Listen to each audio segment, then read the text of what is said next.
The following is a presentation of the Rowan Television Network.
Everyone, and welcome to Rowan Television Network's very special 10th annual Telethon. I'm Gina Donovan. And I'm Thomas Napoli. This year, as with all other previous years, our goal is to raise funds for a deserving charity or organization, and we are very pleased to announce that this year's organization will be Go for the Goal. For those of you who don't already know, Go for the Goal is an organization that raises money for children with cancer and their families, as well as money towards research for a cure. It's hard to think of a more deserving cause. That's right, Gina, and we are delighted to be working side by side with Go for the Goal, as well as meeting some of the families who are willing to share their own brave stories. Now, for those of you who are viewing for the first time tonight, or even if you're back for another year, you should know that you are in for a treat. Tonight will be filled with musical performances, dancing, fun activities in the Student Center, and live updates on donations from the phone bank. Remember, you can also watch tonight's live telethon on GCIT TV, the Gloucester County Educational Network, available on Comcast Xfinity Channel 97 for Gloucester County subscribers, and Verizon Fios Channel 34 for subscribers in the greater South Jersey area.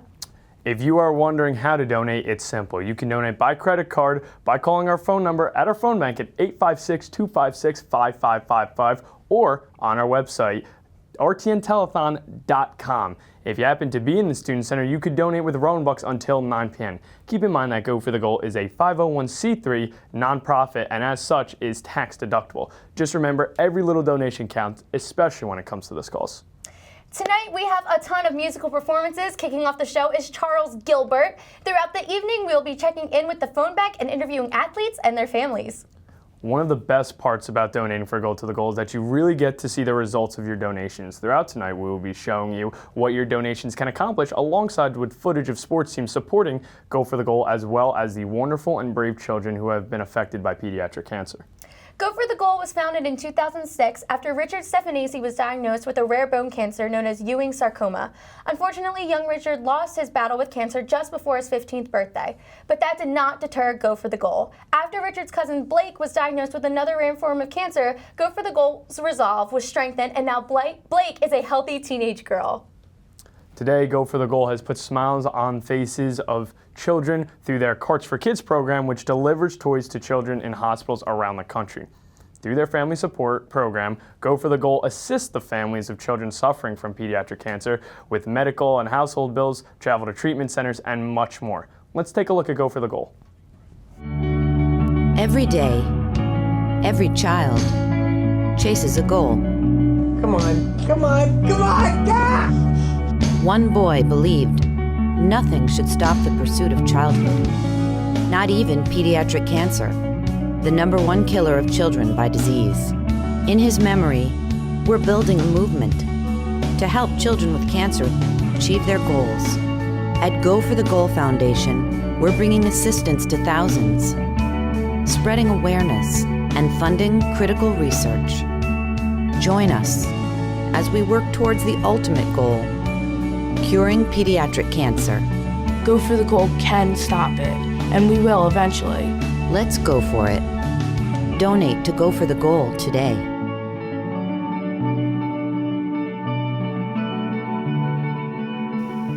Hello and welcome To the performance side here for RTN's 10th annual telethon supporting Go for the Goal, a great charity that helps children with pediatric cancer. Here, live from Studio One in Bosworth Hall, we have some great performances here tonight for you to watch, ranging from musical acts, solos, bands, and even comedy. I am here, Sean Kelly, to bring you all of the great performances tonight, and just to remember to keep on donating and supporting Go for the Goal, such a great charity that we are supporting tonight, and such a great foundation for kids with pediatric cancer. And we are going to start it off right now with, I have here my first performer, which will be going on in a little bit, Charles here, and he is here to give you a little scoop on his music, his personality, and his way of doing things. So without further ado, here is Charles. Well, thank you, Sean, for introducing us to Studio One. We will be going there a lot tonight, and I know I'm looking forward to all the performances we have tonight. Yes, I'm so excited. We have some awesome performers coming, and it's just going to be a really great night. So, now it looks like we're going to check in with Lenny Schnee over at the phone bank. So, Lenny, what's going on over there? Hey guys, how's it going over here? We are live in the phone bank. Phones are ringing. It is really getting underway here. Awesome. So what's the excitement about being a part of the phone bank? And just, if you can, remind people what number to call if they want to donate. Well, to call it is 856-256-5555. I have my wonderful colleagues here. Awesome. They're prepared to answer your phone calls. Every single donation counts. It's so much fun to be here because we know the people that are calling, how much they care about this cause. Awesome. And just remind people how important it is for them to be donating their money tonight. Oh my gosh, there's nothing that's more important. Go for the Goal is such a great cause. They're doing so many great things for kids with pediatric cancer, and you're also helping out the Rowan Television Network. You know, we're getting our name out there, and we're trying to do good things for this cause as well. All right, thank you, Lenny, and we'll check back in with you later. How's that sound? Awesome, that sounds great. Look forward to getting you guys some live numbers, see how the donations are coming in. Okay, and that was Lenny Schnee, and thank you. We'll be checking in with him later, but after this break, we will have our first interview with the Stefanisi family, so stay tuned.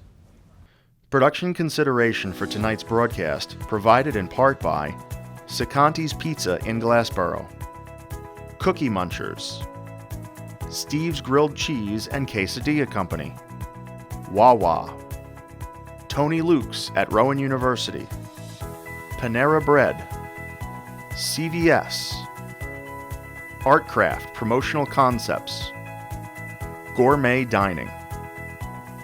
The Rowan Television Network also acknowledges special contributions made by Second Division, a high-energy dance band that takes the party to a whole new level. Performance studio staging provided by Earl Girls Incorporated. Lighting systems provided by Phantom Lighting. Performance audio mixing provided by Activate. Camera jib services by Ibetalo LLC. It takes a strong family to move on after pediatric cancer has claimed a loved one. It takes a big-hearted family to use their experience to help others who are going through the same thing. We are so honored to have the Stefanisi family here, the co-founders of Go for the Goal, and the reason that we are here tonight. We are here in appreciation of everything they have done for the families of children with pediatric cancer. So let's hear more about what they have to say about their journey as they talk to Taylor Forte. Thank you, guys. Tonight I'm joined by the wonderful Stefanisi family, the founders of Go for the Goal. So before we get started, guys, if you could just introduce yourselves and say kind of your role within the organization. Sure, my name is Beth Stefanisi, and I am the founding director of Go for the Goal. And I am Richard Stefanisi, and I just play the role as husband and supporter. And I'm Chris Stefanisi, and I'm a volunteer. Great. So could you guys tell me a little bit about how you got to found and Go for the Goal, and what was kind of your drive for creating an organization? Yeah, sure. So back in 2006, our oldest child, Richard, was diagnosed with cancer. And we found pretty instantly that we had every piece of the puzzle to navigate this journey. My husband's a physician, so medically we understood the road ahead of us. We had an army of friends and family to support us, and we were about a 10-minute drive on a bad day to Children's Hospital of Philadelphia. And as I'm sure you understand, distance, many families travel very long distances when battling cancer, whether it's pediatric cancers or adult cancers. Treatment and where you're treated is a big part, of, getting through it. And we were blessed to be so close to the best medicine for his disease at that time. But what we did is we started the foundation right when Richard was diagnosed. So, knowing and just seeing other kids and families, what they were going through, seeing what we could give back. Right. So, that kind of leads into my next question is, you said you guys found this pretty much, while it was happening. So how do you guys as a family together find strength to turn something so awful, an awful situation, and just start thinking about other people and kind of turning it into a positive force? Yeah, well, I think we saw pretty instantly that we had a surplus. At that first week that Richard was diagnosed, at any given time there was probably about 30 people in his hospital room. And it was almost uncomfortable for us at times because we saw that there were other kids and other families that were by themselves. And we had this surplus and we knew that we had to give back. Right. So the other thing is that we deal with obviously a lot of families that unfortunately go through this, and you could go in one of two directions. Either you could be devastated by it, or you could really start figuring out how to make this a better situation for other people. Yeah, and it definitely seems like you guys went the positive route, so that's very good. Now also, starting an organization just in general is very hard, and especially when it hits so close to home. What were some of your first steps, like some of your first fundraisers or events? How did you get people on board with the organization? Yeah, well, it really was a group effort. Our entire family needed something to do during Richard's diagnosis, and that's how Go for the Goal came about. They did fundraisers, whether it was during the holidays, collecting iPads. Actually, there weren't iPads back then, they were iPods. Gaming, devices. That was a way for them to be proactive. And then the kids, all of our nieces and nephews, and my younger children, they would wrap the gifts and deliver them to the hospitals. So it was, just little things in the beginning. It seems like everyone kind of pitched in for sure. And Yeah. That's great. So along this time, it's been around for a little while now, you guys have done so much. Are there any standout events or achievements that you guys are very proud of presenting as, Go for the Goal? I think one of my moments that I was super proud of it was we had a bunch of patients go to Jingle Ball, and we had a suite, and a girl walked in and just was smiling, and I was just like, this is why I do it, because I can take them away from that bad, from thinking they have cancer, and actually put them in a good situation.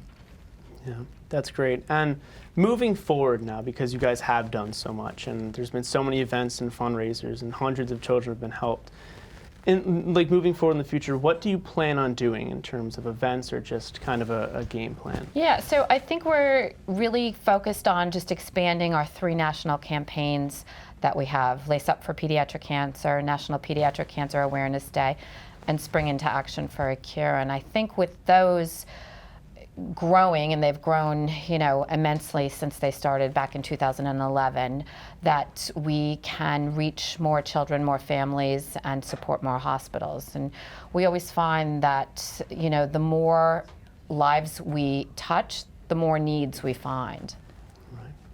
And Go for the Goal is one of quite a few organizations that are helping with pediatric cancer. However, you guys seem to have taken kind of a different road. So what sets Go for the Goal apart from a lot of these other charity organizations? Yeah, so one big thing for us is, and it's not a term that's used in nonprofit sector, is customer service. So we understand the journey that these families are going through because we've traveled this road. But we also understand the hospital side very well because, my husband's a physician, it's our family kind of business. And for us, we understand how to best service both patient and families as well as the hospitals. So the other part is that for our foundation, everything that comes in donation-wide goes out to families and kids. So we cover all the expenses of kind of the operating. Beth is the full-time executive director, and she's getting paid nothing for that role, and she's involved 26 hours a day. Yeah.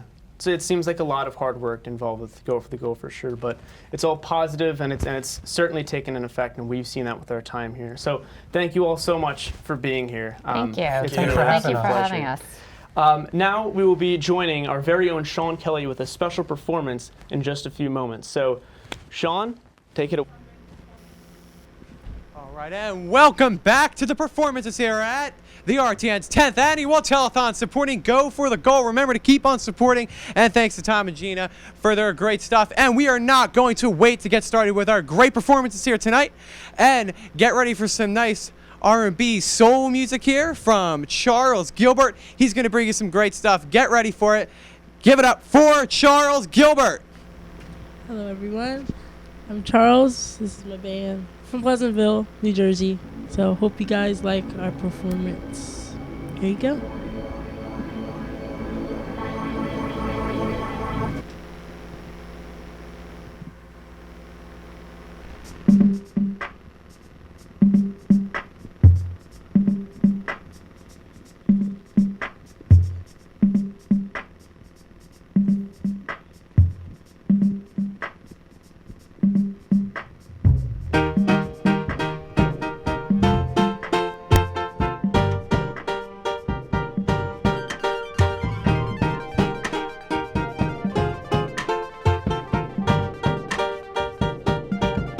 She was 5'10", looking real good in her skin. I think her shirt said Zeppelin, boots up to her thighs, man. She was elevated, she was a fan of a man that made her motivated. She said she messing with Drake, I said King Kendrick. I guess a kindred spirits.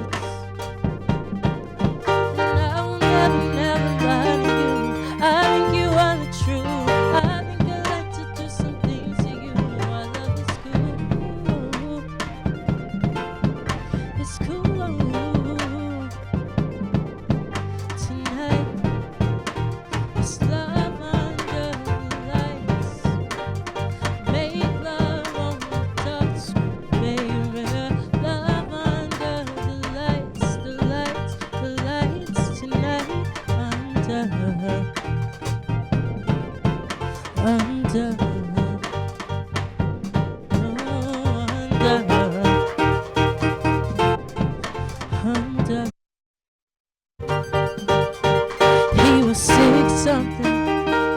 I think he told me he was on something. I took my papers and I wrote something. We're looking for some temporary loving, and I will never, never lie to you. I think you are the truth. I like to do some things to you. I love it's cool. Ooh, it's cool. Oh yeah. Tonight, it's love under the lights. Make love on the dust, baby. Love under the lights, the lights, the lights. Tonight, under.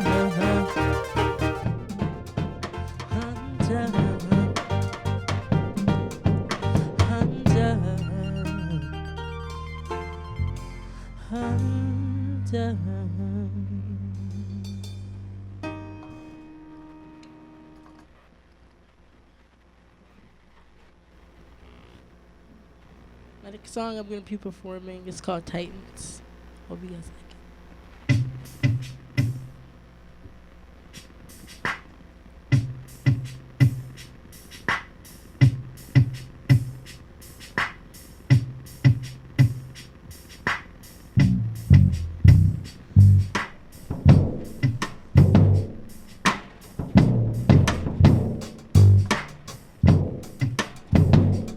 We were titans, eternally made. We were lovers, born against the grain.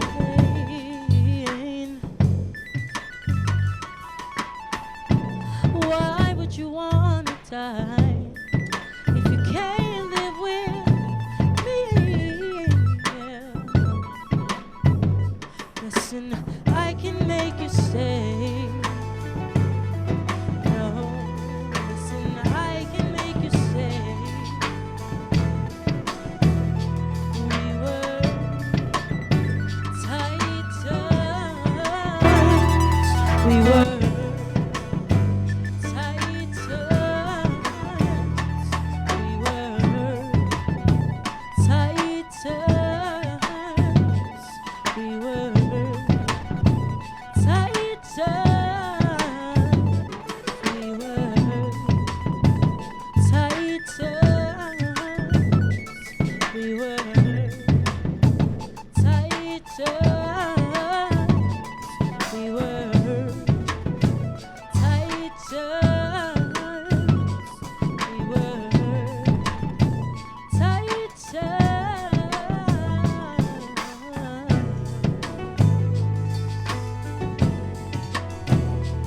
Listen, I can make you stay. Oh, I can make you stay. Yeah.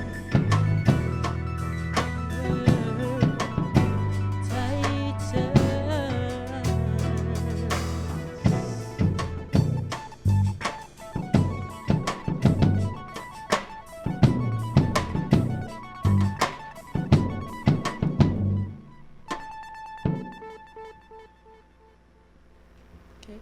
Next song I'll be singing. It's called Sam. So I hope you guys like it.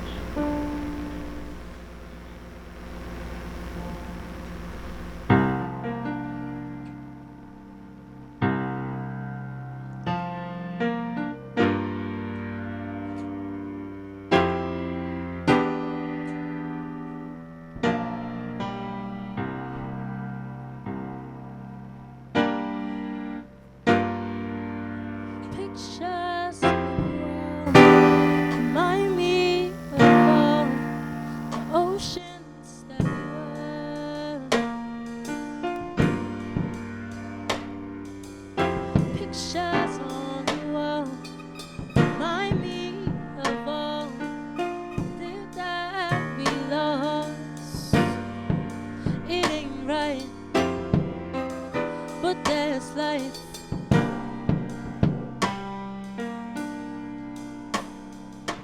Little did we know when we were young, we were dumb, we were too young, we were young. We didn't know everything would come crashing down, we didn't know that everything would come falling down. We were young.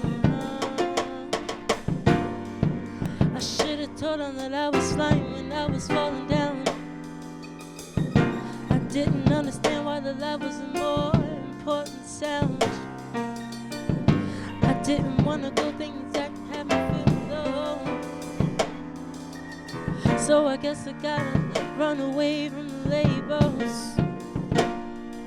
Here we go again. We're too young to understand. No. Here we go again. We're too young to understand. Hey now, so we keep saying, hey now, hey now. We're too young to understand. Life is like quicksand. You can fall if you not care. Life is like young girl, you to understand. Life is like quicksand. Hey now, young girl. Hey now, young girl. Yeah.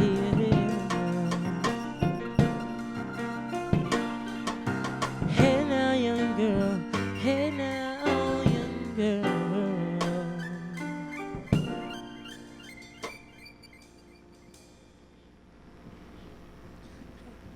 Oh man, what a great performance, Charles. That was smooth, sweet the whole time. Great stuff. I extremely enjoyed it. And I really got to ask, you know, you're in the area.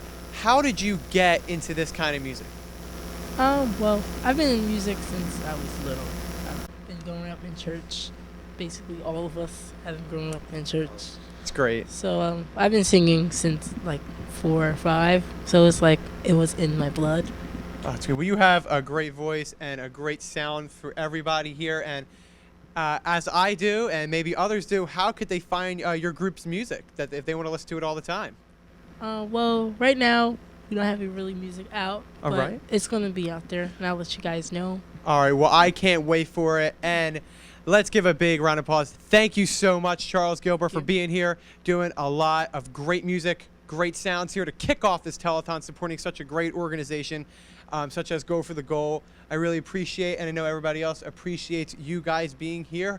And that is just the start of our performances tonight, live in Bowsworth Hall. We're going to give you some more great ones coming up. But now, back to Tom and Gina for more telethon coverage. Thank you, Sean. Go for the Goal has friends and allies all around the nation. Each and everyone willing to give their support in any way that they can means a lot.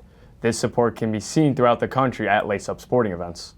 During lace-up games, sports teams all around the country lace up their sneakers or cleats with Go for the Goal's signature gold laces. The cost of each pair of laces and any donations received goes straight back to the children suffering from pediatric cancer and their families. Beginning in 2011, Lace Up for Pediatric Cancer started as a call for youth soccer teams in New Jersey to join the fight against pediatric cancer, and it wasn't long before sports teams around the country followed suit. We were fortunate enough to see firsthand these acts of support from various sports teams.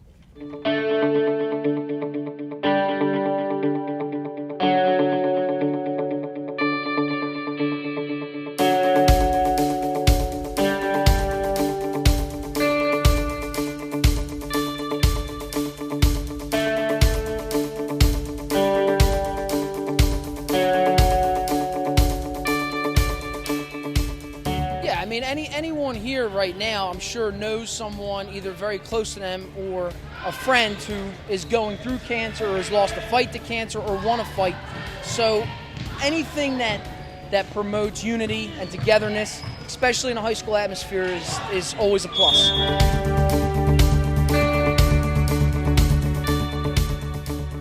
You know, when you see the laces, and same thing with, you know, when it's breast cancer awareness, when everyone's wearing pink, it's just helping with that awareness. It's just educating people. It's just bringing it to the table. And in addition, bringing people together at the same time, which is very important.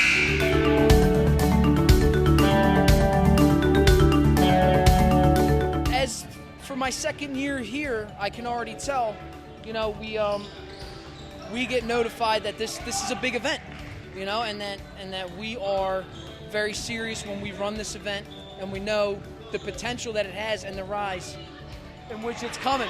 That Hey! Yo, speak some. No wine. Pretty popular. Air that, you gotta air that, yeah. So, see what I mean? Brings people together.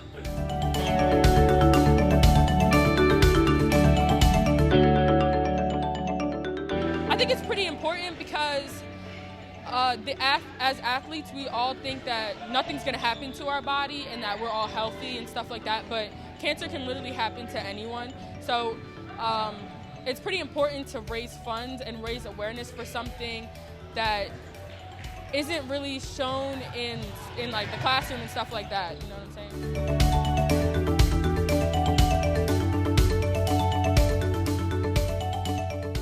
Oh yeah, definitely, because I know as our coach, Coach Dillmore, her mom was affected by cancer, and like a couple of our players on our team, they've been affected by cancer, and also the other coach from the other team has been affected by cancer. So I feel like it really makes us think about each other's lives and stuff like that, and what's going on in each other's lives. So we like to really play for a cause instead of just playing for a win. You know what I'm saying?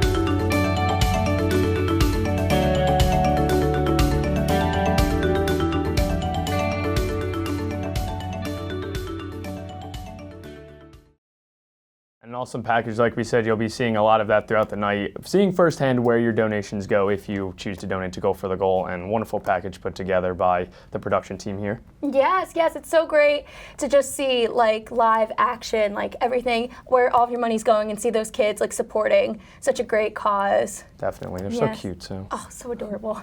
This year, we are so excited to have a more interactive telethon that allows students on campus to engage in fun activities while spreading our cause. And of course, to spread the word about Go for the Goal and all the good they have done. And it is our 10th annual telethon. We have strived to make this one very special. So this year we introduced a super fun competition that includes clubs and organizations from around campus in the Student Center with our Student Center host Hassan Drame. Let's see how Hassan's doing. Hassan, how's it going over there? Yes, we are here tonight in the Student Center pit, and we will be live with you here with all the action, all the craziness that's going on tonight. Yes, the creativity craziness that's going on tonight.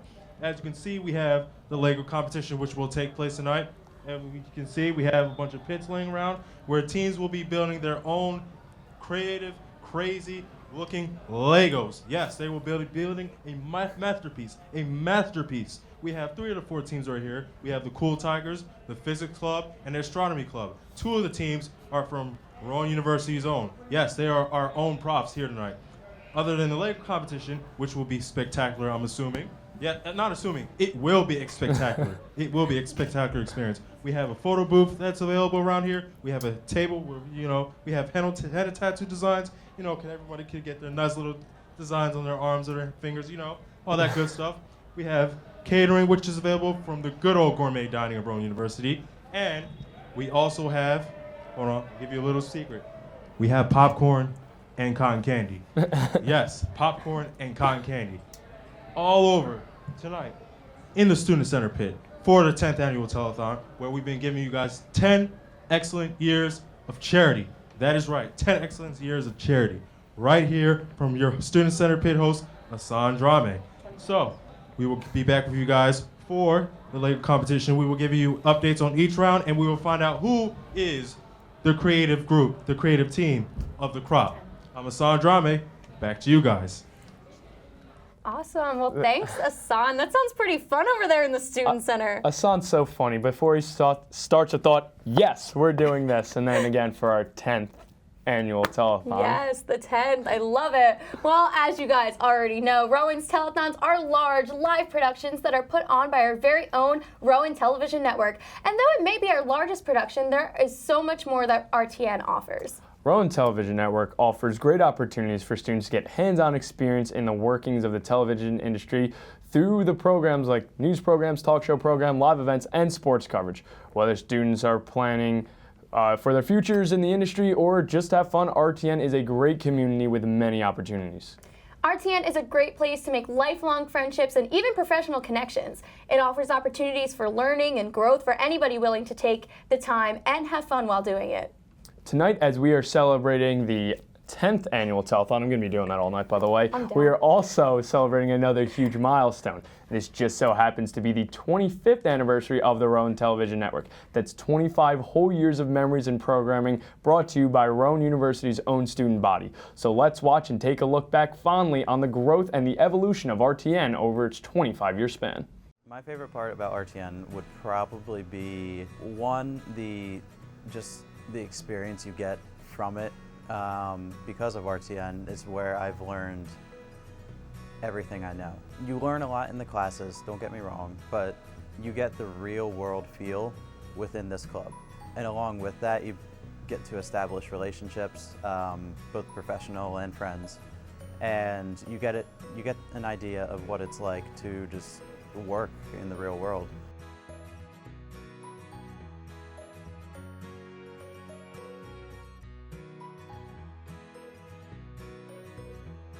Started out as a general member my freshman year.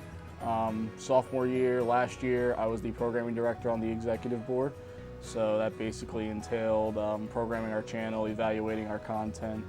I've done a lot of sports broadcasting here at RTN, producer of All Access this year, and now the president of RTN, basically making sure everything's going smooth.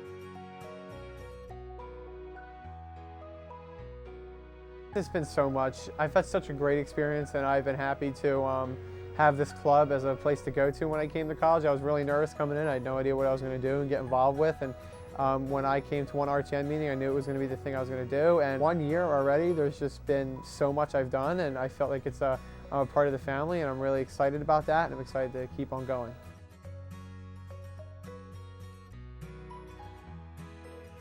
Throughout my 4 years in RTN, met a lot of people who came up to me and said, Joe, I really wish that I had gotten involved in RTN earlier in my college career because there's a lot of great people here, and there's a lot that RTN has to offer that I just didn't know about, and I wish that I would have taken advantage of that.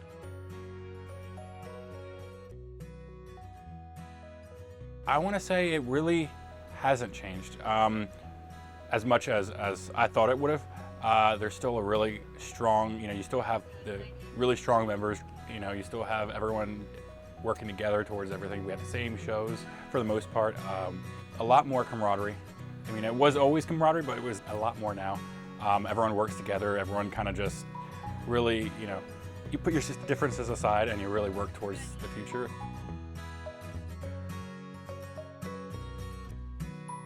Hockey shoots were some of my favorite shoots. I enjoyed traveling on the road and racking up our viewership in some of the more important postseason playoff tournaments that we got to travel with the RTN hockey team.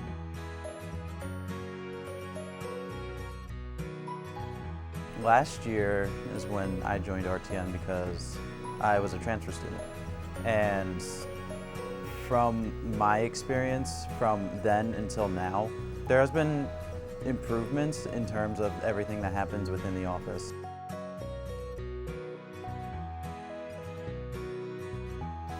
All of our e-board members I tried to get to as close to as possible, like Cody, Ansimo. They give me the experience that I'm going to take, through further years and stuff, especially Aaron and Brian. When I go on the shows, I feel like doing all the shows is a really great way to get in touch with those upper level producers and those higher level people in the school, and they're the ones that tell you, okay, this is how you do this, and this is how you work this monitor, and how you work this cable, and how you work this thing, and this board, and stuff like that. And it's stuff like that that's going to make it a lot easier in my classes and in future RTN projects.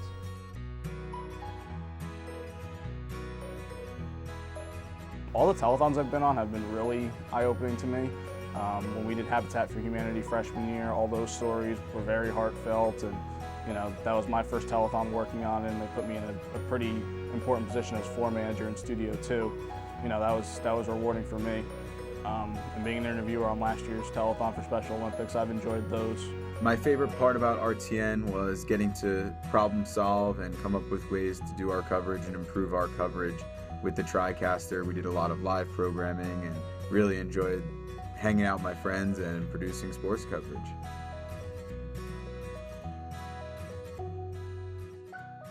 You get just a basic understanding of what to expect, and with that, it only helps people improve their chances at getting a job right out of if not right out of graduation, hopefully pretty soon.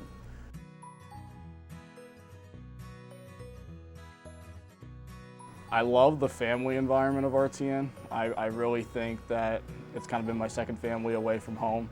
I also think that just the amount of experience that we get here and the amount of things that we're able to do, we have the new HD studios now this year. That's been fantastic. We've been able to really increase our production value that way, and just the equipment we have and just the bond we have here, it's nothing compared to anything I've ever experienced.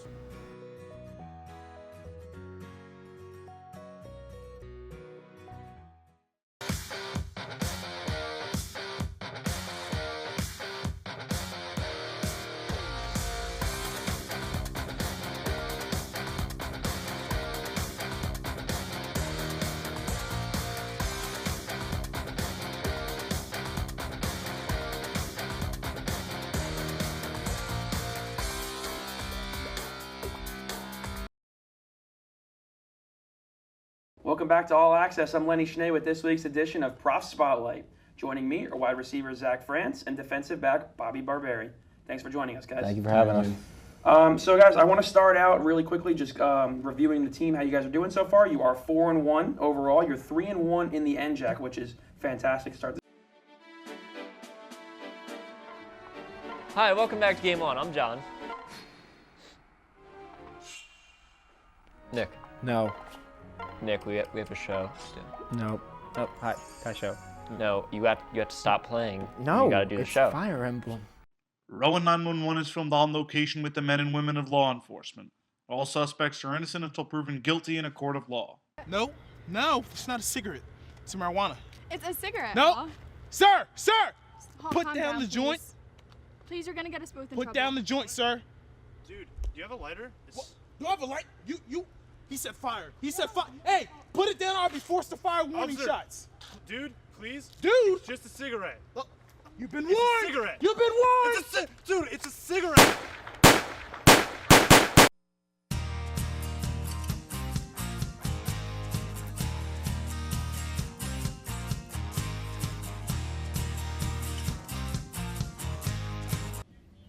Welcome back to On the Couch. We just heard from Camp Kesem, and now we are joined by Jessica Kinnearman, Jessica Schaefer, and Vanessa Hilger from Love Your Melon.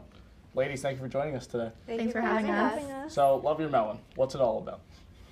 So Love Your Melon is an apparel brand run by college students, and we're dedicated to putting a hat on every child battling cancer across America and also supporting our 14 nonprofit organizations. Awesome.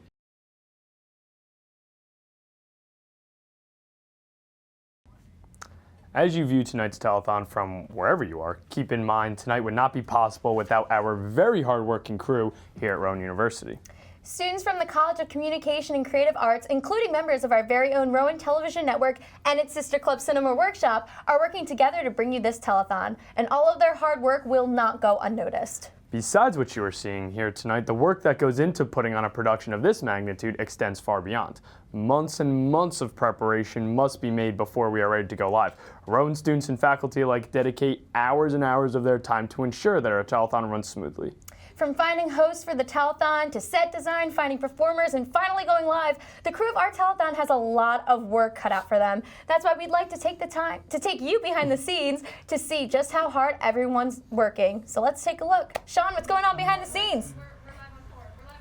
All right. Hey, we're behind the scenes here, everybody, at the first studio here at the RTN 10th Annual Telethon, and I have a great crew here that is here. We're going to follow along here. We got Jess, our great floor manager, who helps everybody out going around. We got all of our beautiful, great camera people here, and they are giving these great shots. We got a beautiful, awesome jib here. It's jibbing up, walking around, getting some great shots. We got our great stage and our performance coordinator, Olivia, our sound guys, Hunter, our lighting guy, Tyler, over there, and it's just, we're having such a great time here.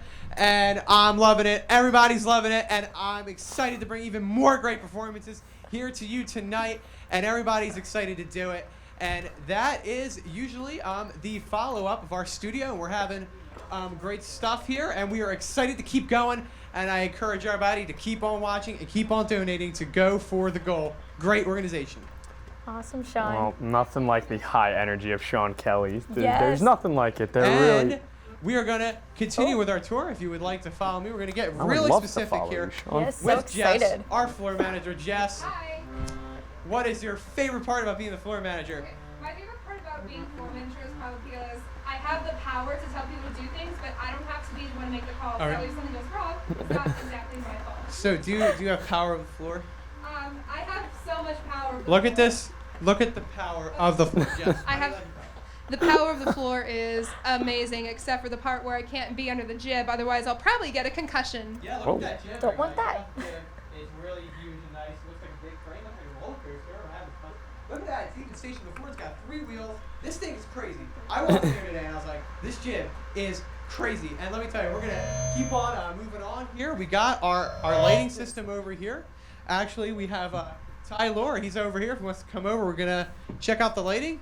There's a lot of monitors, a lot of boards. Tyler, how you doing on this, man? Yeah, so very carefully, got a couple things that I push over here. Got my water to keep me hydrated. Oh, always got to get hydrated with that water. 2 bottles, just in case. Look at this guy, 2 bottles of water? That's crazy.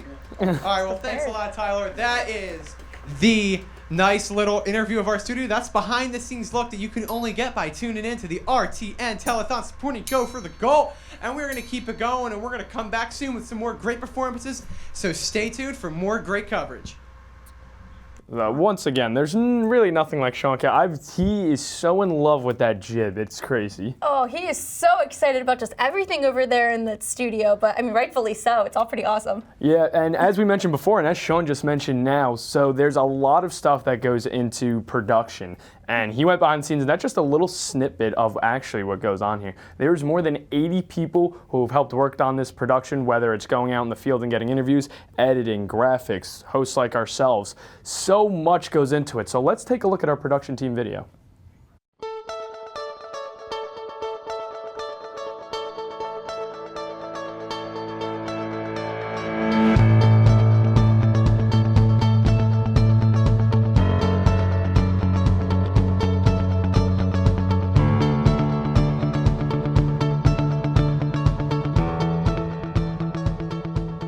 My name is Erin Cahill, and I'm one of the executive producers. My name is Brian Dickerson, and I am a co-executive producer. My name is Adriana Alpazar, and I'm an associate producer on this year's telethon. My name is Taylor Forte. I'm the associate producer for RTN's telethon. My name is Jody Moser, and I'm assistant producer for the telethon. I'm Kevin Cornell. I am the assistant producer. My name is Antimo Varelli, and I still don't know what I'm doing. Hi, my name is Jasmine Brown, and I do set design for this year's telethon. My name is Olivia Fasano, and I'm the performance coordinator for the telethon. I am Ryan Reeves, and I am the talent coordinator for this year's telethon. My name is Sarah Reichen, and I am the communications and PR director. My name is Jason Macklitz, and I am the post-production director and graphic designer for the telethon. My name's Ed Koshland. I'm the technical engineer. My name is Drew Mueller. I am the technical engineer for Studios 1, 2, and the phone bank on the telethon.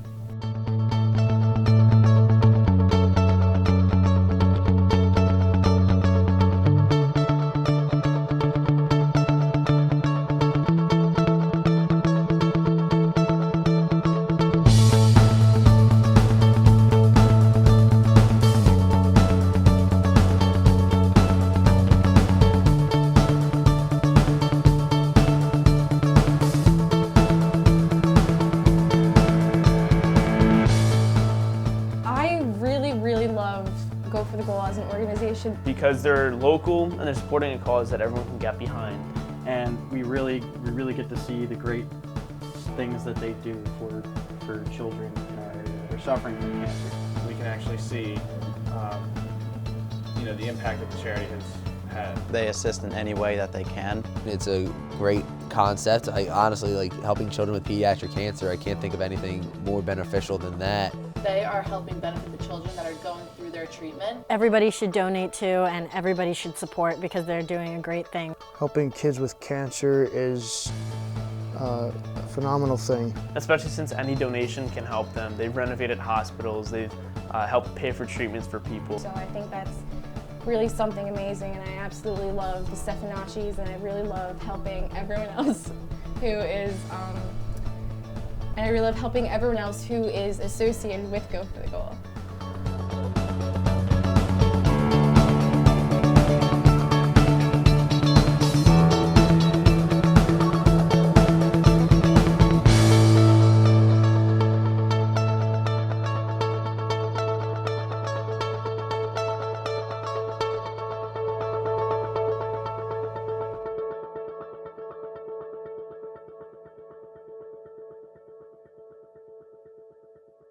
Studio One here at Bozworth Hall for the RTN's 10th annual telethon supporting Go for the Goal. That was a great production video from our talented and skilled production team.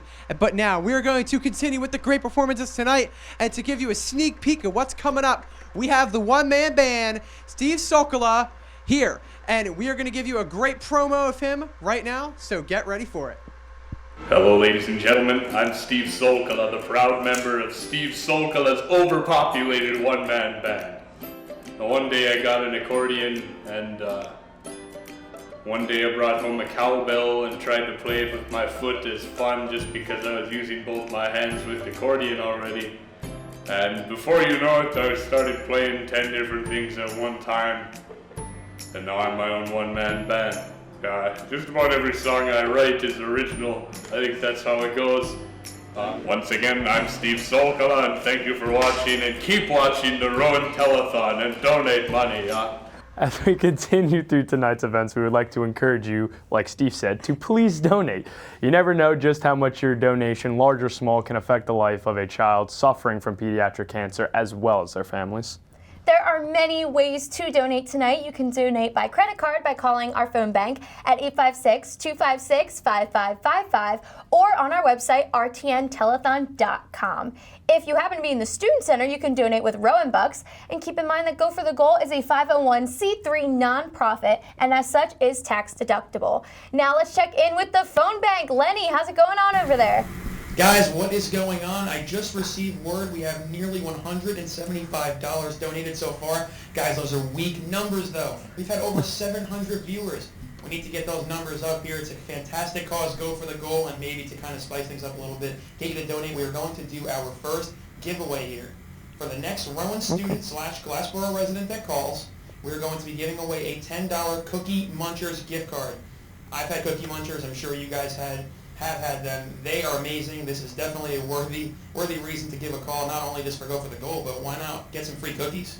Oh, yeah. I mean, if you didn't want to donate already, I don't know why you wouldn't, but I mean, this is even more incentive. Get your donations in. We could be so much farther to our goal than we are right now. Yeah, seriously, and Cookie Munchers is very good for those of you who don't know in the Glassboro area. They deliver cookies and milk, and I know I've ordered them. I've ordered them with Lenny before, so me and him have definitely enjoyed some of their cookies. So definitely, please donate, maybe for that, but, you know, just, we can't stress how important it is to donate, just because, you know, we've had the family here, and I really am so happy we are partnered with Go for the Goal today. If you take note next time, maybe with the production and everything behind the scene, everyone's in their yellow laces tonight too. So we are out here full-fledged, full force for Go for the Goal. Yes, it's just so important to donate. Any little bit that you can give can just make such a huge difference in a child's life and their family. So it's just so important to be donating tonight, definitely. Well, we're gonna go check out the Student Center in a few minutes. To see how things are going. But just again, keep on donating. It's just so important. Your money can really help a family in so many ways that you can't even imagine. So we heard before in a promo video the introduction to the one-man band Steve Sokola, not to be confused with WWE superstar Heath Slater, but Steve Sokola looks to be just about ready to go for his performance in Studio One. So, Steve and the one-man band, take it away. And we are here again in Studio One, Bozorth Hall, bringing more great coverage of the RTN 10th Annual Telethon supporting Go for the Goal. And now for our second performance, we have a man, the jack of all trades here. We have Steve Sokola. How are you doing? It's Sokola. I'm doing pretty good. Sokola, man. Man, we You're not the only one. It's finished. I'm sorry. I apologize, but we're going to make up with it with a great performance by you. We have Steve here, a music major here at Rowan University, and he just knows how to do it all. We've got the accordion, tambourine, triangle, drum. We got everything here for you, Steve. Are you excited? A little bit. A little bit. I'm a lot excited. I hope Steve is. He's going to bring you a great performance, and we're going to get into it right now with Steve Sokola. Give it up. It's Sokola one more time. Sokola. Third time I won't be happy. 1, 2, 1, 2, ready, and...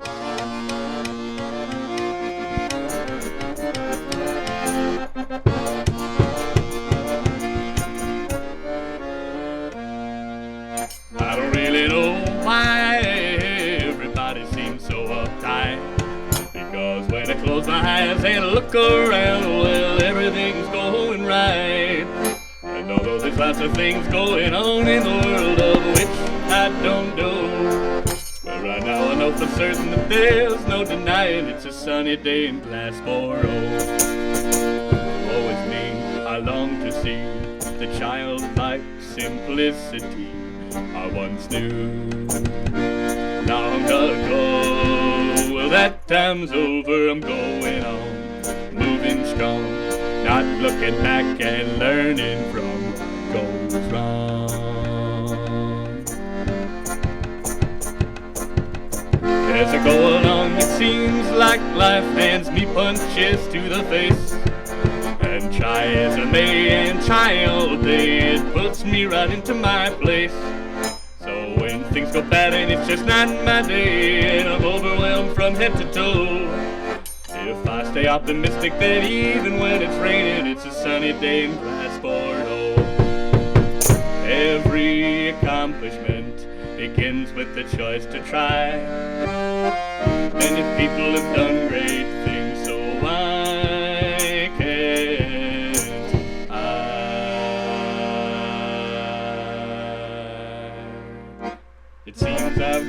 failure to failure in my life thus far.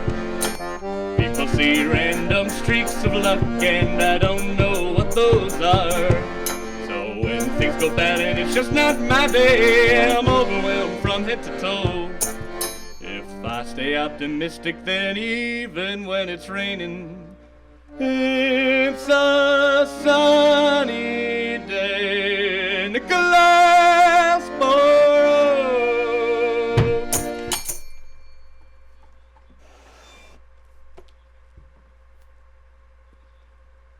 Here's another one most people probably know. Carry on, my wayward son. Once I rose up, that's not how it goes. Starts, carry on, my wayward son. There'll be peace when you are done. Lay your weary head to rest. Don't you cry no more.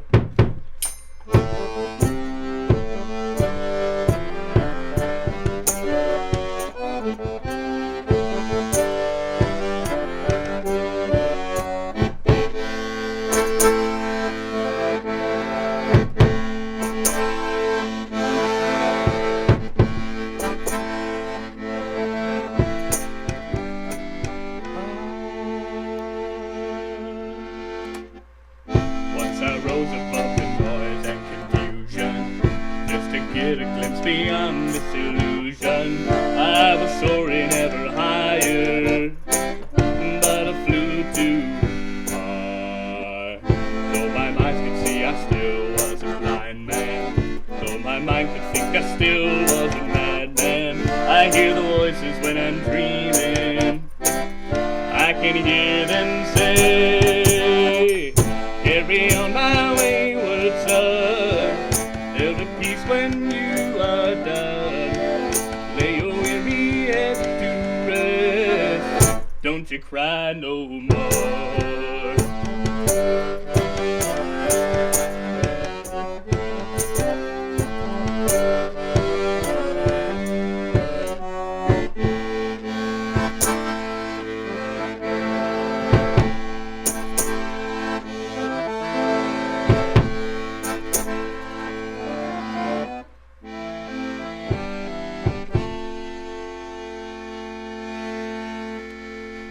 Masquerading as a man with the reason, I shall rate as the event of the season. And if I claim to be a wise man, it surely means I don't know. Through a stormy sea of moving emotion, tossed about him like a ship on the ocean, I set a sail for winds of fortune. I can hear them say, carry on my wayward son. There'll be peace when you are done. Lay your weary head to rest. Don't you cry no more.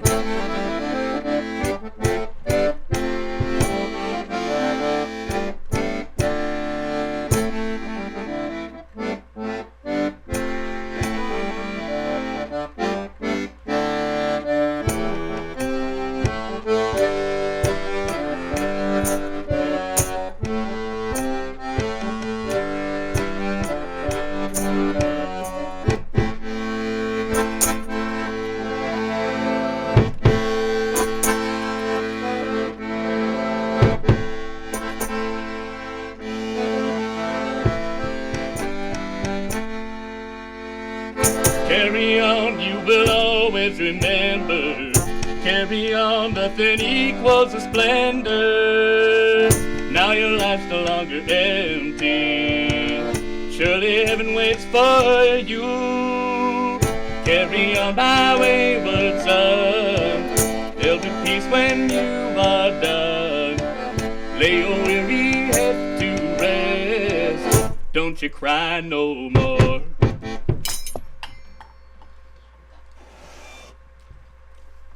Alright, I got one more little short song for you. This one's called Hurry. It's kind of a story of my life.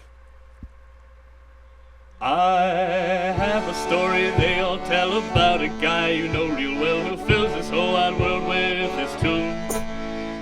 His music makes likes to scream and yell, and with his voice in love they fell, and he will sing for all of you real soon. Hurry, hurry, hurry, hurry, Sokola's breaking into song, and if we hurry, hurry, hurry, hurry, we can go ahead and sing along. We see him every day walking down the street with 100 girls right behind him, and he's filled with music from his head to his feet. When you hear him sing, it will blow your mind. With his one-man band and his number one, he's a really swell fella. Throughout all the land, he's a music man. It's Steve Sokola. Do, re, mi, fa, sol, la, ti, do. Hurry, hurry, hurry, hurry, Sokola's breaking into song. And if we hurry, hurry, hurry, hurry, then we can go ahead and sing along.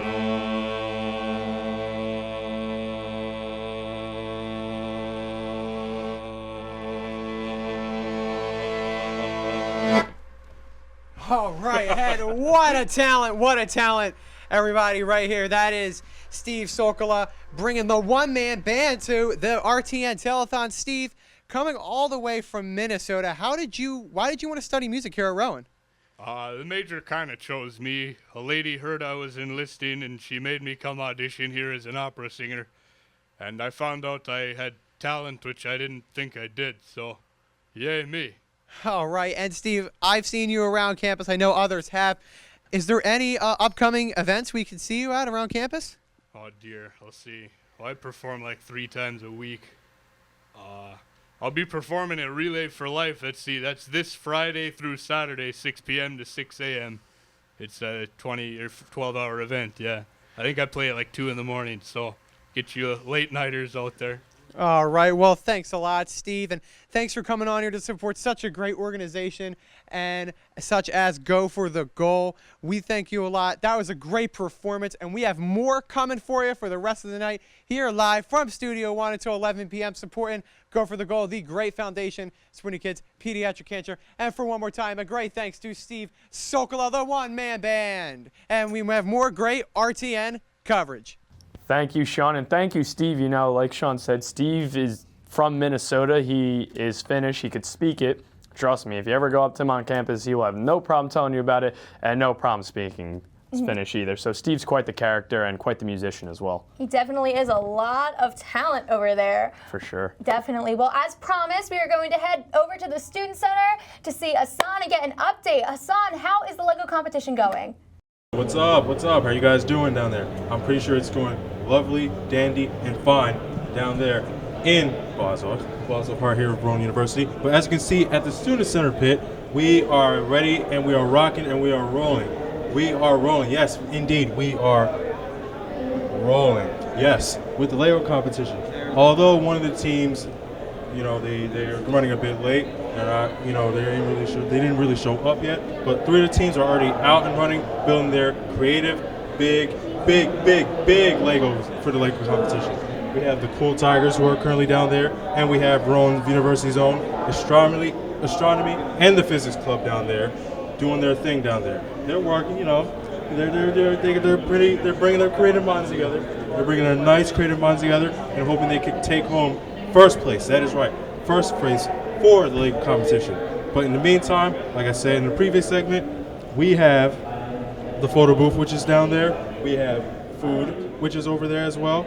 Yes, plenty of food. So if you're around the university's campus, stop by, grab some food, grab a plate, sit down, and watch the teams go to work.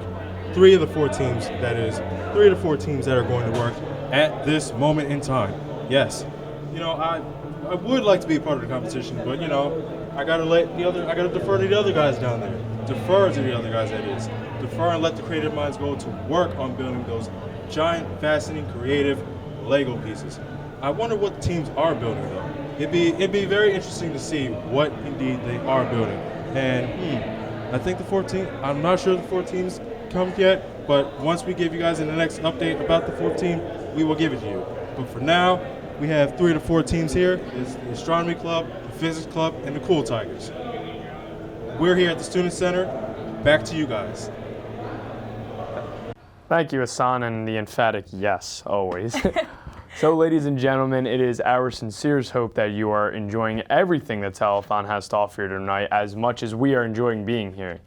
Keep in mind that the night is far from over, so keep your eyes glued to the TV, or however you're watching, and remember that you can also watch tonight's live telethon on GCIT TV, say that 5 times fast, the Gloucester County Educational Network, available on Comcast Xfinity Channel 97 for Gloucester County subscribers and Verizon Fios Channel 34 for subscribers in the greater South Jersey area.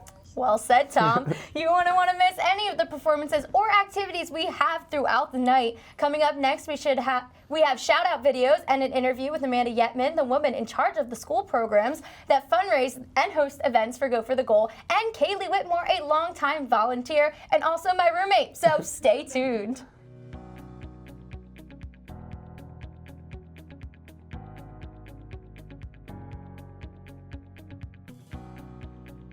Good luck to those of you working on the 2017 Telethon.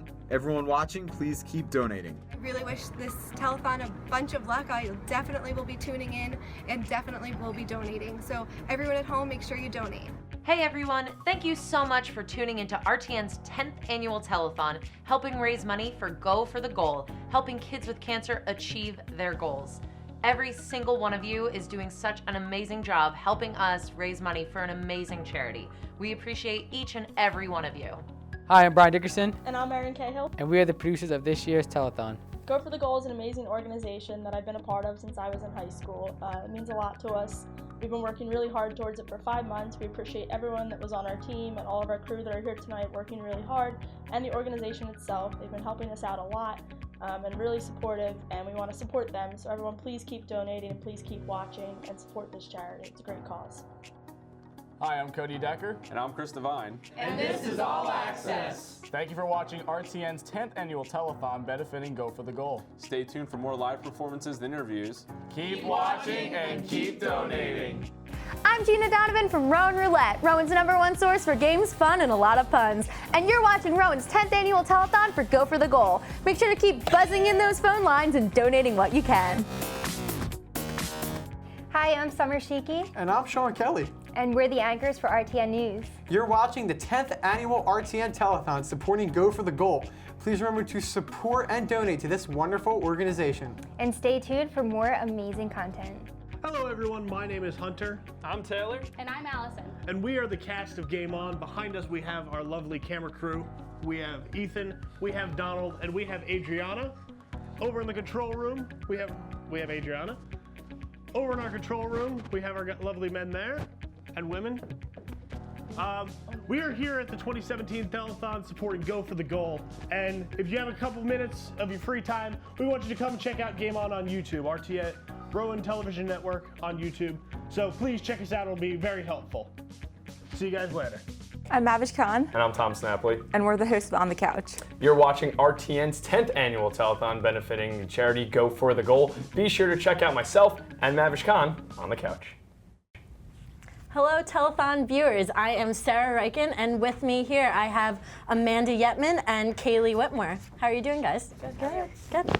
All right, so Amanda, what exactly do you do within Go for the Goal? I'm the school programs coordinator, so I work with different teachers across the country, principals and students to help raise money for kids in their community. Awesome.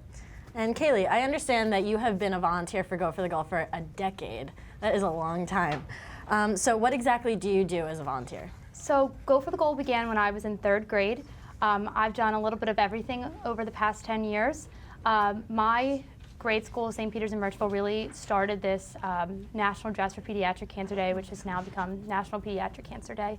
And what we do, we did dress down days where we would raise money. We had theme days.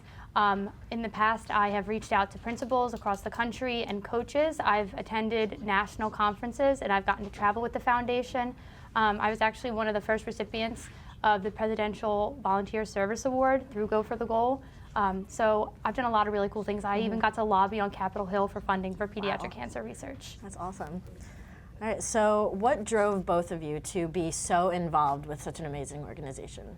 Like, how did you... You want to start first? Well, so I was a teacher at St. Peter's at Merchantville, and that's how I found out about Go for the Goal. Seeing it, I've seen it as from the teacher's perspective, and I've seen it impact people on different levels, and it's just the way that we're able to help people, and it's like people don't understand behind the scenes stuff. They see the commercials and they see like help now, but they don't see the real struggle when the cameras turn off. And to be able to help is an incredible thing to do. So. My sister Ashley was really good friends with Richard Stefanese, and I watched a lot of his struggle, and I watched the toll like it took on my sister, and I grew up with Chris Stefanese. We kind of became like best friends. It's like he's family now. It broke my heart to see someone who was younger than me and I was so close to going through so much. And like I just related to that sibling perspective. And I grew to love the Stephaneses. They're just the most wonderful people. And I saw what they do, the behind the scenes. And that like what you do, like the work you put in has actual results. You know where your money is going. And like I, as a student, as a child, I started in 3rd grade, had an actual way to make an impact and touch the lives of people, not like across the country, right in my own community who are suffering with pediatric cancer. Yeah, I couldn't imagine how hard that must be as such a young child going through something like that. But so what do you both feel is the biggest reward you have received being in Go for the Goal? Like what has impacted you the most that you've seen throughout your whole journey? I think the thank yous. I mean, like knowing that you've made someone's day easier, it's like the silver lining, and it doesn't even require a thank you. Just knowing that like at the end of the day, you've helped someone make it through that day, and made it a little less easier for them to bear. Yeah. Like it just, I can't speak more about how rewarding it is, and I'm making a difference, and that's just, it makes me happy. And Kaylee? This is such a hard question to answer because there's so many things that are so rewarding and that I take away from this foundation. I take away, it almost feels selfish how much I get out of helping these people, like how close I've gotten with the Stefaneses, who are this wonderful family that inspires me to touch the lives of other people. It's the smiles on these kids' faces. Go for the Goal is the foundation that is for children who cannot wait for research. I mean, not only do they do research and they implement and maintain hospital programs, but they grant these kids whatever they need within 24 hours. And it was so rewarding for me to just be able to be so hands-on and to work with such great people and to really take into account the blessings that I have and that it was my turn to give back. That's why for me I feel like this is such an amazing organization as well, because you can never, there's no greater feeling than giving back, and what better way than with children. So Amanda, so what are some events that you are planning that are coming up? So currently we're in the midst of running our Spring into Action for a Cure campaign, which is very similar to Lace Up, but we take it and put it in elementary schools, middle schools.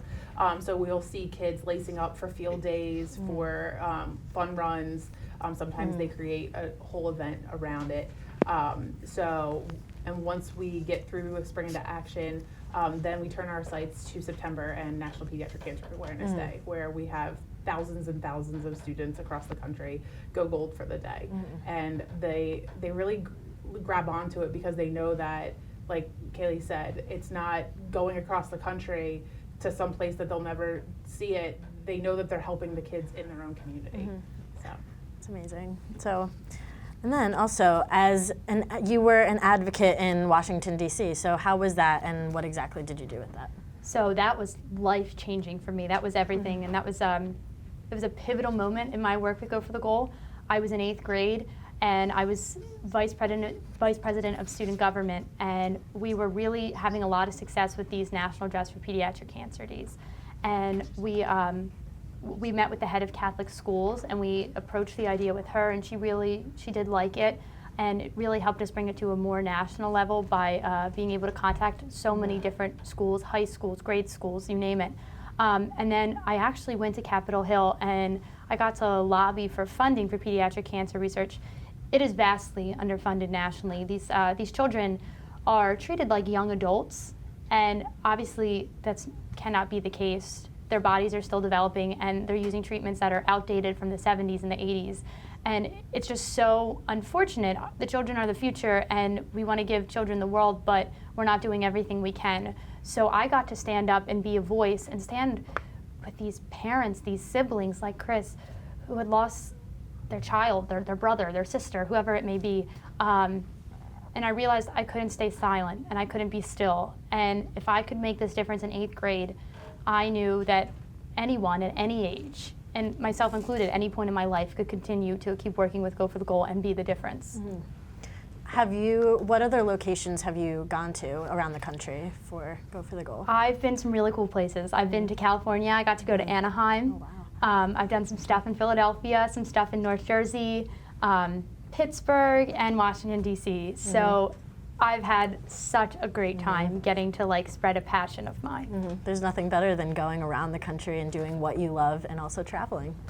Yeah, it's the best of both worlds. Yeah. So this is a question for both of you. So in just a few sentences or however you feel, what exactly does Go for the Goal mean to you?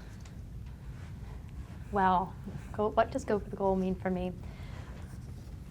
Go for the Goal, for me, is a hands-on foundation where every second I go in, whether I'm sending an email to a principal or whether I have a big contact, I got to try to contact the Phillies and a lot of different sports organizations to try to get them to participate in our Lace Up campaigns. No matter what simple task I'm doing, it could mean the world for some child. Sending out one letter to one school could raise up to $3,000 for a local child in their community. It could raise over $3,000, honestly. But what it means for me is that the smallest task, the trivial thing, could make the difference in the lives of so many who are suffering so significantly. Amanda. You say anything better? It does. To me, it means community. I saw, as a teacher, I saw when a kid got sick, it was just an empty desk, and no one knew what happened. And there would be whispers, and you'd wonder what happened. But with Go for the Goal, you make people aware and people help, and for spreading awareness and making people understand. So thank you guys so much for coming and talking with us and telling all of our viewers how Go for the Goal has affected you guys. So we are going to bring it back to Gina and Tom back at the desk. So thank you guys and keep donating. Awesome. Thank you, Sarah and Kaylee and Amanda, for being here tonight. We are so thankful for the students of Rowan University who are here, who are helping create a wonderful program this evening, and just as thankful for those who have taken the time out of their own schedules and come out to share their talents here with us tonight. Each and every one of our performers are super talented and have worked very hard to bring viewers quality entertainment tonight. So let's take a look about our next performer.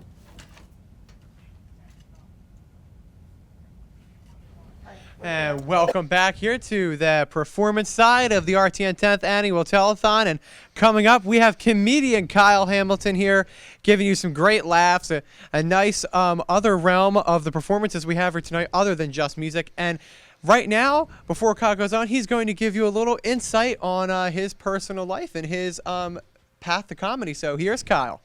All right. Hi, I'm Kyle Hamilton. I'm 25 years old. I'm an elementary education major as well as a writing arts major here at Rowan University. I got into comedy, I'd say about 5 years ago at a different college, actually. They had an open mic night. Normally I would sing at those things, but there were so many amazing singers, I was like, okay, I can't sing. So I decided to try my hand at comedy and have been doing it ever since. My path to comedy, the past 2 years in a row, I performed at the Rowan Laugh-Off competition and won first place. So that was kind of fun to do. I really enjoy doing comedy. I enjoy making people laugh. I'm always making people laugh in the day-to-day. And I'm happy to be here tonight. And please, everyone, donate to Go for the Goal. No, thank you. As we have mentioned before, Go for the Goal has no shortage of allies around the country. These allies come in all different shapes, sizes, races, and ages, and anyone who can help can help. It's so precious to see young children coming together in support of their peers suffering from pediatric cancer. Every adult and every child working together to put a smile on those brave children's faces who are fighting cancer is a sight to behold. Now, let's have a look at just how children are showing their support for Go for the Goal, and remember, keep donating.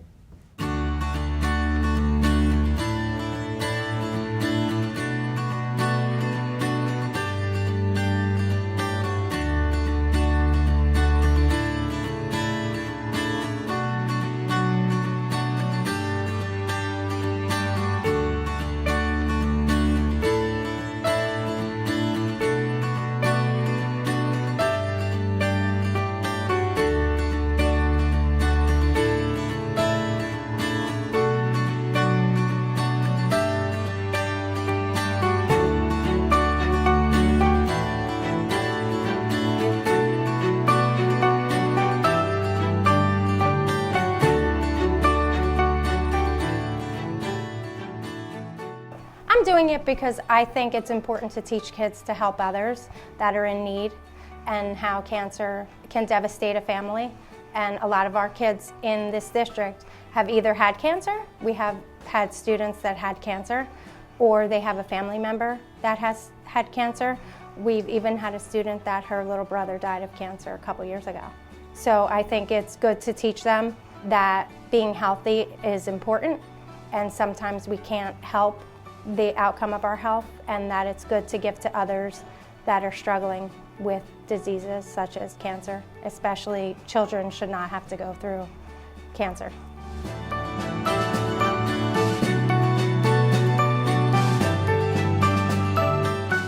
So the layout today is from pre-K through 3rd grade will each come down to the gym with their own grade level. And in the gym we have 5 stations. We have like a beach ball volleyball.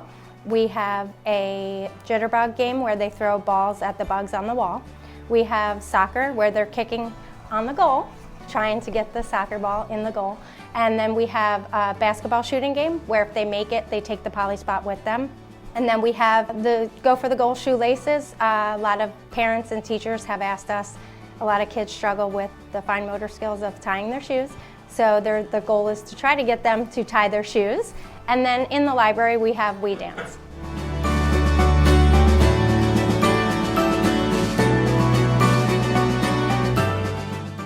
I think it's a great cause, and I hope they continue to fundraise, and I hope someday that there is a cure for cancer, not just pediatric, but all cancers, because it's a disease that affects people no matter what they do.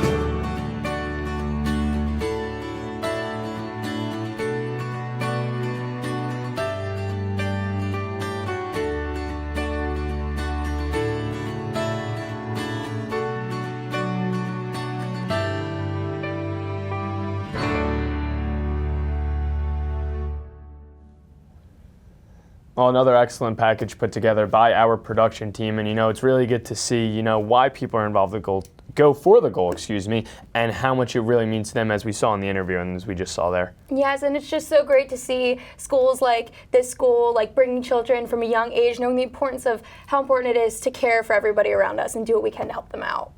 Absolutely. Well, folks, it's about that time for another performance, and a great one at that. Kyle Hamilton is here, and he is ready to leave you guys in stitches. So be prepared to laugh.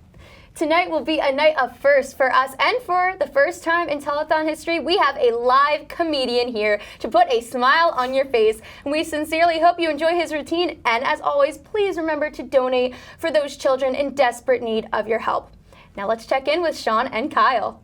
And here we are again, back again in the studio to be where all the performance is happening, raising money for this great organization, Go for the Goal. Thanks to Tom and Gina for another great scoop of this great organization, the great telethon we're running here tonight. And we're going to change it up a bit. We've had some musical acts. We're going to jump right into the comedy aspect of tonight with Kyle Hamilton, a great comedian here. He's going to make you laugh. And how you doing today, Kyle? I thought I was singing a song. You thought you were singing a song? Yeah. Oh, well. I'm just messing with you. Hey, he's going to do some great comedy. Let me tell you, I know him personally. I've seen him personally. He is great. You're going to really enjoy him. So why am I still up on the stage? Let's give it up for Kyle Hamilton. All right, everybody. So have you ever had said anything and just like immediately regretted it? I think a friend of mine had that once because he was really excited. He got certified as a personal trainer. He's all happy. He's like, it's so easy. It's an online cert. Anyone can do it, even you. And he points directly at me like, oh, let's slow down there a second. Let's reevaluate Kyle, the personal trainer.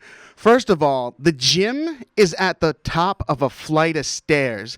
Can you imagine I come up those stairs huffing like...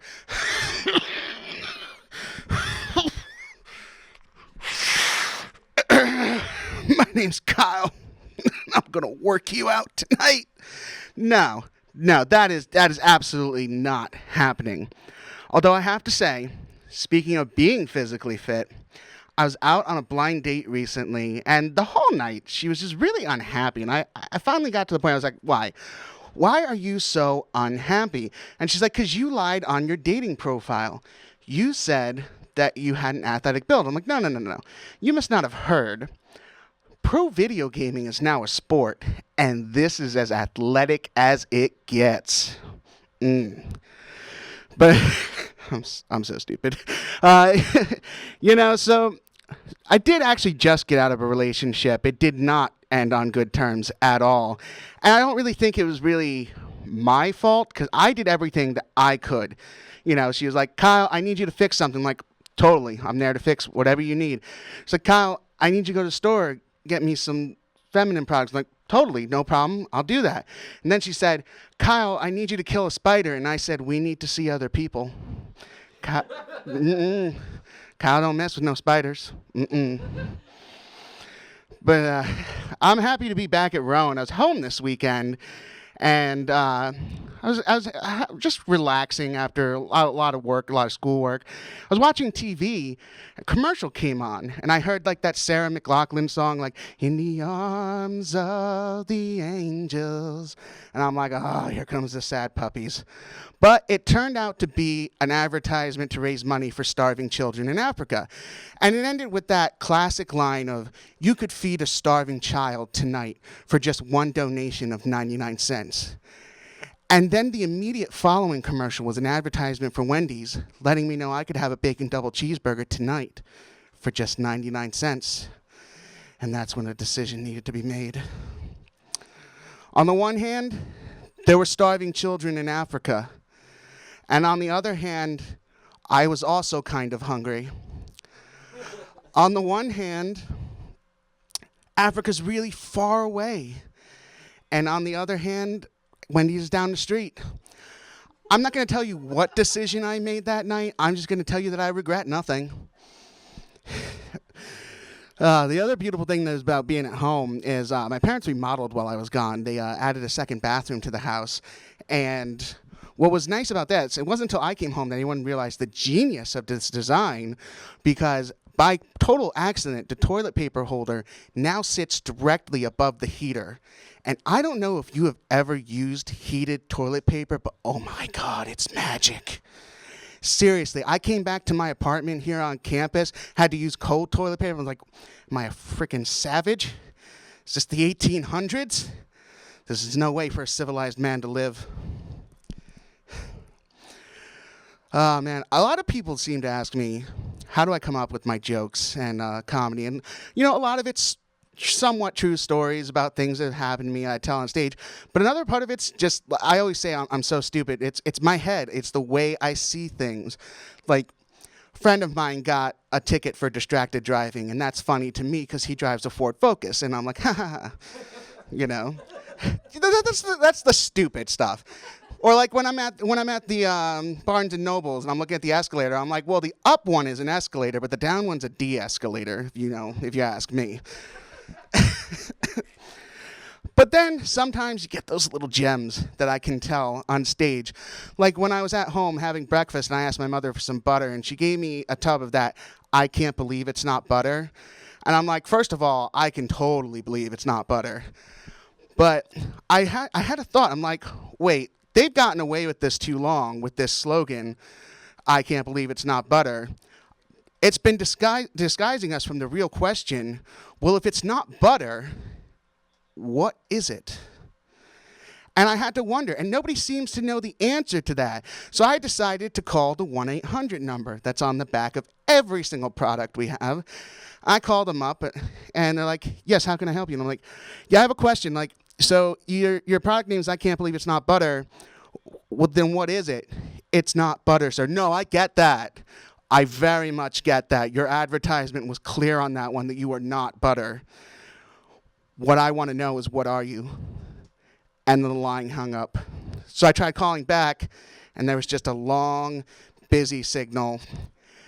Ever since that day, there's been a white van following me around. I'm pretty sure they're coming after me. I kind of want to confront the van. I kind of want to open it up, and I really hope it's the CIA or the FBI, because then I can say, I can't believe it's not butter people. And that will make my life perfect. Going on this little spiel of advertisements too, I was watching another commercial, and it kind of had this commercial with this older lady, and she was just kind of like, you know, I accept that I'm not the hiker that I once used to be. I also accept that I'm at a higher risk for stroke due to AFib. And I'm like, I don't see how the first part of that makes the second part any better. Like, at all. That would be like me saying, I admit that I get a little winded walking up the stairs, but I also admit I might have a heart attack. How does that make me okay with that? No, that is completely unacceptable. All right, guys, you all have been beautiful tonight. Please, I beg you, please donate to Go for the Gold. It has been an honor being here for you guys tonight. Thank you very much. All right, Kyle, that was great. I'm never going to look at I Can't Believe It's Not Butter again. I'm never putting that stuff on my waffles. They're really out to get me. They're really, Kyle, we really thank you for being on this for this great organization. And I really got to ask, how did you get into comedy in the first place? So kind of with my promo, it was about 5 years ago at the University of Northern Colorado, where I started off before here. And it was just open mic nights, and I would go to them, and it was like the thing at this particular university, and so many amazing singers, and I would usually sing at these things, and I was like, okay, can't sing. So I was like, I kind of really want to tell some jokes. I've never done it before. Got up on stage, and it's just been, history. All right, and Kyle, I know you've been a 2-time winner of the Laugh Off Comedy Night at Raw. Yes. So is there any other times you're performing? No, I actually thought that Raw this past year was going to be my last time up here, and then I heard about this, so I'm actually really glad to be up here. This will be probably my last time because I'm going into my teaching career, and the two don't really mix. Oh, that's really great, Kyle. And we are really just so proud that you're up here and you're just bringing another aspect of the performances tonight. It's not just music. We're out here doing comedy as well, and it's got everybody such a great laugh and such a great time. And for such a great organization such as Go for the Goal. And so yet again, we thank you, Kyle, for being here, and we were happy to have you. And everybody, keep on staying tuned here on Rowan Television Network's 10th Annual Telethon supporting Go for the Goal, because we have more great performances and great stuff coming at you, so stay tuned. Awesome. Thank you, Sean, and good performance there by Kyle. A little bit of a change up. We've been doing music, and we had the comedy performance, and 2-time winner of the Laugh Off, and you can see why. Yeah, he is really funny. And that whole segment about I can't believe it's not butter, that's concerning. Gina, I know off camera everyone could not see you, but I saw you, and you were very, oh my gosh, me too. What is it if it's not butter? He knows his audience. See, I understand. I get where you're coming from. Well, bravery is defined as the quality or state of knowing or of having or showing mental or moral strength to face danger, fear, or difficulty. This quality gives people the inner strength to overcome so many things like standing up for yourself or speaking in front of a crowd. At some point in each and every one of our lives, we've had to face challenges that take courage and determination. Some of the most brave and courageous people are those that didn't really have a choice. Cancer devastates millions of people around the world every year. It's stated that in 2016 in the United States, over 1 million new cases of cancers would be diagnosed, and in 2014 it was estimated that over 15,000 children and adolescents would be diagnosed. Cancer is a destructive force that kills many people. However, there are those who rise up, and through brave efforts, they battle and effectively defeat cancer. Let's take a look at one of those brave people.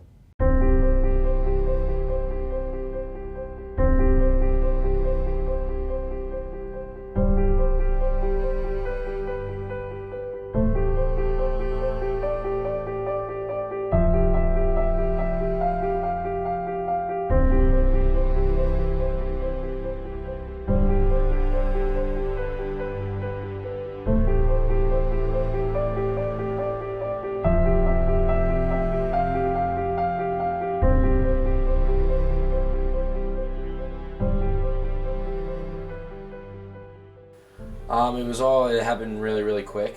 I turned, I think, 13 December 19th, and 2 days later I came home from basketball practice and my ankle hurt really bad, just like swollen and like kind of like aching.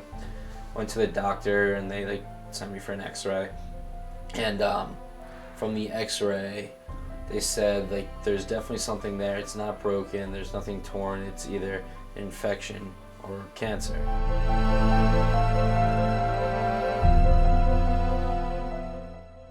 This being the only way I'd be able to return to like sports and a normal active life, I went home that night and did a lot of research into it. So that was another like quick thing I found out and was tackled pretty quickly, and I made my decision fairly quickly, and that surgery was March 7th.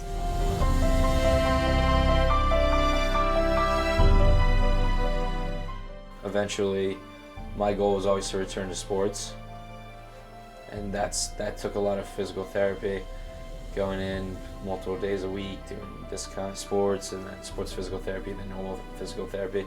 It was a lot of time being put in. Like, it wasn't just like, oh, I'm done, I'm not doing anything else. It took time to get back into the swing of things.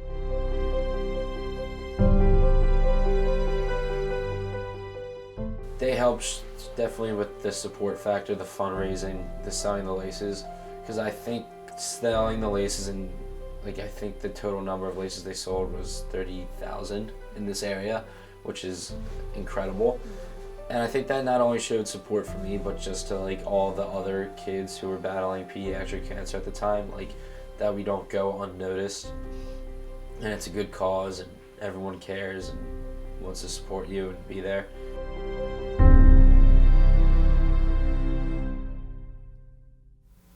And guys, thank you. Welcome to the phone bank. We are going to be live in just a couple of seconds with an esteemed RTM alumni. He did graduate last year. We're going to take you to him in 1 second. Just a quick reminder though, Cookie Muncher's gift card is still up for grabs. We have had some phone calls from some people, but they're just not local to Glassboro, so the donations are coming in. We're at nearly $400 so far in donations, so keep them coming. We got to give as much money to Go for the Goal as possible. So now, it is my honor to bring on JP Urbicella. JP, how's it going? JP, can you hear me? Yes, I can. JP, you are live here on Rowan Television Network's live stream as well as Facebook Live. This is RTN's 10th annual telethon. From what I've been told, you were a big part of RTN's 9th annual telethon last year. Tell me what it was like. It was definitely an experience to remember. I'm actually watching you guys on Facebook Live, which we did not have last year, so that's an awesome advancement for you guys. Now, last year I was actually master control, which meant I was in charge of switching between the studios, the phone bank, rolling out all the different packages, which was a lot of fun. And just being there to experience that the entire telethon, just from the back seat, was definitely an experience to remember, and it's something that I know RTN, obviously this is the 10th one you guys have done. Obviously, it's a great thing you guys have done. I'm actually getting ready to donate as soon as we're done our call. But I just wanted to say and tip my hat to all of you guys for putting on an awesome production. Well, thank you. Brian Dickerson and Aaron Cahill, our executive producers, are doing a fantastic job. JP, give me a quick update. What are you doing right now after college? After graduation, I actually went on. I was working with the Philadelphia Eagles, and then there I was helping out with shooting some highlights, editing practice footage for the websites, various press conferences, and other things. Basically, I was part of the team that uploaded the digital video content up to PhiladelphiaEagles.com. And a lot of what landed me that job was my experience at Rowan and my experience through the Rowan Television Network, and even working with the Telethon. Right, students that are watching, everybody here, JP Urbicella, left college, worked with the Eagles, even though I like the Giants, but doing great things. The Eagles are great with hiring tons of Rowan grads. JP, before we go, anything else you have to say for the executive producers, Brian and Aaron? Not just for them, but for everyone. You all are doing a great job. Everything looks great so far. I've been watching since you guys started, then I shut it off for a little bit, and then I came back to call in. And everything looks great. You guys are doing a great job, especially coming from the Student Center. Looks awesome. But just a giant hat tip to all of you guys and to everyone watching. Just make sure you donate if you haven't donated already. The money definitely goes to a great cause, and let's help, with this research and help support the people trying to help those who have these kids with cancer. All right, JP, thanks a ton for calling in. I'm going to put you back on hold so I can get you to one of my colleagues to donate. Thanks again for calling. That's JB Urbicella, one of our esteemed alumni class of 2015. Guys, back to you. Well, thank you, Lenny, and thank you, JP, for calling in and having a live phone call. That was interesting. Yeah, that was definitely fun. It's good to see alumni still reaching out, watching, and congratulations to JP, and we hope he continues well into his future. But let's talk about that video package with Jason and how touching that was for him to be so passionate about sports and to be a student athlete, and unfortunately having to go through the procedure he did, but able to, eventually get back on the field. It's nothing short of heartwarming. Yeah, it's just amazing, again, to see the whole community come together and help him get through his rough time. It's just such an amazing thing. Absolutely. And as we continue with our telethon tonight, keep in mind that it is so important to donate. You never know whose life you might change. There are children all across the country fighting this horrible disease, and we want them all to know that we are with them, fighting with them. You can donate by credit card by calling our phone bank at 856-256-5555 or on our website, rtntelethon.com. And if you happen to be in the Student Center, you can donate with Rowan Bucks until 9 p.m. Keep in mind that Go for the Goal is a 501c3 nonprofit and as such is tax deductible. Now let's see how the Lego competition is going in the Student Center. How's everything going, Hassan? Any favorites to win? Welcome back, guys. We're back in the live in the Student Center, right in the middle of the Lego competition. One of our teams showed up miraculously. Yes, they did. One of the 4 teams that came late, they showed up. Team Love Your Melon came to the competition, and they are out in full force. So let's remind you what goes on in the competition. Each team has 45 minutes each round. Yes, that's right, each round. After the end of the 45 minutes, we have our judges come to us with a collective decision on who wins each round. So let's go over to Cool Tigers over here and see what they're building. Hey guys, how are you guys doing today?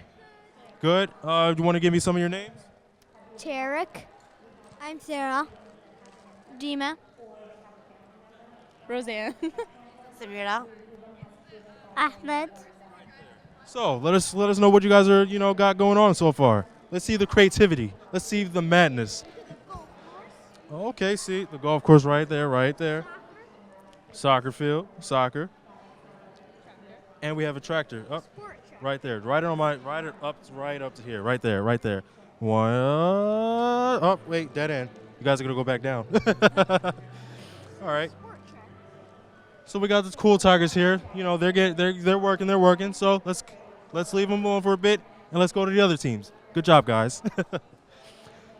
Let's go over to the physics team. Yes, the physics team that is. Right is. Hey guys, give us a little update of what we got going on.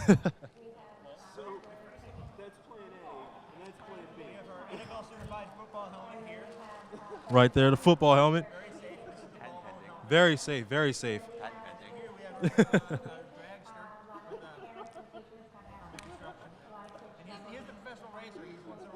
The professional racer. Oh, what does he have on his hair? Like, what's his hairstyle? If you ever won first place in Mario Kart, then you know that you get driven around by a little flower guy. And like he bounces around and stuff. That's the first place cart with the flower guy. The first place right there. You get interviewed. Right there, right there, right there. It's Mario. He takes sponsorships. Mario Kart double dash. So we have NFL certified helmet. Very safe. We have our own little Mario Kart sponsor. Gotcha. So I'm gonna let you guys continue to work, and we're gonna fade over to the other two teams. Follow me right this way.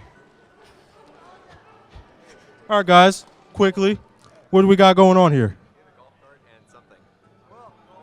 We built a golf cart. Gotcha. And how long did it take you guys to make this thing? Most of our time. Most of the time. You know, the rivals over there, the physics team, this is astronomy team, correct? Yes. We like the stars. Definitely. These guys are all stars. We got all 5 stars over here. Let those guys continue to work, and let's over to the next one. And last but not least, even though they were tardy, but they are working out here. They are working indeed. What do we have going on? Anyone want to share what they're going on first? I'll share. All right, so in the middle we have a soccer field, and we have little guys playing soccer. You can see the ball and the 2 goals.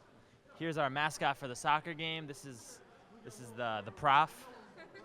And here we have, yeah. Rowan's own. And here we have a little beach scene. You see, there's a guy surfing. We got palm trees on either side there. And these are the stands for everyone to watch. Doesn't look like a lot of people are at the game though. Love Your Melon loves their Legos. I'll let you guys know that. Love Your Melon loves their Legos. So I'll let you guys continue. Oh, what do we have here? Just a little. Oh, that's just something she's visiting. Oh, they're just playing. You know, there are kids over there, but these kids are also kids at heart. All right. So now we head back over on here. That is what our teams are doing currently for the Lego competition.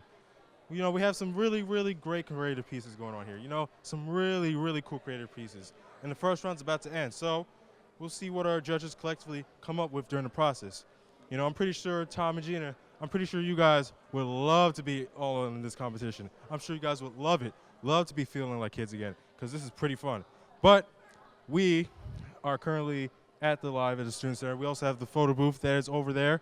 We're, you know, getting it a little bit set up. Some people have taken pictures already, but, you know, we already have cotton candy and popcorn up in the corner. We already have food as well. Everything's free, by the way. It is free, definitely free. But, Tom, Gina, back to you guys. Thank you, Hassan. Nothing but the best from Hassan. And yes, I would love to go there and, you know, feel what it's like to be little again. But unfortunately, like I said before, I don't have skills with Legos. So hats off to those guys. Yeah, I would love to be over there. We could like learn the Lego skills from the kids making these awesome creations over there. Yeah. Man, we'll have to stop over there later tonight.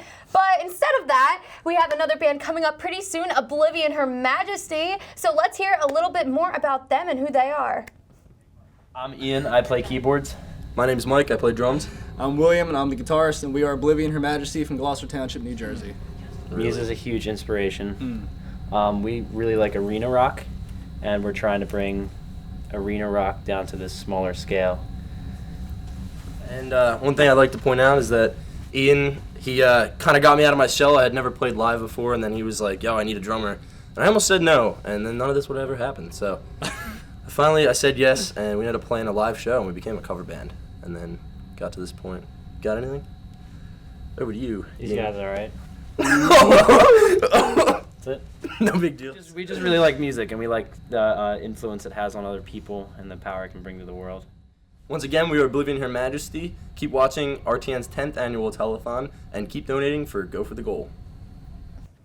And thanks to Oblivion Her Majesty, not only for coming, but for that nice plug to tell people to donate for the goal. And if you haven't already, please get out there and donate. But we got a lot of musical acts tonight, Gina, and I'm excited about this kind of little competition that's going back and forth between them. Yes, I love it. It's very exciting. Like, see who we think is going to be the best band, musician, or comedian of the night. Yeah, This has been really fun. Well, this evening we have showed you some of the inner workings of tonight's telethon. You've seen the crew hard at work, and we've tried our very best to give all of our talent and crew their hard-earned credit. Absolutely. The countless hours of preparation and planning it takes to put on a program of this magnitude is outstanding. With all that being said, there are many unsung heroes that are not here with us tonight. We all know that Go for the Goal's mission is to assist children suffering from pediatric cancer as well as their families. With such a wonderful cause, it's not hard to believe that so many generous people are willing to help out in any way they can. We've reached out to local businesses all around us to see if they'd be willing to aid us in our cause. Not surprisingly, many were more than willing to help us in any way that they could. We would like to take time to recognize those businesses for their selfless contributions and interest in assisting us as well as Go for the Goal. Production consideration for tonight's broadcast provided in part by Sicanti's Pizza in Glassboro, Cookie Munchers, Steve's Grilled Cheese and Quesadilla Company, Wawa, Tony Luke's at Rowan University, Panera Bread, CVS, Artcraft Promotional Concepts, Gourmet Dining. The Rowan Television Network also acknowledges special contributions made by Second Division, a high-energy dance band that takes the party to a whole new level. Performance studio staging provided by Earl Girls Incorporated. Lighting systems provided by Phantom Lighting. Performance audio mixing provided by Activate. Camera jib services by Ibetalo LLC. Today I'm here with Katrina Trenka from Go for the Gold. She's the Assistant Director. Thank you so much for joining us, Katrina. So why don't you first tell me a little bit about your position at Go for the Goal?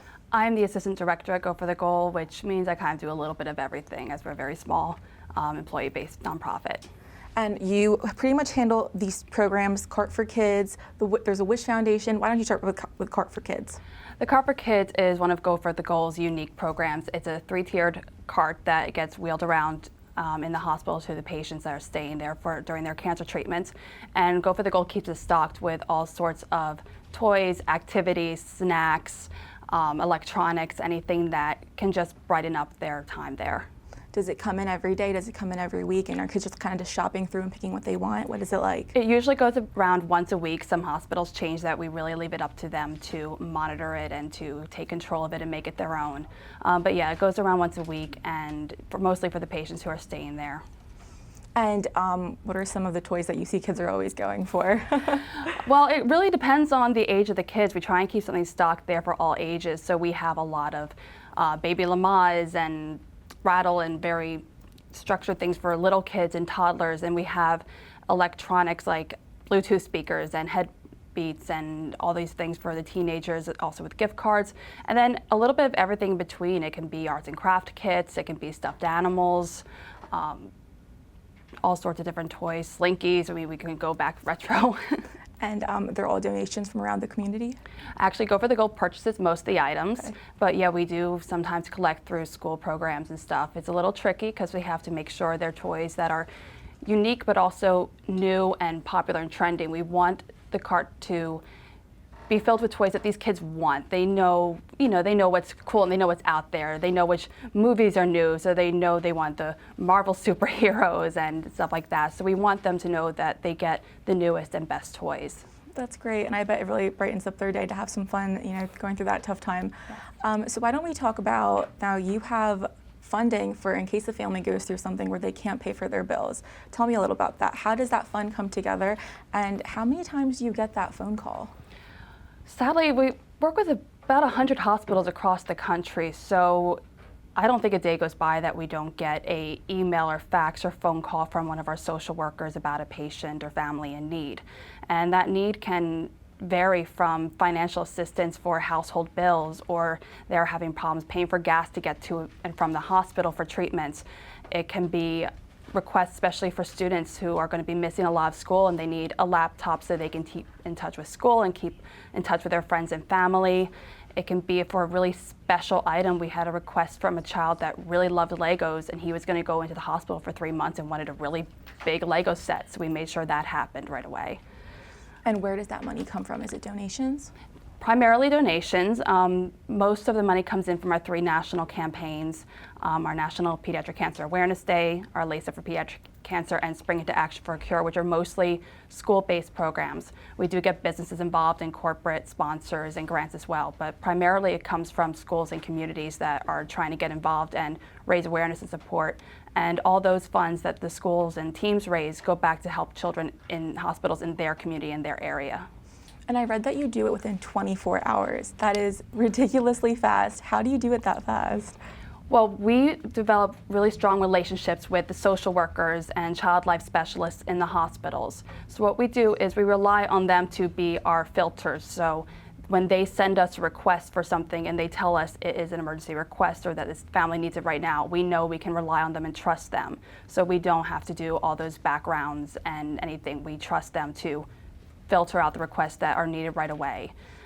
So it's really because of our strong relationships with the hospitals and the staff there that we are able to do that, because we understand that when these requests come across, these families don't have 2 months of a waiting period to wait for their electricity bill to be paid. Otherwise, they're going to be sitting in the dark. And this family needs gas cards to get to the hospital. It's not something that can be put off or waylaid because the child needs to get to the hospital for their treatment. It's usually in a very immediate need for assistance. So we've done all we can to make sure that we can respond to that need right away. And why don't you touch upon this wish granting program? There was a great story on your website. I bet there's so many. How does that program work? Let's start there. It mostly works the same way as the financial assistance, where we get requests from social workers and hospitals, staff, and child life specialists for special requests and wishes. And that can vary from important electronic items that they want or something to really once in a lifetime events and activities, from sporting and concerts to incredible vacations for a family. One of my personal favorites, and I might cry, we had a request come across our desks maybe 2 years ago, I think, and it was for a family of a little girl, and she was not doing well with the treatment, and they knew she didn't have too much time left, and what she really wanted to do was meet Winter the dolphin, who is the dolphin from A Dolphin's Tale. And she was living in Georgia and couldn't fly. So we got the request, I believe, on a Thursday. By that Saturday morning, there was a car to pick up the family and drive them from Georgia to Florida. We arranged with the hotel there to give mom and daughter a special spa day. She and her brothers got their own private cabana on the beach, and the aquarium gave her a backstage tour, and she got to meet Winter and pet him with her family. And we were able to pull that all together within 24 hours. And it touches me the most because part that breaks my heart is that following Thursday we got the phone call that she had passed, and her family was just so grateful for having that last really special, positive memory with her. Well, you're tearing up. I feel goosebumps. I mean, that's amazing. And you do, this is just one story, but there's countless of stories.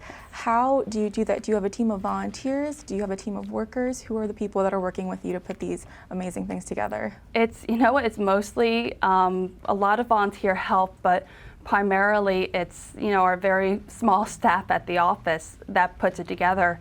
And we do that because we realize, you know, a lot of these wishes, requests, financial assistance can be done with phone call or online, and we don't need 50 people working throughout the country that need to have staffed offices and payroll. We can do it with a smaller staff, and that allows us to make sure that all the funds we raise go back to where they're needed rather than just, you know, spreading ourselves out thin.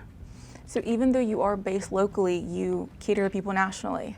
Yes, we get calls and thank yous from our social workers in Washington State and Hawaii that are so shocked and surprised when we are able to respond to their requests the same way we respond to a request here or in Philadelphia. And before we go, let's talk a little about you. So how did you even come to Go for the Gold? How did you find it?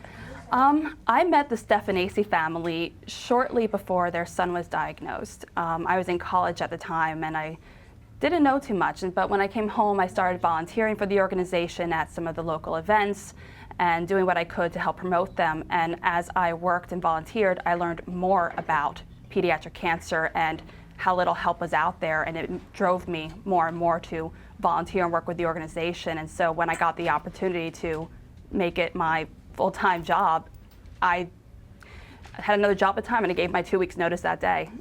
That's amazing. And how can you volunteer? How can we get in contact with you? You can reach out to us through our website at goforthegoal.org, or email us at g4g@goforthegoal.org, and myself or Beth Stephanacy will be back to you right away to hopefully bring you on board. Well, Karina, thank you so much for joining us. Thank you so much for all you do. I really appreciated having you here. And we are going to now see a little bit of we're going to now go and see a little bit of the amazing work that we talked to you at the hospital.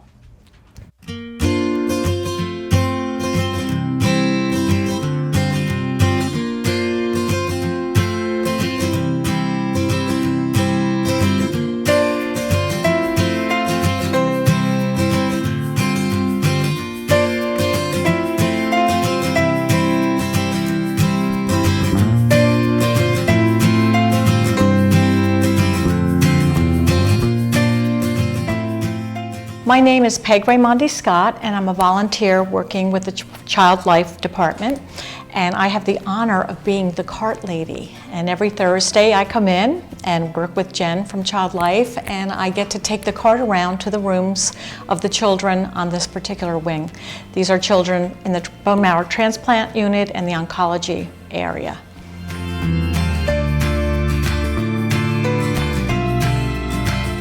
The children are so excited to see this cart. Often I'm walking into a room where there's a lot of sadness and perhaps a child not feeling well and parents very stressed out. And the minute I knock on the door and say, "I'm here with the cart," everybody's face lights up. And that's the children and the parents. They are equally as excited. And so I get to walk into the room with this beautiful cart full of gorgeous toys. They're really high quality, nice toys. For all age groups, and it's such a pleasure just to see the enjoyment that the children have in getting to look at all the toys and decide which one they want. So it's fun for me and for them.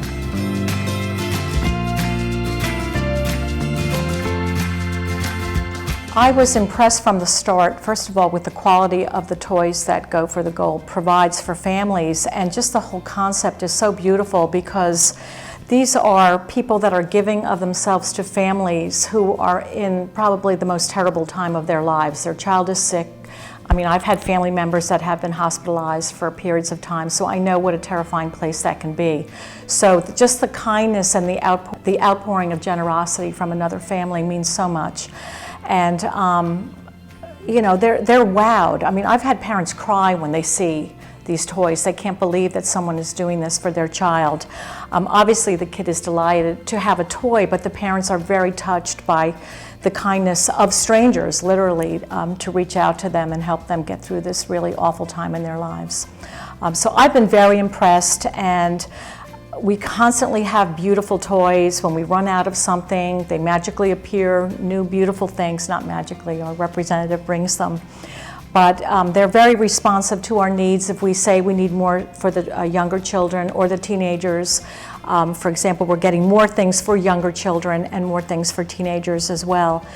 That really fills a need for us. So they've been phenomenal, and it's really a beautiful thing. It really touches my heart, but the important thing is it really touches the families that it's meant for.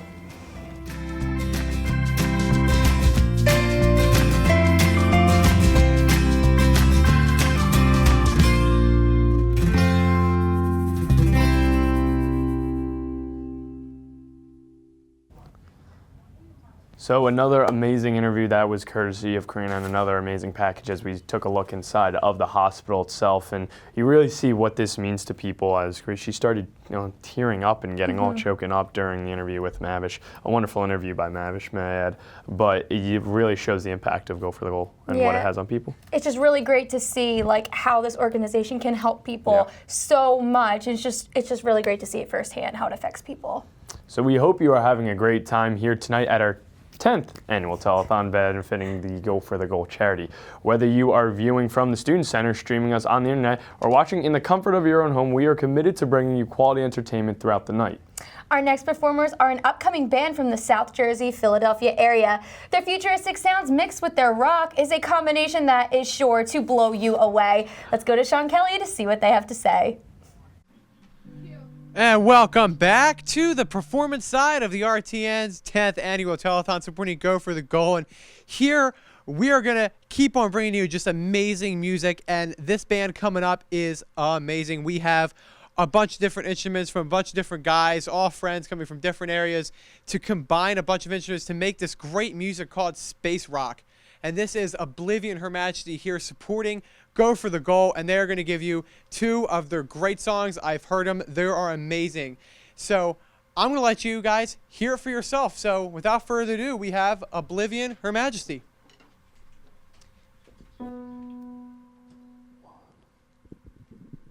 1, 2, 3, 4.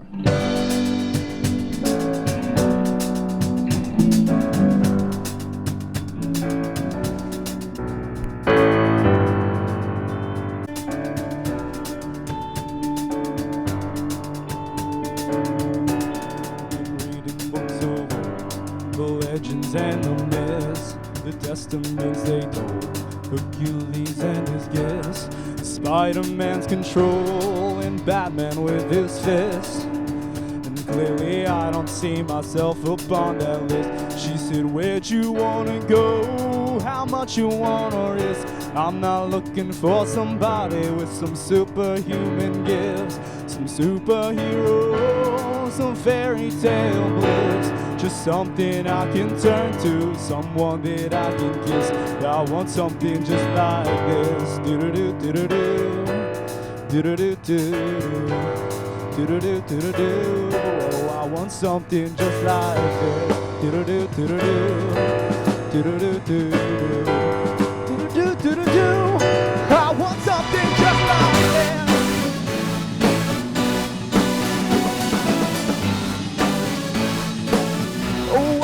Something just like this.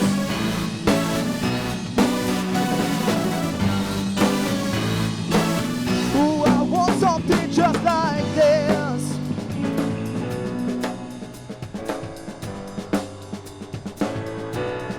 Reading books of the legends and the myths, the testaments they told, Hercules and his gifts, the Superman unrolls the super for you list.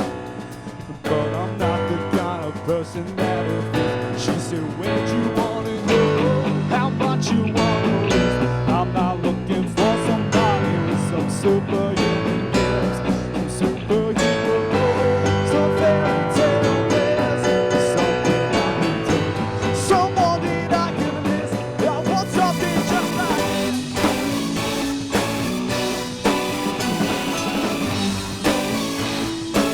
Oh, something just like this.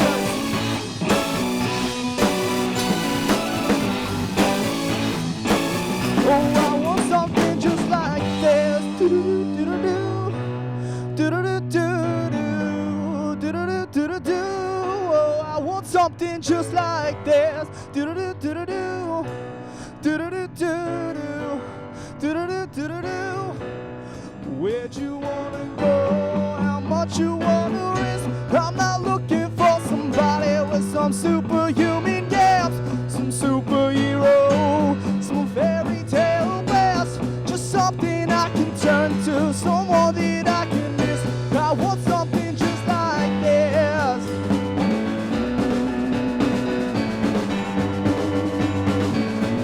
I want something just like this.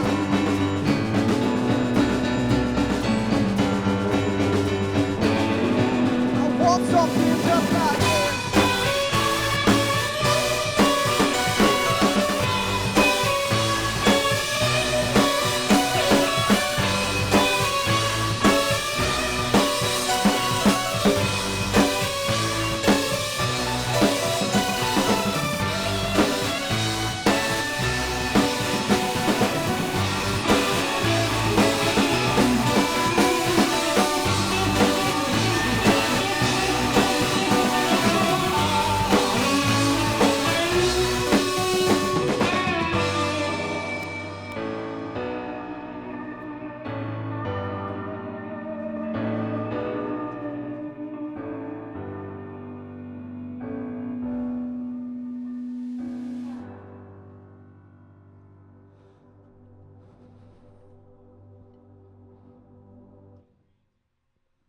Thank you. We are Oblivion Her Majesty from Gloucester Township, New Jersey. That was obviously the new Coldplay song. Oh my God, Chainsmaker song. Chain Play song. It was just released. We're going to do an original for you guys next. This one's called Dark Matter.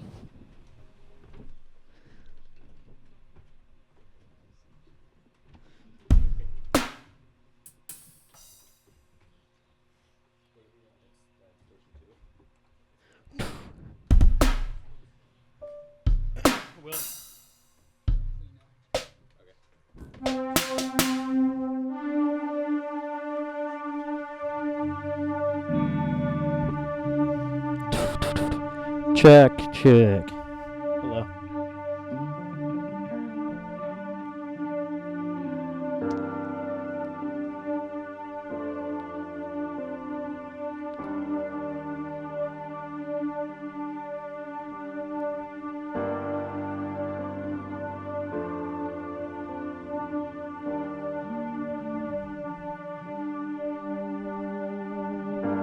Maybe let loose yet another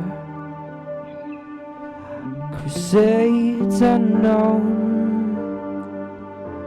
Our spirits try.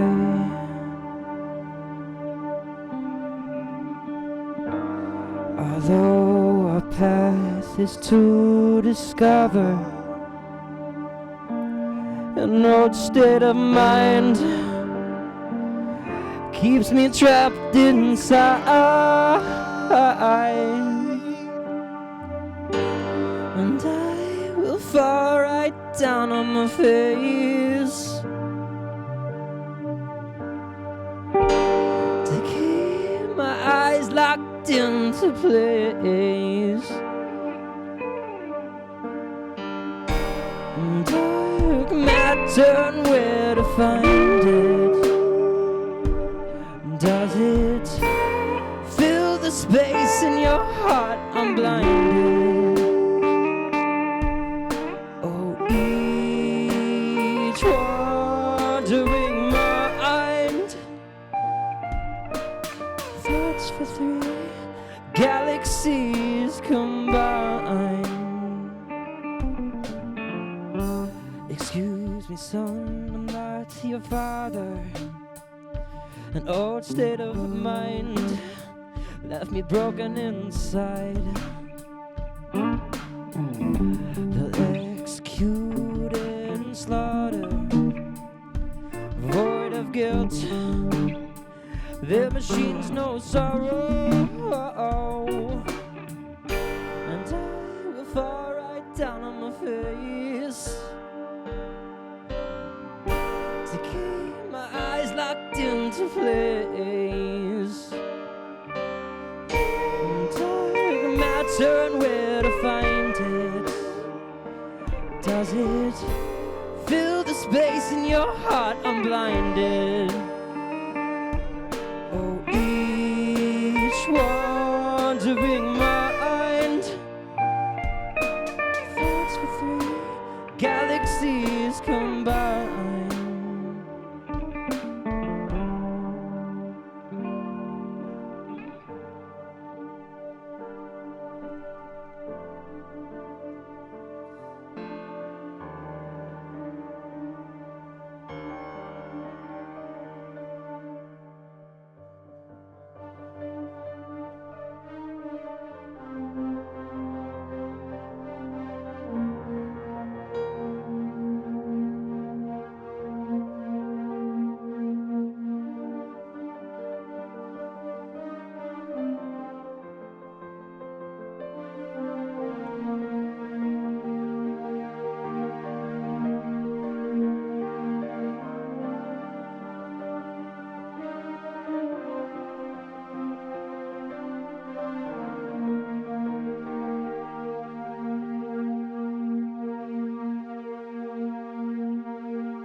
my friend. Dark matter and where to find it. Does it fill the space in your heart? I'm blinded. Oh, each wandering mind. Thoughts for three galaxies combined.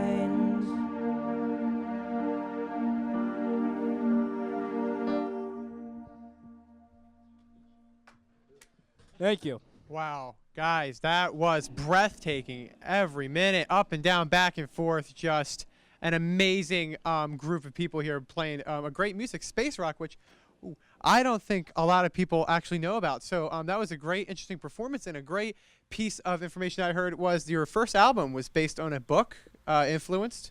That man over there. It's in the basement. Yeah, it's in your basement. What's about the book? Yeah, so my grandpa was cleaning out his basement one day, and he hands me this book. It's just about the universe. It's like this weird kid's book, but they talk about the word oblivion so many times in it, and I think that's just the weirdest thing to put in a kid's book, that word especially, because it has so much meaning.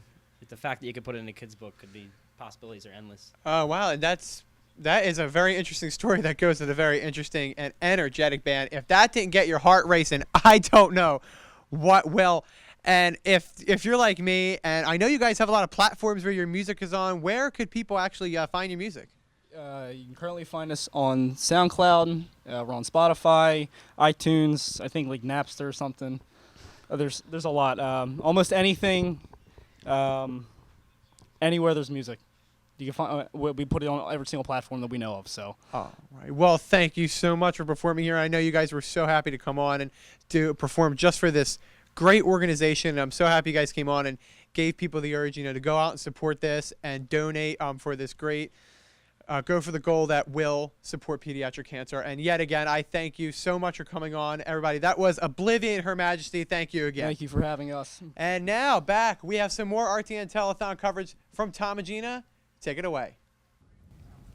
Thank you, Sean, and another great performance from Oblivion, Her Majesty. And again, another musical performance we mentioned. We have a lot today, and none of them disappointed. Yeah, they did an awesome job. Their music was so cool and different, and they have so many places to go download it, so you have no excuse than to just go get all of their music. Yeah, definitely. Go check them out. Yes.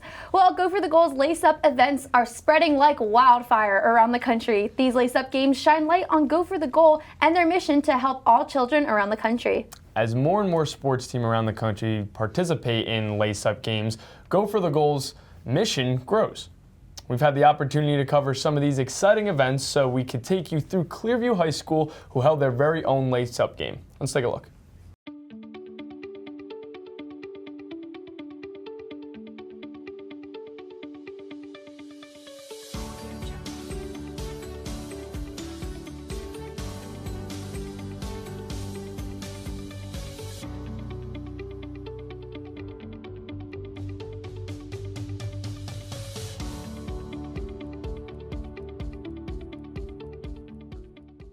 I have been a teacher at Clearview. I will be finishing up in June my 19th year as a teacher here. I've been a basketball coach at Clearview just about that same amount of time. When I came to Clearview, I was hired as a math teacher, and then the boys' freshman position was open. I was the boys' freshman coach for a year, moved up to JV, and then 13 years ago, the girls' position opened up. And I wanted to be a head basketball coach. I'd been an assistant. I had never been a head coach. And I've been the girls' head coach for the past 13 years. Just finished my 13th season.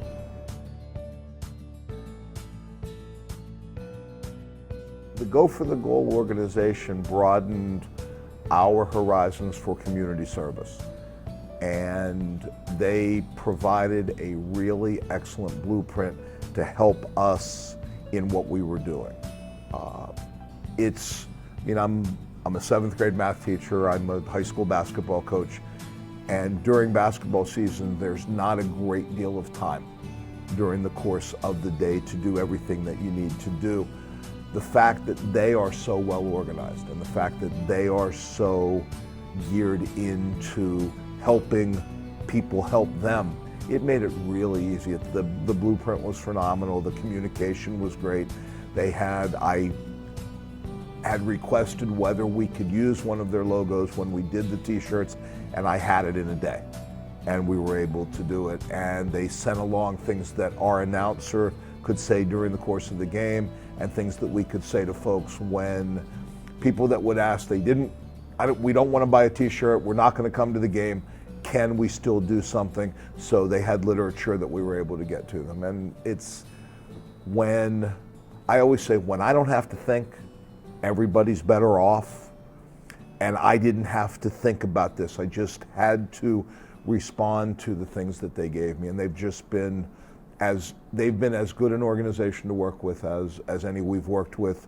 We've done a Coaches versus Cancer concept all 13 years that I've been the coach.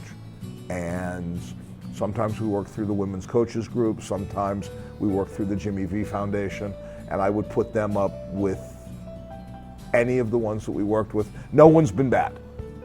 But for us to be able also to work with somebody local and to benefit a local family and their child was great for us.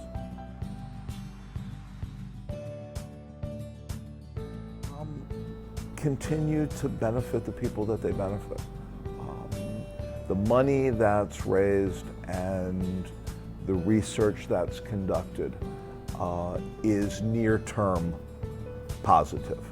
But the fact that people, we had a real nice crowd, and if one person got the literature, takes a look at it, and gets involved where they work, and they do an initiative, and someone from there does it.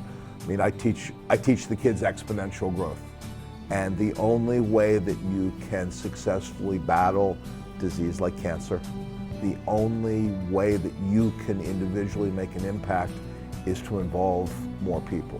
And I've already had other coaches, they ask, we all talk about, what do you do? Like I said, I learned it from the folks at Williamstown. So anybody that's asked me, I share that information with them. I share the pictures that we took. I share the information that we got from them. Here's how they help us. Here's what we did. And we're not, obviously, I've got 2 grandkids. I'd love to see them not be at risk as they grow up. But I'm also pretty realistic, and I understand that it's going to take a lot of time on people's part and a lot of money. But when you have organizations like this that are willing to give of themselves and help us do it, then everybody's going to be successful.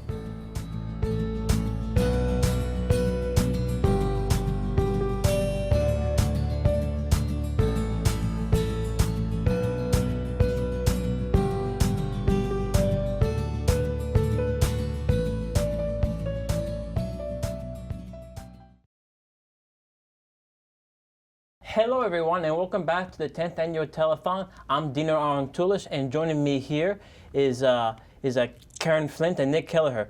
Thank you for joining us here today. Absolutely. So if you guys could first tell us, how did you first get started with Go for the Goal? Yeah, so I was a long-time childhood friend of Richard and, remained close with the Stephanacies through the years.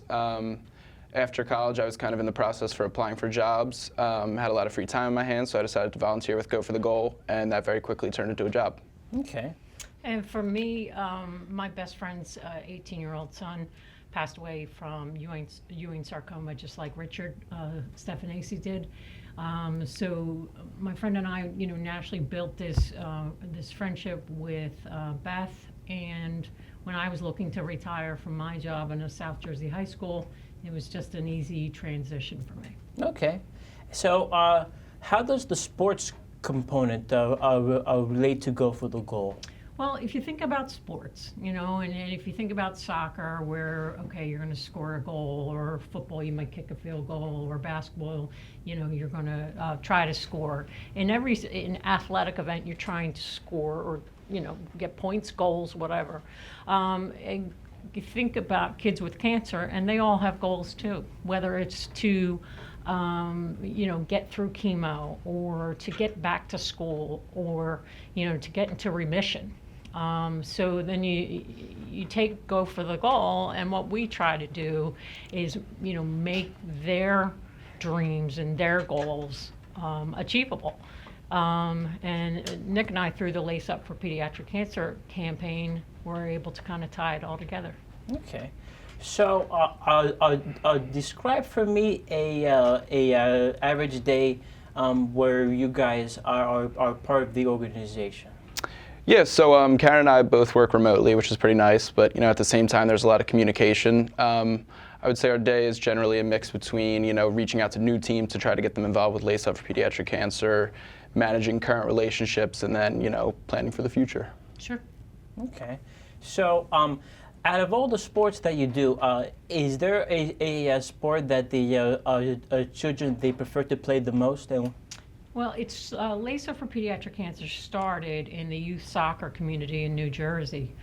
So we certainly have a great following in the sport of soccer, but that has easily transitioned to just about every sport that you can name. We work with them all. We work with all sports, all levels, and there's really no everybody. But also, in September is Pediatric Cancer Awareness Month, so we have great involvement in the fall season with, soccer, field hockey, football, volleyball. Those athletic teams, really make a great push for us. Okay. And so I know during all the sporting events, a lot of the players, they have the golden laces. What is the symbolism behind the golden laces? So gold is the color for pediatric cancer awareness. Basically, that's just, to support the cause, get the word out there. Cool. Okay. So, for the viewers watching online or on television, what do you think you want to people to think of Go for the Goal? What do you think, the message that, you guys want to show everybody? Well, for me, when I think about the people that work there, and there's not a ton of us, but it's people, from Beth on down that really have a personal commitment to what they're doing, that care about the mission, and have a passion for the cause. When we are trying to, whether it's Nick and I trying to get these athletic teams involved, we know what that's going to turn into is dollars to help kids and their families. The big thing that I think, when I think of what kind of sets us apart from other organizations, and still it sometimes kind of dumbfounds me, is that the amount of funds that actually go where they are intended to go. When we sell a pair of laces for $5, $4 from each pair goes back to help these kids and their families. When somebody donates, say $100 through Lace Up for Pediatric Cancer, every single penny goes back to the cause. And I think it's very rare to find an organization that, is so committed. Okay. And do you guys have any sporting events coming up in the next couple weeks? Constantly. Yeah, doesn't stop. They're all the time, and they're all across the country. I was just talking to Beth in the green room. We have, I think, 10 to 12 different college softball, baseball games on just Saturday. And it could be anywhere. It could be, we have Villanova baseball laces up on Saturday, but at the same time, there's a game in Indiana, and there's a game in California, and we have a main calendar that helps us to, stay focused and keep track of everything. But it's happening everywhere all the time. And that sounds very interesting. So, do the children are they able to interact with any of the professional sporting teams in the area? Well, we do try to make that happen when possible, and it doesn't have to always be the area. We had a situation where it was just a month ago where somebody in the Houston area was trying to arrange, there was a child, a teenager, who had just been diagnosed with cancer, stage 4 cancer. And they were a big soccer fan, soccer player, and fan of the Houston Dynamo, who plays in Major League Soccer. And they were trying to see, you know, at that point, when somebody's diagnosed, you want to do everything you can to help, whoever you are. So they were trying to see maybe they could get, a Houston Dynamo player to go visit this teenager in the hospital and lift his spirits. They happened to go on the Houston Dynamo website, tried to contact them, it didn't work out. They saw our logo, clicked on our website, sent a message to us. Beth responded within probably minutes, and she was able to make that happen. And, so while we can make it happen in this area, we can make it happen across the country. Okay, yeah, very interesting. So where do you see the organization going in the next 5 years? I'll go for the goal. So right now, since Lace Up for Pediatric Cancer started in 2011, we've had somewhere in the ballpark of 350,000 athletes. In 5 years, I think it would be nice to have 1 million. Sure. And, we would ideally have that occur from, U4, youth soccer, all the way up to MLB. Okay. So do you guys play any sports in your spare time or anything like that? Do you see how old I am? Back in the day, I used to. My whole life has really been in athletics. I played high school basketball at Highland High School. I played college basketball. I was the athletic trainer at Triton High School for almost 30 years. So my whole life has been in sports, and which helps me in what I do for Go for the Goal. Okay. So, so you talked about about how the children get involved with the laces. So are the children currently able to watch the live stream that is currently going on now? You mean kids in the hospital? Or yeah, sure. If they're, how kids are with technology these days, they're better than I am. So if they're clicking in, tuning in, I'm sure they're out there watching. Okay. And so, do you guys have anything else that you would like to add to tell the audience? Well, I just think that it's hard for people that don't know you to trust you.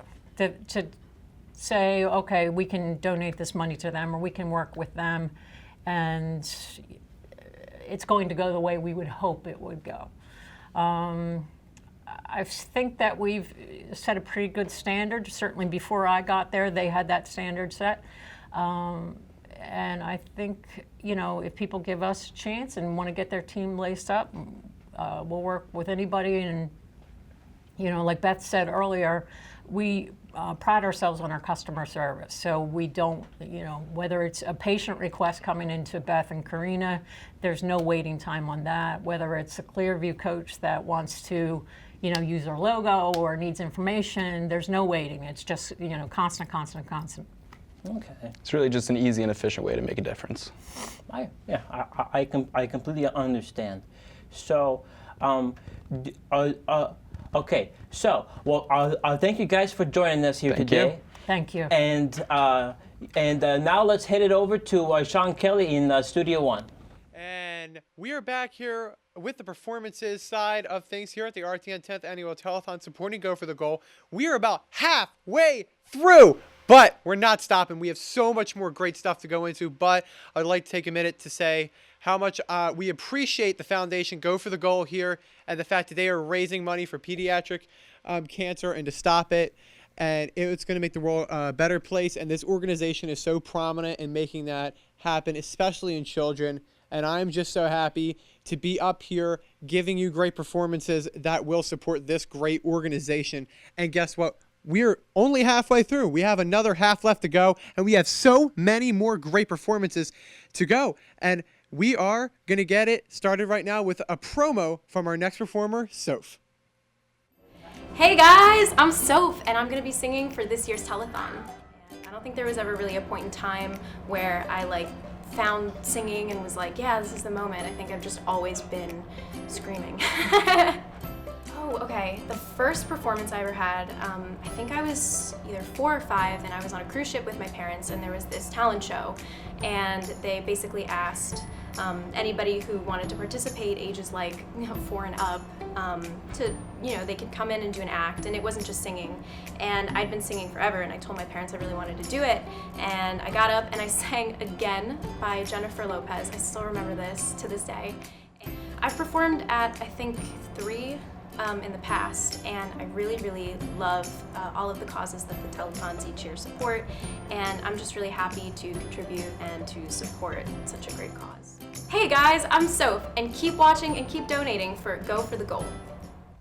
So that was a little bit about Soph. Soph was also at Rowan's Got Talent. I was lucky enough to be there and host that. She's a big cat person too, so a little more fun facts about Soph. Yes, I do remember her talking about cats a lot. She really enjoyed them. Yeah, seriously. So I'm excited to see what she has in store for us. And it's kind of hard to go on later and later in this production because each performance is so good. They're tough acts to follow. Yeah, it's really tough. Everyone's just so talented. I honestly can't even pick a favorite at this point. Everyone's just been so good. I'm very indecisive. So before we head to Soph's performance, let's check in with good old Lenny Schnee over at the phone bank. Hey, Lenny, what's going on over there? Hey guys, I am live here with Adam Bradshaw, esteemed RTN alumni. Hi. Hey, what's up, Lenny? Adam, what is going on? I heard from Casey Holcomb, one of our big helpers here at the RTN Telethon, that you are working with Netflix right now after you have been in the business for a couple of years. What are you doing with Netflix? Yeah, actually, currently I'm on the show Love, 3rd season we're working on for that, a Netflix show. I'm the production coordinator, so I went from New Jersey, moved out here to Los Angeles now. All right, how you liking LA?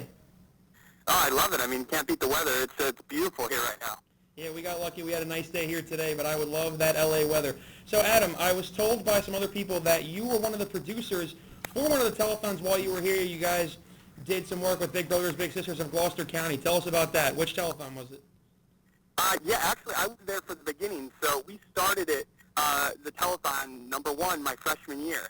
So I did the first 4. We did the first year out of our office. So that was, if you can imagine, the whole thing was just done out of the RTN office. And then it grew and grew, and we continued to raise the bar, and now it's what it is today. So, I mean, it's been just amazing. I was telling other people, I can't believe this is the 10th annual already. It's kind of like seeing one of your kids grow up. Yes, well, like Adam just said, this is the 10th annual telethon. We are benefiting Go for the Goal this year. We have certainly grown so much. Go for the Goal is a great cause. Adam, so just a quick kind of funny thing here. Casey Holcomb told me that you are from Michigan.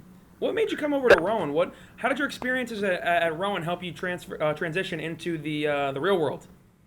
Yeah, it was actually kind of a unicorn at Rowan. Like 1% of the school population is from outside of the state of New Jersey. But I was really fortunate to come into the program at Rowan because it was such a great opportunity to learn with RTN and Cinema Workshop and the classes. It really prepared me for what I'm doing now. So I made the right choice. All right, Adam, I think you were, it amazes me the work that you're doing. Also, I was told that you just won an award at the RTF Media Festival. So tell me about that also. Oh, yeah. So it started at Rowan. Every year they do the 48-hour film festival in Philadelphia, and we just carried that over to L.A. And this past year, out of 190 teams, we got first place in Los Angeles for making a short film in under 48 hours, and we got to go represent L.A. and Seattle in the international competition, in which we won Best Sound Design in the world. So it was really awesome honor to get that. Well, it sounds like you are doing great things, Adam. Thank you so much for calling in. Going to put you on hold so you can do your donation with one of my colleagues. Thank you very much again for calling in. Yeah, thanks, Lenny, and congratulations to all you guys. It's been a great show. I'm really enjoying it. All right, thanks for watching. I'm going to throw you on hold. All right, once again, guys, that was Adam Bradshaw, esteemed RTN alumni, RTF as well. He produced the 2nd annual telethon benefiting Big Brothers and Big Sisters of Gloucester County. However, this is the 10th annual telethon. We are benefiting Go for the Goal. We're at around $900. Guys, keep pushing. We got to get to 1,000. Please, we got to get to 1,000. I'll talk to you guys in a little while. Thanks, Lenny. And remember to keep donating to this amazing cause. Even the smallest of donations can make a big difference. Now, before we head on over to Sean for Studio One, don't you love the way Lenny talks, my colleagues? My colleagues. Lenny over there on the phone back, whatever. But now let's go to Sean Studio One for our next performance. And we are back here on the performance side of the 10th Annual Telethon here to bring you more music that is going to support Go for the Goal, that great foundation supporting pediatric cancer. I am here with Soph. Hi, Soph. How you doing? Hey, I'm pretty good. How are you? Oh, it's great. I'm great. Here we are doing great performances for this charity, and we're going to hear some great indie pop from you, coming up with 2 great songs. You already have singles coming out as well, and I'm just going to let people hear it. I'll let people hear the greatness. So Cool. Let's give it right up for Soph. Thank you. So this first song is my debut single that I released in January, and it's called Ghosts.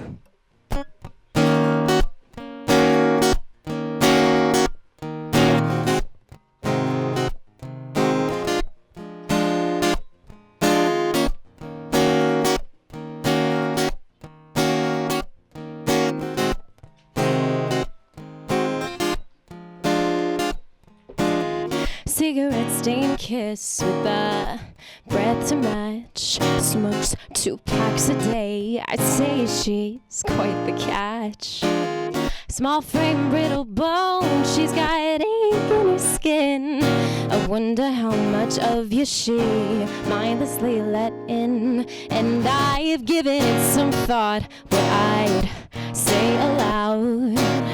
Ask her how she's been, how she's doing now. Does she recall your vivid silhouette? 'Cause I know that I have and I won't ever forget. Think of all the ghosts, think of all the ghosts.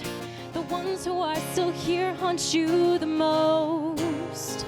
Think of all the flames, but burned out for days. But I still felt the fire in my veins. Ooh, whoa, you think you know me, but you don't. You think I won't leave this alone, but I'm about to prove you wrong. Oh, whoa, oh, you think the past is all I know. You think I'm scared of all the ghosts, but now it's time to let them go. Well, it's true, I do have a few of my own, but I've shaken them loose to find a better home. It's never the dead make any lights unclear. It's the walking reminiscence. It's the living that you fear. You think you know me, but you don't. You think I won't leave this alone, but I'm about to prove you wrong. Oh, oh, oh. You think the past is all I know. You think I'm scared of all the ghosts, but now it's time to let them go. Think of all the ghosts. Think of all the ghosts. The ones who are still here haunt you the most. Think of all the pain that will it all away. If you're still holding on, then you're to blame. But whoa, you think you know me, but you don't. You think I won't leave this alone, but I'm about to prove you wrong. Oh, whoa, oh. You think the past is all I know. You think I'm scared of all the ghosts, but now it's time to let them go. You think you know me, but you don't. You think I won't leave this alone, but I'm about to prove you wrong. Oh, whoa, whoa. You think the past is all I know. You think I'm scared of all the ghosts, but now it's time to let them go.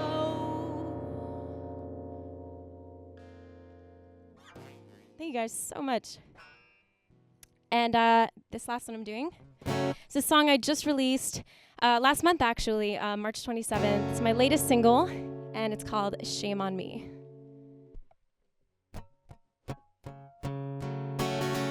Tell me something about yourself so we can get along. Tell me your taste in music, favorite genre, favorite song, so I can sing it back to you. Give me something I could work with, 'cause you're kinda cute. I don't wanna give up, now I'm on a hot pursuit to find someone, anyone new. Oh, shame on me for thinking that he could be so easily replaced. Shame on you for trying to tell me that my feelings are a waste. Any boy who's not him's a mistake.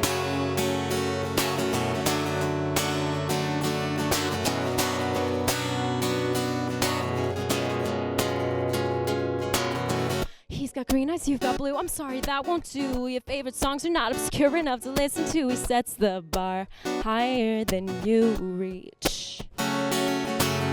And every little thing he does can always make me blush. And you could give me all the world, it wouldn't be enough. You're unique, like sand along the beach.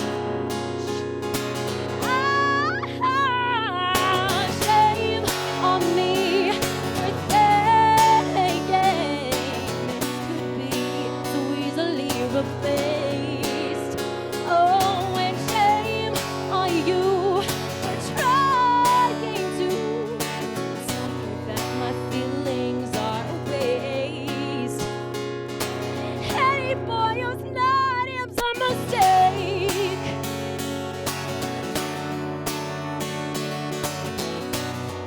Oh no, any boy, whoa, shame on, no, shame on,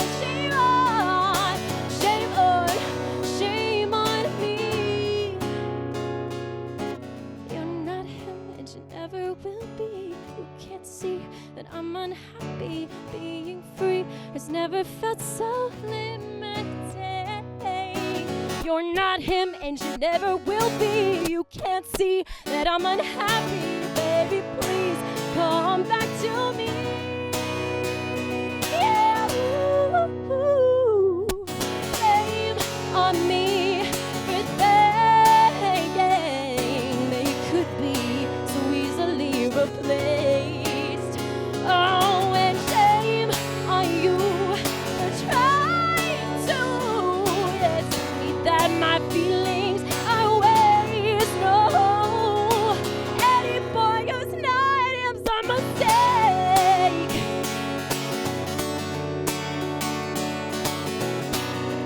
Oh no, anybody, whoa, shame on, no, shame on, shame on me, shame on me.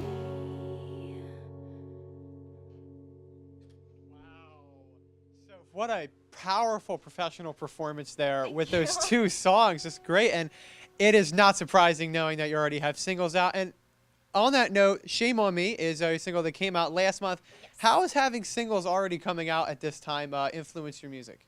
It's been great. I mean, I've been honestly just wanting to write more and more because I've been releasing a lot. I've got 3 more to go. I'm doing 1 release for the first 6 months of this year. So 6 releases, and it just feels good getting my music out there, and people have been responding really well to it. So now I just want to keep writing more and releasing more. So. Oh, that's great. And if people want to see your releases, where would they go to find them? I'm on Spotify and iTunes, and all you have to look up is just Soph, and it's SOF, and then there's like a little line through the O. But to find my music a lot easier, you can just go to sophmusic.com. And I have all of my music and my social media links and everything there. So just sofmusic.com, and yeah, check it out. All right. Well, thank you, Soph. And that is just another one of the great performances we have here tonight, raising money for Go for the Goal. And thank you for her. And we are going to get back to Tom and Gina for some more telethon coverage.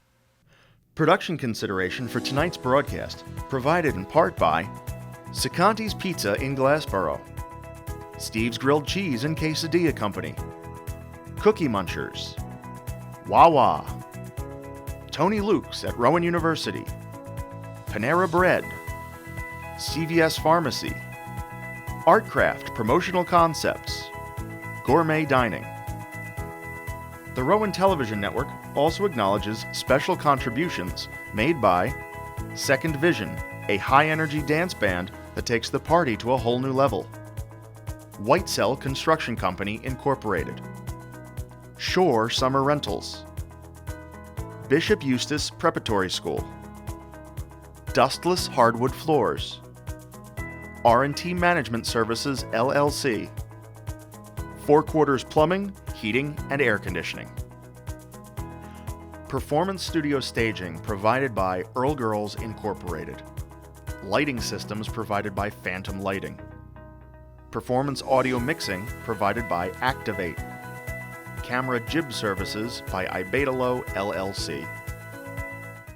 Welcome back to Studio 2. Again, a big thanks to all of our sponsors. And man, how great was that Soph performance a few minutes ago? It was excellent. And then, of course, like many other of the performances, the ability to sing and play an instrument. It's really an unsung talent that so many people just think goes hand in hand. But it's very, very difficult. And again, Soph, a beautiful voice. And again, that's going to be another tough act to follow. Exactly.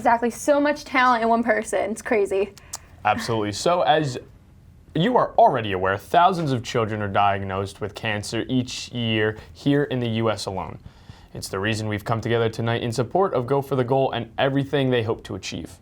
One might wonder where you begin after a child is diagnosed with cancer. There are so many things to think about, such as medical bills, the best options for treatment, and where to go for the best treatment. This was the unfortunate reality for a young boy named Thomas. This young man was diagnosed with lymphoma, and soon after, his family banded together to help Thomas in his hour of need. From this coming together of friends, a family and friends, the Thomas Tough fundraiser was born. Let's take a look.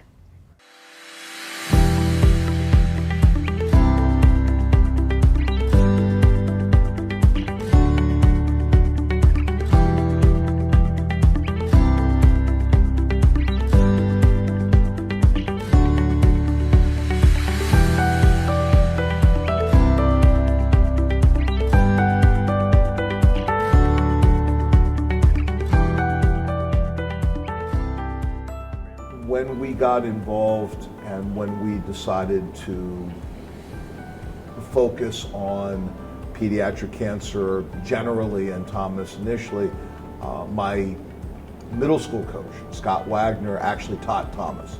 And he's the one that when we were putting everything together, told me about the We Are Thomas Tough Foundation. Checked with the people from the Go for the Goal, and we like the idea of wearing the yellow laces. And that's the part for the Lace Up for Kids that we use the logos and everything. And it just, everything kind of came together over a couple of days' time. And Sharon Blows, who is one of our counselors, is in communication with the family. Thomas was one of her students. And I just said, this is what we'd like to do. Please let me know if the family is okay with the things that we want to do. Because we also did a fundraiser at Wendy's that involved the entire community, and we sort of took over the Wendy's from, I guess it was 5 to 8 p.m. the week before the game, and we got tremendous turnout. So we put that into it. We sold the yellow t-shirts that you saw at the game, and we did great with those. And people were very generous. At our Coaches versus Cancer game, we never charge an admission, but we always just ask for donations for whatever organization we're benefiting. And we did terrific. I was just so pleased. And I need to say that the folks from Clayton, Tracy Moore, their coach, lost her father to esophageal cancer, and she asked me, said, we know you're wearing yellow, is it okay if we wear purple? And they did a whole fundraising thing around that and they made a very, very generous donation to us. And as soon as everything is done, probably within the next week, we're going to have a nice check to present to the foundation.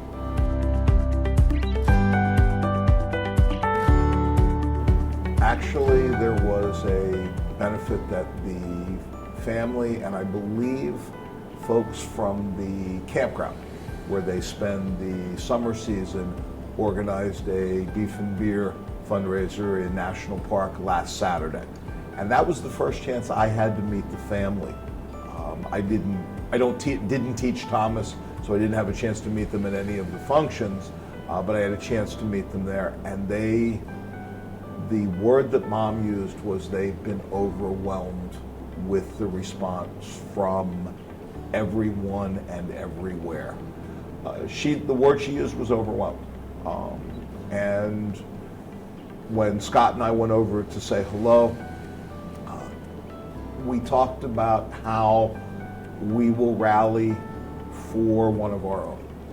And especially when it's anyone, but when it's one of our family, when it's a child, when it's someone who they're great people and it makes it easy to do things for them.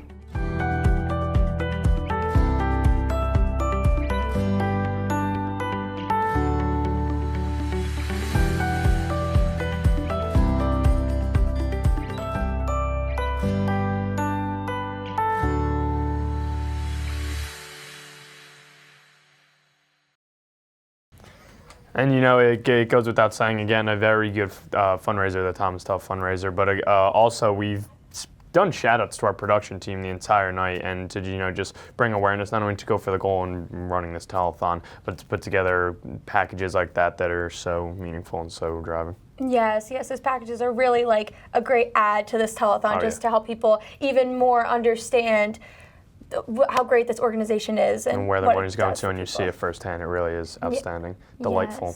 Yes. Tonight, we've really had the pleasure of meeting some of the driving forces behind Go for the Goal. So let's head to Mavish with another interview. Thanks, Gina and Tom. I'm here with Dr. Andrew Mulberg. He is a board member of Go for the Goal. Thank you so much for joining us today. Thank you so much. So let's start with, you're a board member. How did you get started with Go for the Goal? Well, Go for the Goal is a very meaningful charity for me. We were friends with the Stephanacies for many years doing karate, Beth and I, and that's how we met. And our sons, Nathaniel and Richard, did karate. So we basically were friends before Richard was diagnosed with Ewing sarcoma. And really, through the travails and tribulations that both Richard and his family endured, Go for the Goal was then established, and that's how I have become part of the Medical Advisory Board and lead that effort. Well, that's great. You're obviously a great friend to be part of this for this long time. So what do your duties consist of on the Medical Advisory Board? Well, as part of the Medical Advisory Board, it's a real pleasure because I get to spend the money that's generated on behalf of really trying to drive towards a cure for pediatric cancer that Go for the Goal generates. But part of its mission is also devoted to social mission, helping families, as you probably already heard from Beth and Richard. My major responsibility is helping to coordinate the scientific portion of how we spend money. So we elicit grants through many academic institutions, pediatric hospitals, who are focused on caring for children with pediatric cancer. And they present proposals, both clinical science and basic science, and we evaluate them through our advisory board and then decide who we best believe the projects are both feasible, that is, that they can be operationally conducted successfully, and then hopefully lead to the best efforts on behalf of children with cancer. Okay, so there's two parts of it. There is a hospital grant and there are research grants. Am I correct in that? Right. The grants are split into the social component of Go for the Goal and the basic science. And hospital grants have a different part of the Go for the Goal mission. Those are the different missions devoted to the CARTS for kids, right? CARTS for kids. And we focus more on the scientific evaluation. That is, trying to identify new drug therapies, identify new methods of diagnosing pediatric cancer, Ewing sarcoma, for instance. And that's what we focus on, the medical advisory. Can you talk about how important it is to donate to cancer research? How much of the money for these research projects are coming just from people donating all over? Right. So the fact is, pediatric cancer, as you well have heard throughout this telethon, is a hugely unmet medical need. And what that means is that, as someone, one of your moderators just talked about, the needs of children, one can't imagine how one identifies a doctor, identifies how a child who is unknowing about a diagnosis as impactful in their lives, in their family's life. It's critical that families who aren't afflicted with pediatric cancer are the ones that really need to listen to this telethon. because as many things that are derived in charity, charity should come before you're impacted by something. But that's not the way that most people act, right? Most people act when they're personally afflicted. Someone in their family now have to be involved and generate the influence on trying to change the course for their sister or brother. But for a child with cancer, there is no one more helpless or vulnerable than a child.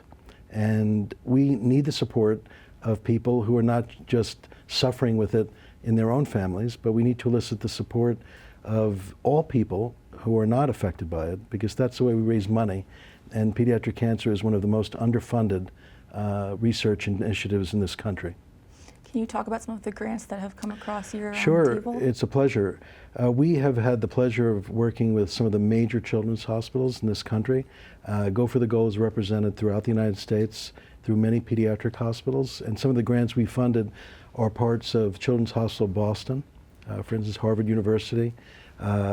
We are very, very proud of the work that we funded with Dr. Jeff Turetsky, who is at Georgetown University, who was one of our first research grants, who has now developed a molecule, a potential new therapy for the treatment of Ewing sarcoma, targeting the defective protein that is the cause likely of Ewing sarcoma. So to watch someone go from the bench, as we say, in the laboratory, to the bedside of now being in clinical trials, there's nothing more fulfilling for us at Go for the Goal, knowing we had a hand and influence in that drug development. We don't know if it'll be successful, obviously. The course of drug development is complicated and takes years, but the prospect of benefit is just keeps us going and exciting. And we have multiple other institutions participating in both basic and clinical science type of programs throughout the country. Wow, that's absolutely amazing that there is something out there that you're so far but so close just to help someone out. Mm-hmm. So you have a book on pediatric drug development. With your research and your experience, where do you see the future going with the technology of cancer research? How much has this progressed? Well, I think what's really exciting now in science is that you may have heard the term personalized medicine. And personalized medicine is really using the genome and what we understand about the DNA, the genetic constitution of all of us. And when someone has a particular problem like cancer, understanding how the specific genes may influence both the disease progressing in the individual, but also the potential really important aspect of targeting specific drugs to treat their cancer. What I think we're learning is that you and I, God forbid, may have the same cancer, but we don't have the same cancer, right? Because we have our own bodies that are very unique. And I'm personally hoping that not only pediatric oncologists start investigating this, but adult physicians who are trained more years ago, who haven't really bought into the philosophy of targeted therapy. So I think the excitement for the future is all the knowledge we've had from genetic advances and understanding DNA and how our genes work, and then targeting treatments that will bring maybe more effect of benefit, but less toxicity, right? Because chemotherapy, as you know, is fraught with lots of other problems. You may treat the cancer, but you may cause other problems just by the nature of the treatment. Absolutely. I have a friend who's going through chemo, and she talks about all those, the toxicity of That's what's right. going on. Right. You've been part of this organization. What are some moments that have truly, touched your heart and just made everything that you do so worth it? Well, I think that in thinking about that, it's hard to identify really just one moment, because I think the moment that, stepping into the Turetsky laboratory, a number of years ago when Go for the Goal was just starting to identify really beyond its social mission to really try to bring a cure to pediatric cancer, that was an amazingly impactful moment for me. But I think I've been blessed being part of this organization because there have been so many moments that have continued to touch me. I think having just the sponsorship in a small way of this foundation through something in memory of my sister who passed from breast cancer, seeing that has been impactful for me. I think having my son, who was a friend of Richard, who really has taken on the mission of Go for the Goal through both his volunteerism when he participated in the Lace Up for Cancer program, but now as a college baseball coach at University of Richmond, where this week he's having his own Go for the Goal fundraiser, which has raised over $12,000. Wow. And so there's so many moments that honestly, it's just being part of this is part of what I refer to as helping, heal the world. Now you are a doctor. What got you into medicine? Well, I think for me, I always wanted to be a doctor. I think for me it was the experience of just learning from an elder who happened to be my uncle, who was trained in Europe, at the time of Sigmund Freud was one of his classmates. Wow. And he's a family medicine doctor. And I was just in love with him because whenever I visited, I could see he was practicing out of his home. So I saw just all these things, the x-ray machine and all of this things, stethoscopes and things for your ear, right? And then I just started volunteering really early on in my career, and it was a passion that has filled my heart tremendously, and it's a great honor to be a pediatrician. And why did you decide to work with kids? Yeah, I think for me, I don't like adults. I'm just joking. I'm obviously a kid at heart myself, but I think children have a spirit and a motivation and an energy that just is infectious. And I think that the more that we age, I think the more we learn that we can learn more from children. And if you just watch children, you can see how they just interact and learn and absorb and teach all at the same moment. So for me, passion for children is the only way I would ever practice medicine. Well, that's great. Well, Dr. Mulbrook, thank you so much for joining us. Thank you so much for all you do, and thank you for sharing your story today. Thank you for the opportunity. No I really problem. enjoyed speaking with you. So we are now going to head back over to the Student Center and see what Asan is doing, and we're going to have an update on the Lego competition. Well, Tom and Gina, round one. Whoo, boy. Round one was a success. It was some fiery, hot competition going on. It had me even sweating. I feel like taking my tie off right now just thinking about it. But yes, round one was concluded. And, just to remind you guys of what the rules were, 45 minutes each. The first theme of the first round was build something that, something sporty-like, something that represents sports. Whether it's shooting a basketball, some Lego shooting a basketball, or someone dribbling on their feet, doing the little Ronaldo and Messi tricks right there. No, look at the feet. Look at the footwork. Look at the footwork. Right there, right there, right there. Boom! Goal. Yes, that was a theme. Sports.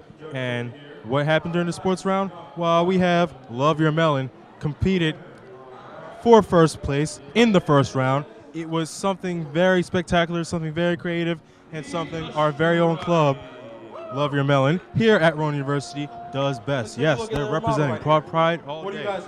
Proud Pride, respect. There's a prof up there. Nope, there's no prof up there. I was just joking. I wish there was, though. But yes, Love Your Melon competed in round one, and they won. They built a very plethora amount of things. They built a guy, surfing on some type of wave. He was surfing some type of wave, about to crash onto an island. Hopefully he was safe, though, because we don't want any broken Legos around here. And we also had a couple soccer players on the field competing. I told you about the Messi and, Ronaldo tricks earlier with my footwork. Yes, that went on in their Lego competition piece. And we also had a giant prof. Yes, a giant prof, which they built in yellow Legos, which was a very nice creative piece. So Love Your Melon, yes, they won in round one, and we had the other teams, the physics team, the astronomy team, and Cool Tigers compete for the second place prize of that round. Yes, so Love Your Melons took home round one, and round two, it is going to be magnificent. The creativity is all online, it's all over there, and yes, we will be providing you the winners of that part of the competition, because the next theme of it is a good old shoe. Yes, the theme for them to build is a shoe. Yes, a shoe. And the winners of round two are the Astronomy Club. Yes, the Astronomy Club. Let's take a look at the model over here, right over here. You see, I like this model.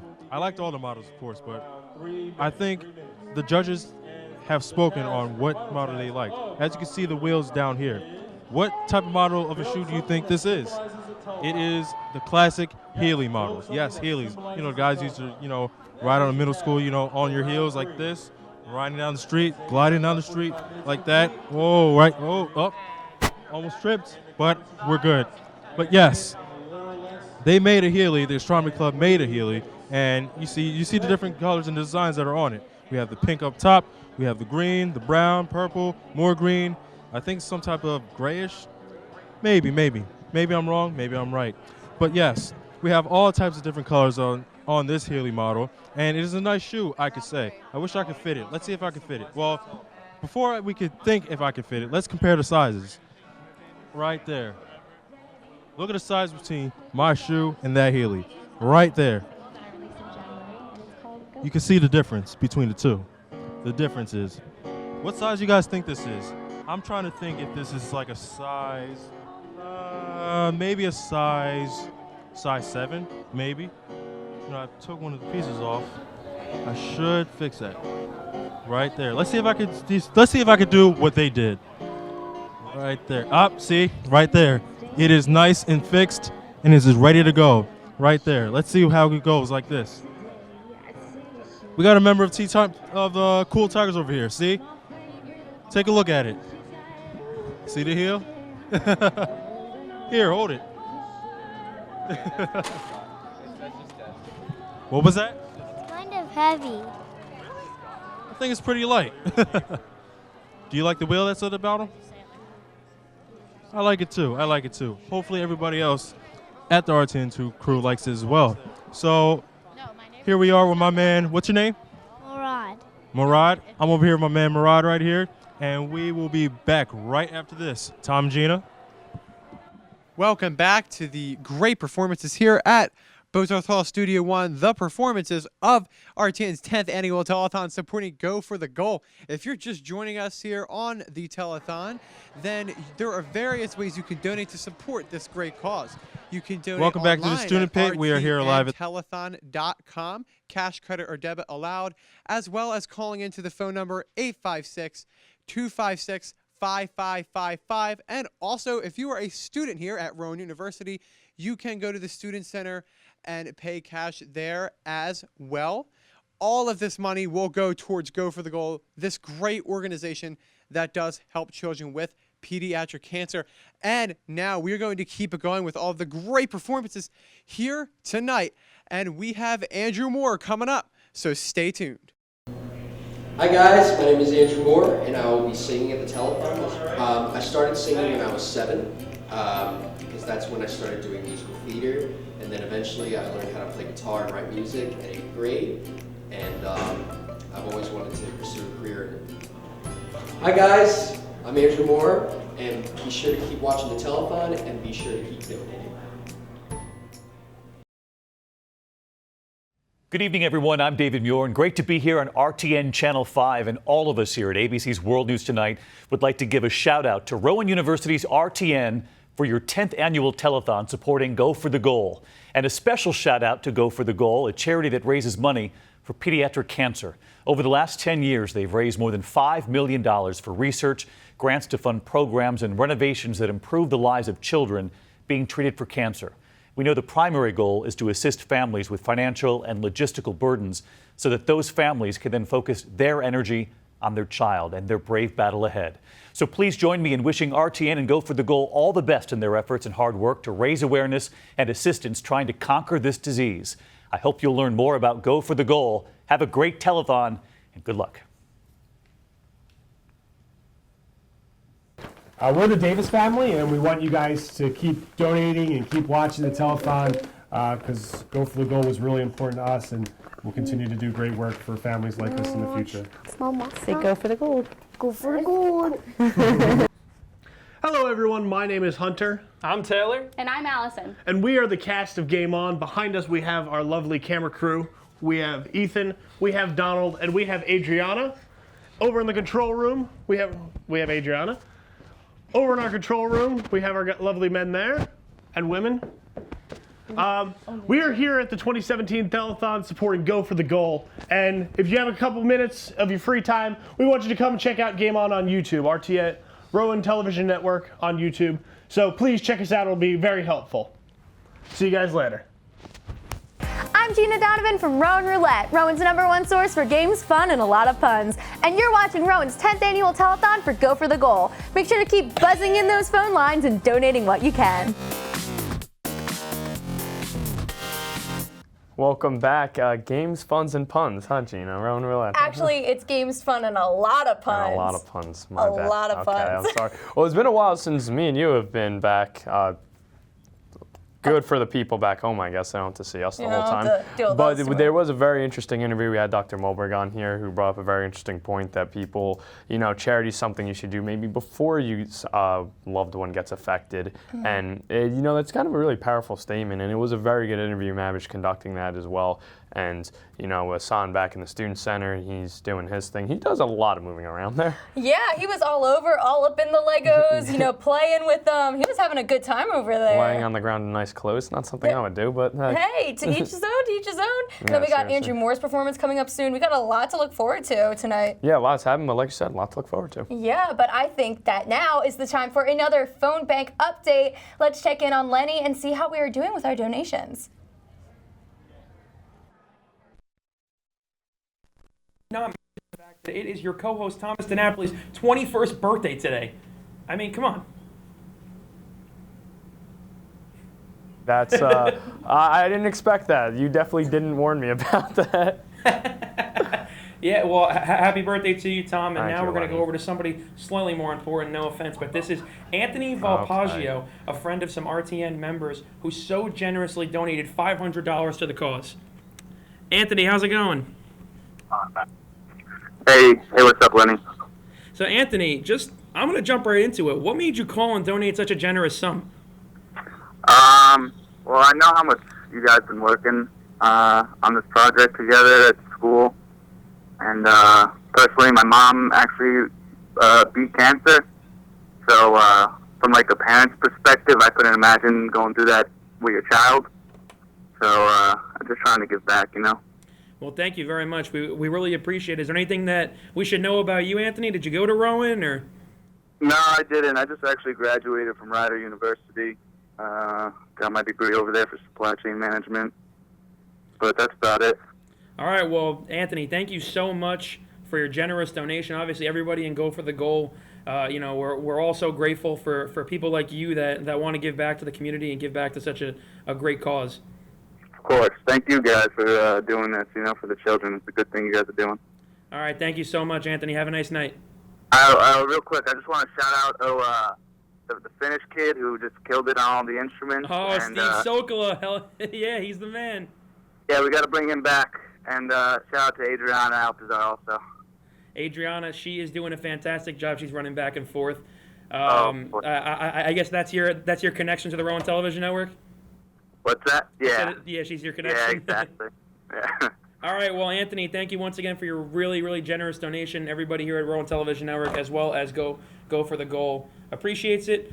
Just one more quick thing before we head back to Tom and Gina. We also have Josh Hirsch, former tech manager with the Rowan Television Network. Some of you might know him. He called and he generously donated $50 himself. So thank you to Josh, former RTN member. And guys, we'll be back with the phone bank in a little while. Production consideration for tonight's broadcast provided in part by Sicanti's Pizza in Glassboro, Steve's Grilled Cheese and Quesadilla Company, Cookie Munchers, Wawa, Tony Luke's at Rowan University, Panera Bread, CVS Pharmacy, Artcraft Promotional Concepts, Gourmet Dining. The Rowan Television Network also acknowledges special contributions made by Second Vision, a high-energy dance band that takes the party to a whole new level, White Cell Construction Company, Incorporated, Shore Summer Rentals, Performance Studio Staging provided by Earl Girls, Incorporated, Lighting Systems provided by Phantom Lighting, Performance Audio Mixing provided by Activate, Camera Jib Services by Ibetalo LLC. And we are back again for another great performance here in Studio One, supporting Go for the Goal. I'm here with Andrew Moore, who's a very special guest we have on there. He's having an insane performance coming up at Holly Batch, opening up for Mike Posner. How is that feeling? It feels amazing. Like my band and I can't believe that we actually succeeded, Battle the Bands, and we can't believe that we're actually. That is great, and furthermore, people are going to hear it here, and they're going to hear it there. So without further ado, here is Andrew Moore. All right, thank you, guys. Hi, guys. I'm Andrew. First song I'm going to be doing for you guys is a new release. It is called Started With You.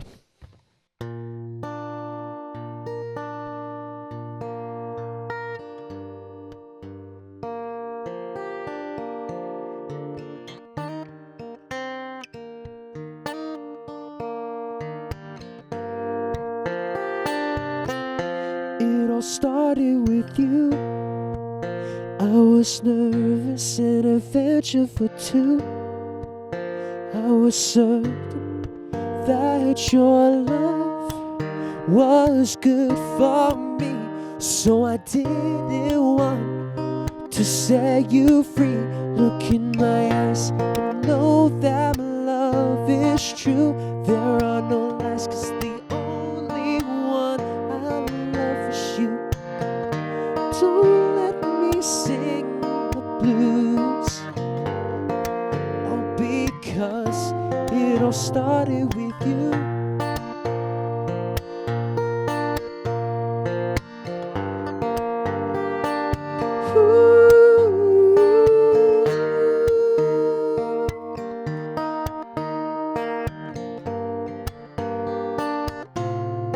It all started with you at an instant, so I could not keep my distance. I just had to make you mine, and I didn't want to cross that line. Look in my eyes and know that my love is true, 'cause the only one I love is you. Don't let me sing the blues, oh, because it all started with you. Whoa, yeah.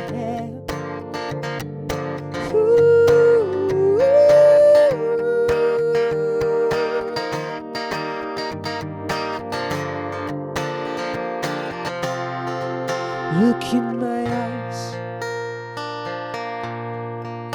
there are no lies. Love never dies. I can't say bye. It all started with you.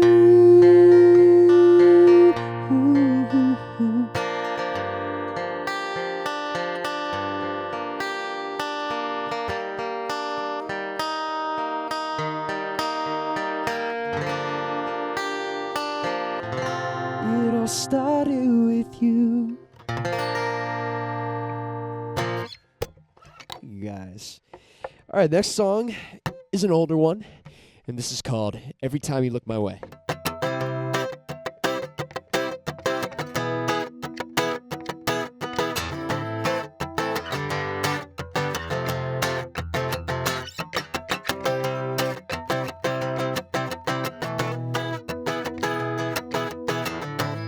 Ooh, yeah. I saw you for the very first time. I couldn't believe my eyes.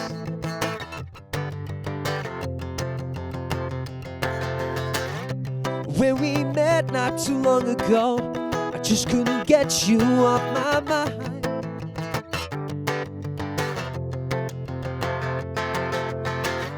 Could I have been so crazy? Could have I been so scared? My mind was playing tricks, saying, do I even dare?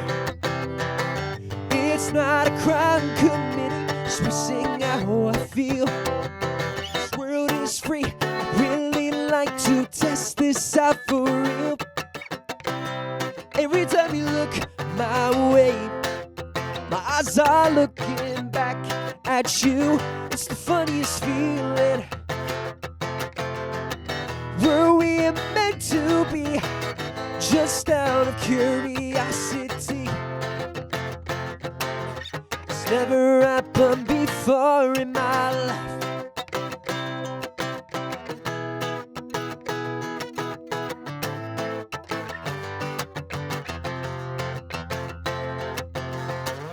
Before I became a grown man, I wasn't the smoothest guy around. Oh yeah, but when I would see a pretty face passing by, would resist their beautiful sound. I tripped for jingles for a long, long time, but could this be true? Your eyes match the ocean and the sky so blue. Need space, I need time to think of this feeling I have inside. I lost control.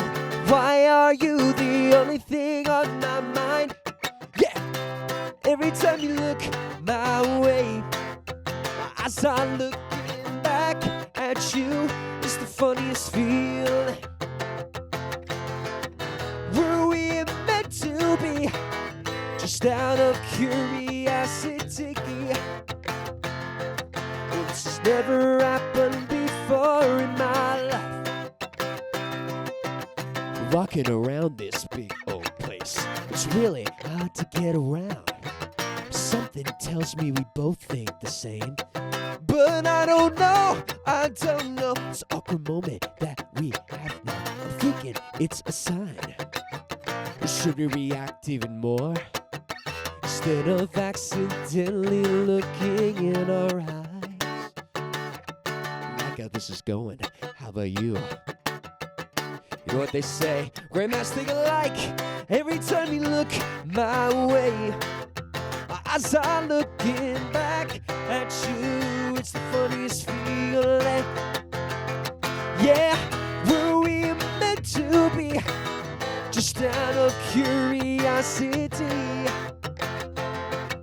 This has never happened before in my life. Every time you look my way, eyes are looking back at you. It's the funniest feeling. Were we meant to be? Just out of curiosity. This has never happened before in my life. This has never happened before in my life. This has never happened before in my life. This has never happened before in my life. Whoa, whoa, yeah. This has never happened before in my life. Thank you. Andrew, with a performance like that, there is no reason why you're not opening up at Holly Bash. That was just great. And, you know, with those intricate lyrics, what goes into your songwriting when you do write songs? Well, usually the way it works is, like, I'll come up with, like, a random chorus, and then I have to have a meaning. So, you know, I just think about, a certain meaning that I can put into the chorus, and then that's how I write my verses. I write, like, a little story about it, and, that's usually how it works. All right, well, that's great. Also, well, if people want to get on the Andrew Moore hype train going to the Holly Bash, what is the best way they can find you? All right, you can find me on AndrewMoorer.com. The reason why I say that last R is because usually people forget the last R. But yeah, definitely check me out on AndrewMoorer.com, and you'll be able to find everything. All right, well, thank you, Andrew, for supporting this great cause and just putting together such a great performance here at the RTN 10th Annual Telethon. And keep on supporting, keep on donating, and we got great performances coming up next, including our next one, Justina Cole. Hi everybody, I'm Justina Cole. I'm a senior and I'm also a psychology major.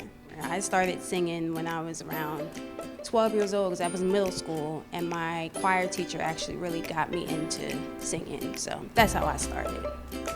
I think it's for a great cause. Pediatric cancer is definitely something that's wreaking havoc, and it's definitely an epidemic that's going around. But cancer in itself is, and I feel like everybody, at least once in their life, has experienced somebody who has had cancer or has had cancer themselves. So I guess my mom would be my first inspiration because she sings, so I guess that's where I get it from. And then on my dad's side, that's a singing family. Like, that's all they do at church. They are singing. So my family was my first inspiration, definitely. So. Hi guys, I'm Justina Cole. Keep watching that telethon, and you guys better keep donating. I'm serious. Keep doing it, okay?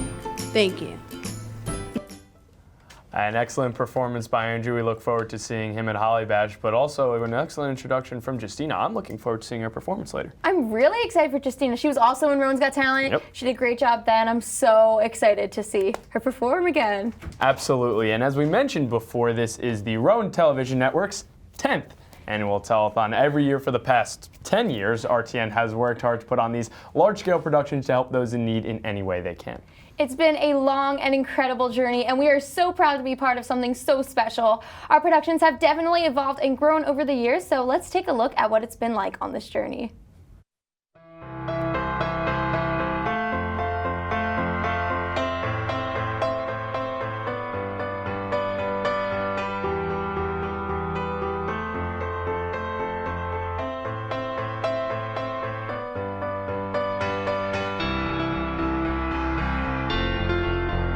So it's just like any typical storm. Start strong, lull in the middle where everybody's just like, is everything okay? Are we really doing this? And is this work? It's working, wow. And then just some more craziness ensues after that. Basic steps would be obviously get a crew for the night of and dress rehearsal, but even get a production team underneath of the executive producers, which is Aaron and myself. Reaching out to a charity, that's the number one goal. You want to make sure you have a charity locked in before you can even move forward with the production, because without the charity, you pretty much don't have no foundation of the telethon itself. Anything else you want to mention Yeah, about really some first phases? thing first with us was get the charity, and then next it was pick our production team.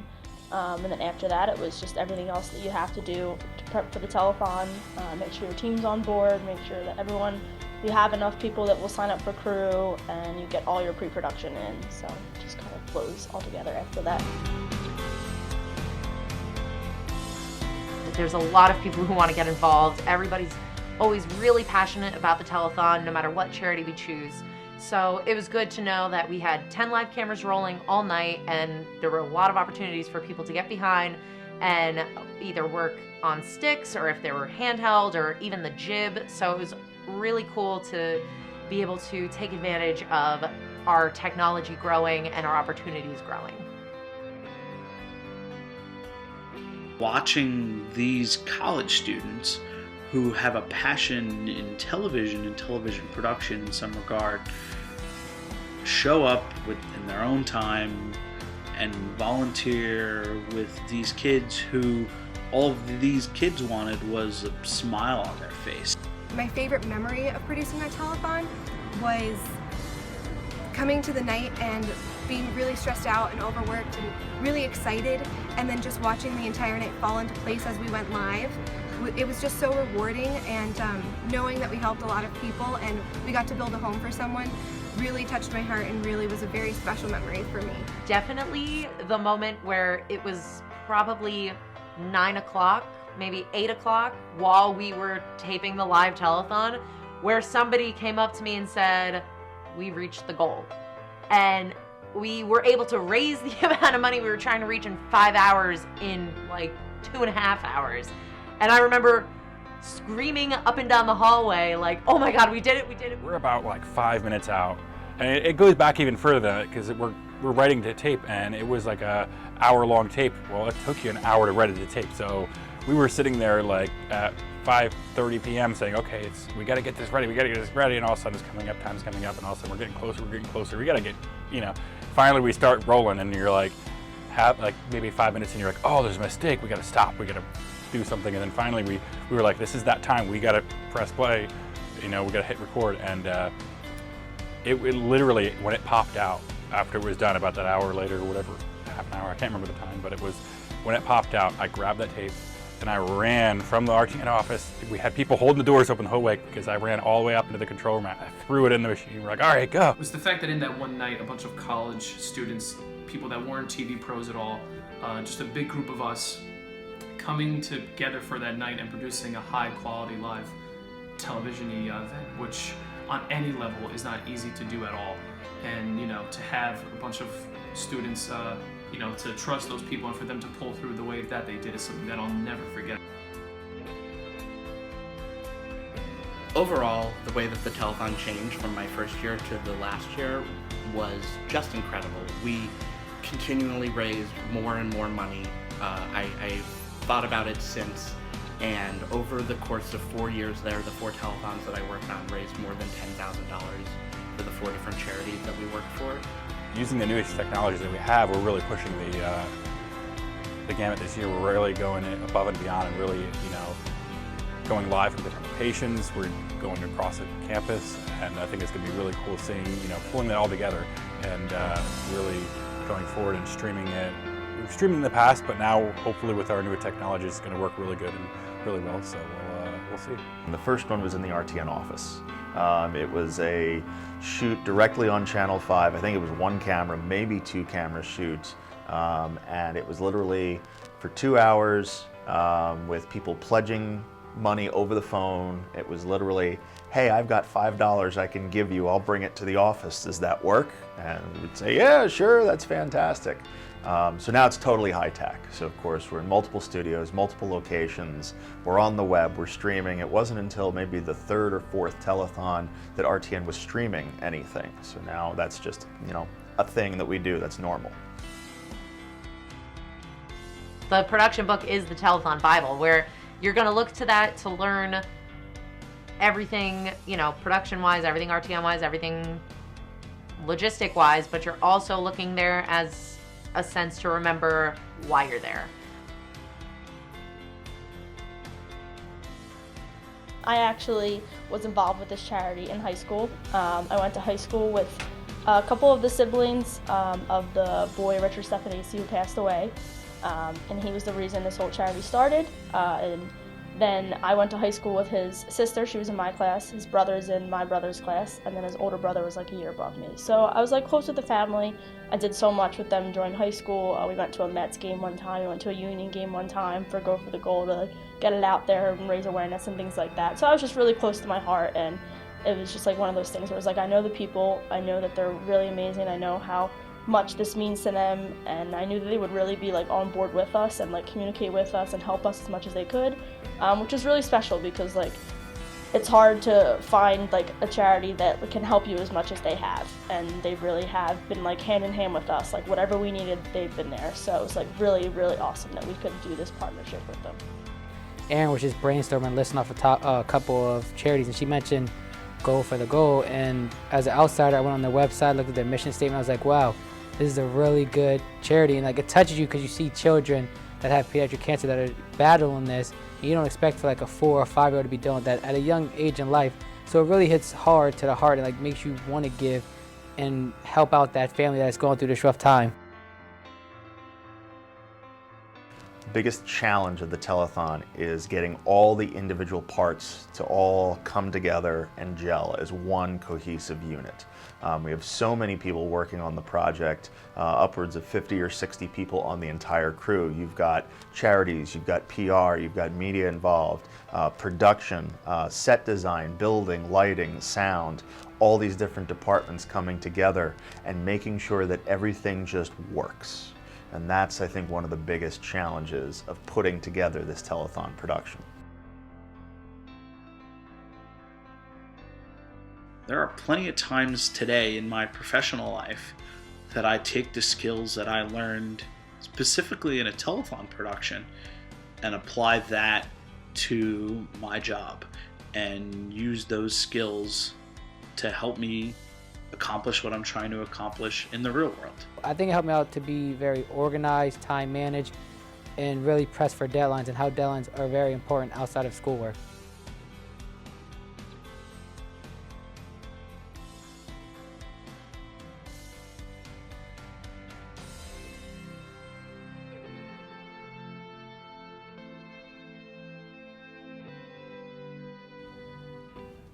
And that's a wonderful look at how the telethon has evolved within these past 10 years. So again, we are here for the 10th annual telethon, and it was cool to see those old clips from telethons previous. Yeah, it's just so great to see how the telethons have just grown within RTN, but still have kept the importance of giving back to those in need every year. Not to mention a young Casey Holcomb at that. But moving on, so those of you who have been watching us throughout the night or maybe tuning into certain segments, you have seen behind us pictures, and maybe you were wondering what they are. Well, they are our Go for the Goal Hall of Fame, so let's take a deeper look inside of it. So if we look at the one picture closest to me, we have children unfortunately affected by cancer, but the Philadelphia Phillies were nice enough to have these kids stand out and live what is potentially could be some of their lifelong dreams. You know, a lot of kids grow up and wish they could be a baseball player, and again, being that Go for the Goal is South Jersey, a lot of them probably grow up as Phillies fans, so to give these kids with cancer the ability to be a Philly for a day, it really, it's powerful, it means a lot, and again, thank you to the Philadelphia Phillies for doing that. Yes, it's just so moving. Like Karina had said in her interview earlier, that Go for the Goal can just give these children these opportunities to just go and do things that they've wanted to do for so long. Like the little girl who had wanted to go see the Dolphin, these kids who wanted to go see the Phillies and be on the field. It's just so moving and so great to see an organization be able to do this much for these kids who really need it. And for them to stand next to their favorite players, you know, that they're probably heroes to some of these kids, and they get to stand next to them and talk to them before the game starts and during the national anthem. It's absolutely amazing. Yes, it's so amazing. It's so great for those kids. So moving along the wall, we will have our next picture, and this is how, you know, unfortunately, how Go for the Goal did start. And you know, he died at such a young age. He's a little Richard, and yeah, it's almost kind of hard to talk about. Yeah, it's really a terrible thing that had to happen to Richard. You know, that terrible thing had to happen to him, and he unfortunately had to pass away. But, you know, there's always good that you can find from every situation, no matter how terrible they are, like this one. It's just so great that his family was able to turn it into something so positive and to this great organization that is able to just help so many other people in need. Yeah, and again, we tried to keep that right at the center of our Hall of Fame, as again, it is because of him and his unfortunate passing that Go for the Goal came to fruition. So, again, one last thing down our Wall of Fame. Gene, if you want to introduce this one. Yes, we have Blake, who is Richard's cousin. She unfortunately also was diagnosed with a rare form of cancer, but luckily, because of Go for the Goal and everyone's donations and help, she was able to recover and is now a healthy teenage girl. And she's just living proof that shows what your donations can go to and how they can really help people get through these rough times. Yeah, here at the RTN's 10th Annual Telethon, we've been doing our best to show people directly what your donations can and do go to. And for someone like Blake, who is living proof, again, she's healthy, she's about 16, you said? Yes, I believe and so. Yeah, so she's in high school, cancer-free, and we hope to keep it that way. So again, if you haven't already donated, please come out and donate, because you see exactly what this cause goes to, what the donations and this cause is for, and it truly means a lot. Every dollar, every cent counts. Yeah, really, anything you can give, no matter how big or small, it'll just really help all these kids in need and their families get through their rough times. Now, on that note, we're going to head over to Studio One for a performance by Justina Cole. Let's hear more about it from Sean.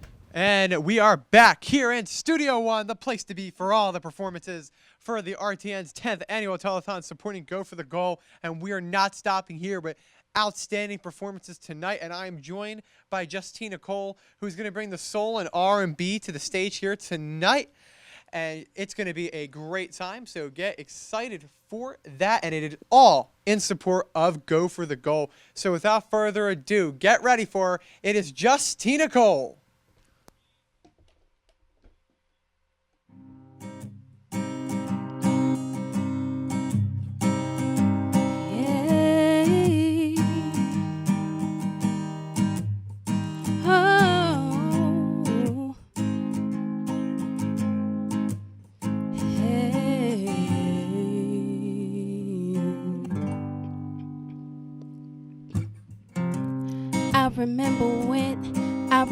I remember when I lost my mind. There was something so pleasant about that place. Even your emotions had an echo in so much space.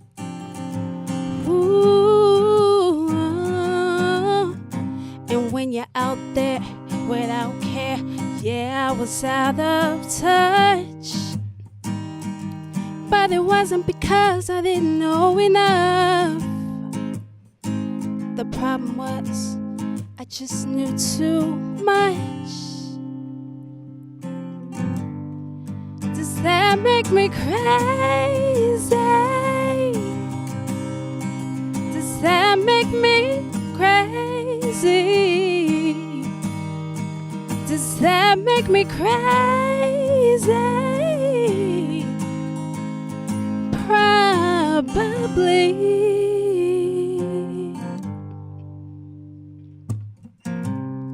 And I hope that you're having the time of your life,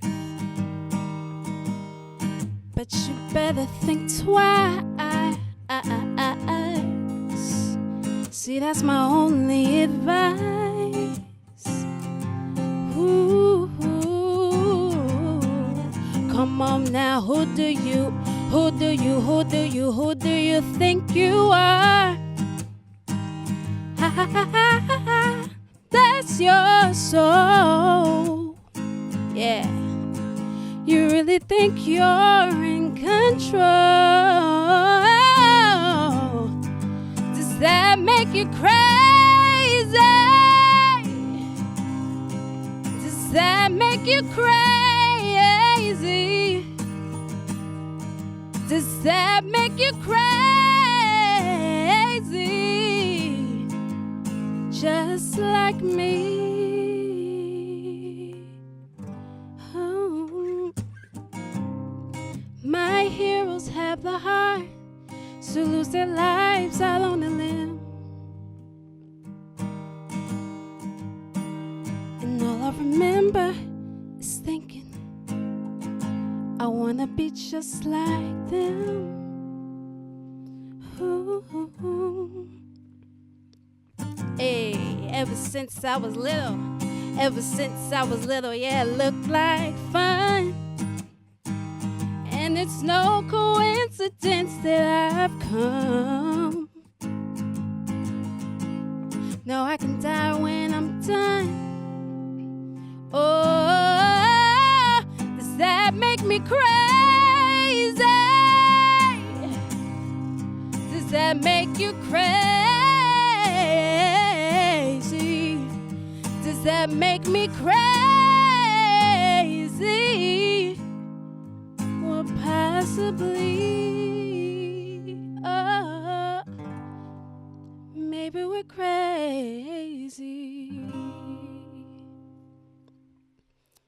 My next song, guys, is called All Day Long, and I'm gonna do an acapella for you guys. All day long, I've been with Jesus all day long. My lips have uttered praise all day long.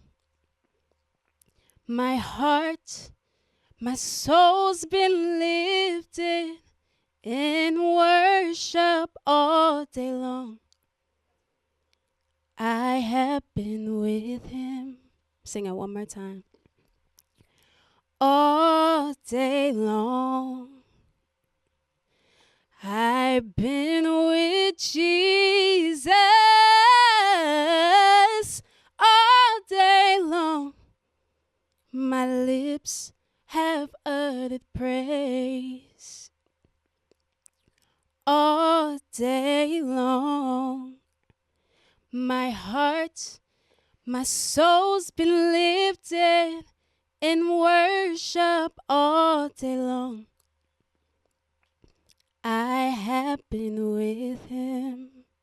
And there's another part that goes, no way can I ever honor you enough for all you have done. You've done just for me. So I will offer up thanksgiving from my heart and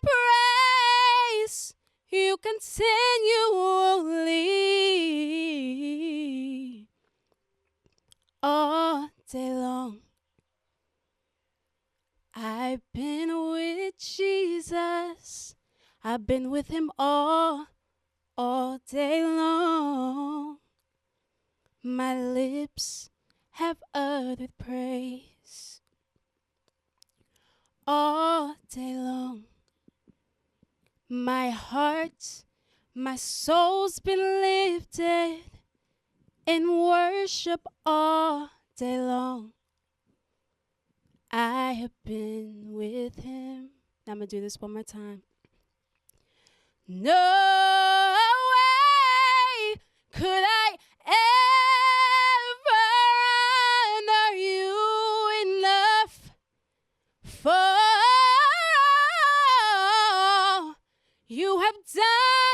you've done just for me. So I will offer up thanksgiving from my heart and praise you continually. 'Cause all day long I've been with Jesus. I've been with him all day long. My lips have uttered praise all day long. My heart, my soul's been lifted in worship all day long. 'Cause I have been with him. Thank you. Wow, Julia. What a moving performance that was. And since that was such a great moving performance, what keeps your drive? What is your influence to keep on singing in this beautiful manner? I don't know. That's hard. I guess just being in church, I guess, influenced me just to sing, period. Because, I come from a singing church. So we sing all the time. Like, hallelujah, praise the Lord. Yes, we do that all the time. We does that. So really church, because other people singing really influenced me to keep going. So. That's great. Is there any way, if people want to keep on hearing this great voice, is there any way they can find you? Well, no, I'm not really, a singer per se, but maybe I'll think of something later on and eventually. All right. Well, thank you, Justina Cole. That was a great performance, and we still have more to come for the telethon tonight. It is not over yet. Keep on donating and keep on listening to these great performers for a great cause. Go for the goal. And now back to Tom and Gina for more great RTN telethon coverage. Thank you, Sean, and thank you, Justina, for a wonderful performance. And I don't know about you, Gina, but it's kind of weird. She said she doesn't record music and her voice on her own. I think that's almost a sin. I know. She's just so talented. And she said she's not really a singer. Yeah, I know. I think that's a lie. She is amazing. Definitely. Oh, so talented. Her voice is wonderful. Wonderful. Justina, you need to start sharing your music because I think we'll both be downloading it, so definitely. Well, coming up, we have a sneak peek at our next performers, a talented pair of ladies who happen to be roommates and have recently competed in our school talent show, Rowan's Got Talent, and placed second place. Following that, we have an inside look at St. Christopher's Hospital, where a few of our members of our crew had the pleasure of interviewing some of the hardworking staff and meeting some of the kids. Let's take a look. Hi, my name's Anna Marie, this is Bailey, and we're going to be singing and playing the ukulele for tonight. So basically we met online. I was looking for a roommate and I wanted to make sure it wasn't somebody that I actually hated. And I found her online and we talked and now we're roommates. And she found out she could play ukulele and I found out that I could sing and now we're here. Yes. We think it's like a really exciting opportunity to show the world what we can do. And it just seems like a lot of fun. When she was playing ukulele, I just decided to sing along and we would learn songs that I knew or I would learn them, and it was just like a cool collaboration thing. And I've never really been like big into music, so I thought it would be a cool thing to do. Okay, I'm Bailey. I'm Anna Marie. Keep watching the telethon and donate for Go for the Goal.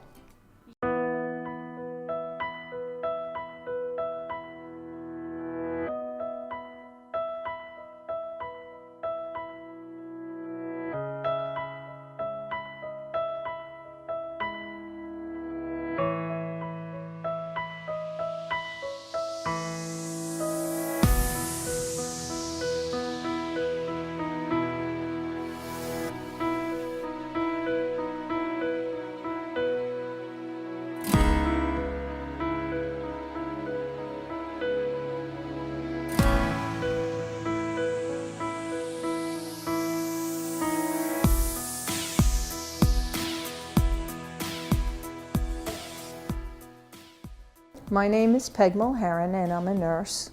I'm a pediatric oncology nurse, and I do more kind of care coordination.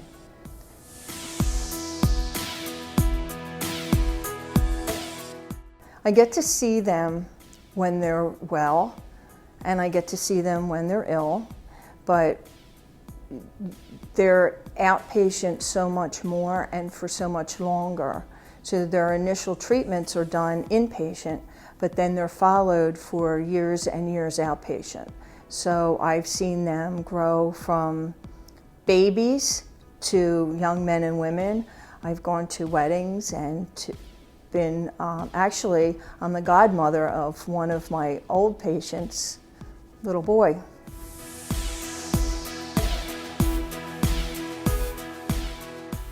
Some babies are born with cancer, and so it could be from a newborn baby to usually we stop about at 20, 18 to 20. It depends on what kind of cancer it is. If it's a pediatric type cancer, because they're different from adult cancers, then we'll treat them when they're older, when they're 18 or 20. If they've been followed by us and they come to be 21 and they relapse, a lot of times we'll follow them for a while and then transition them to an adult institution.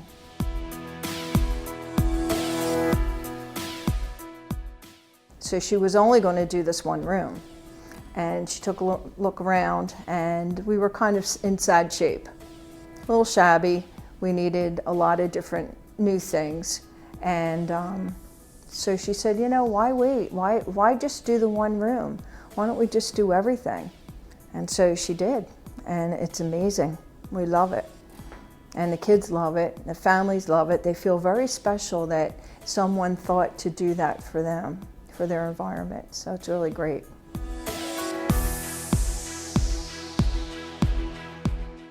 It's a wonderful organization, and that you know, they have a lot of things locally, runs and different fundraisers that are definitely worthwhile. You know, that we couldn't survive without, our families can't survive without funding from nonprofits. When you think about a cancer diagnosis on with a child, most families, or a lot of families, 2 people work. If it's a single parent family, that one person works. So then they have to give up their job to be here. Sometimes they're in the hospital for months. And so who pays the electric bill? Who pays the gas bill? And that's what a nonprofit like Go for the Goal really does, and that's what helps them. You know, this is all great. This is icing on the cake, this clinic, redoing that. But the paying for non-medical bills for families is like really, really the utmost important thing to do.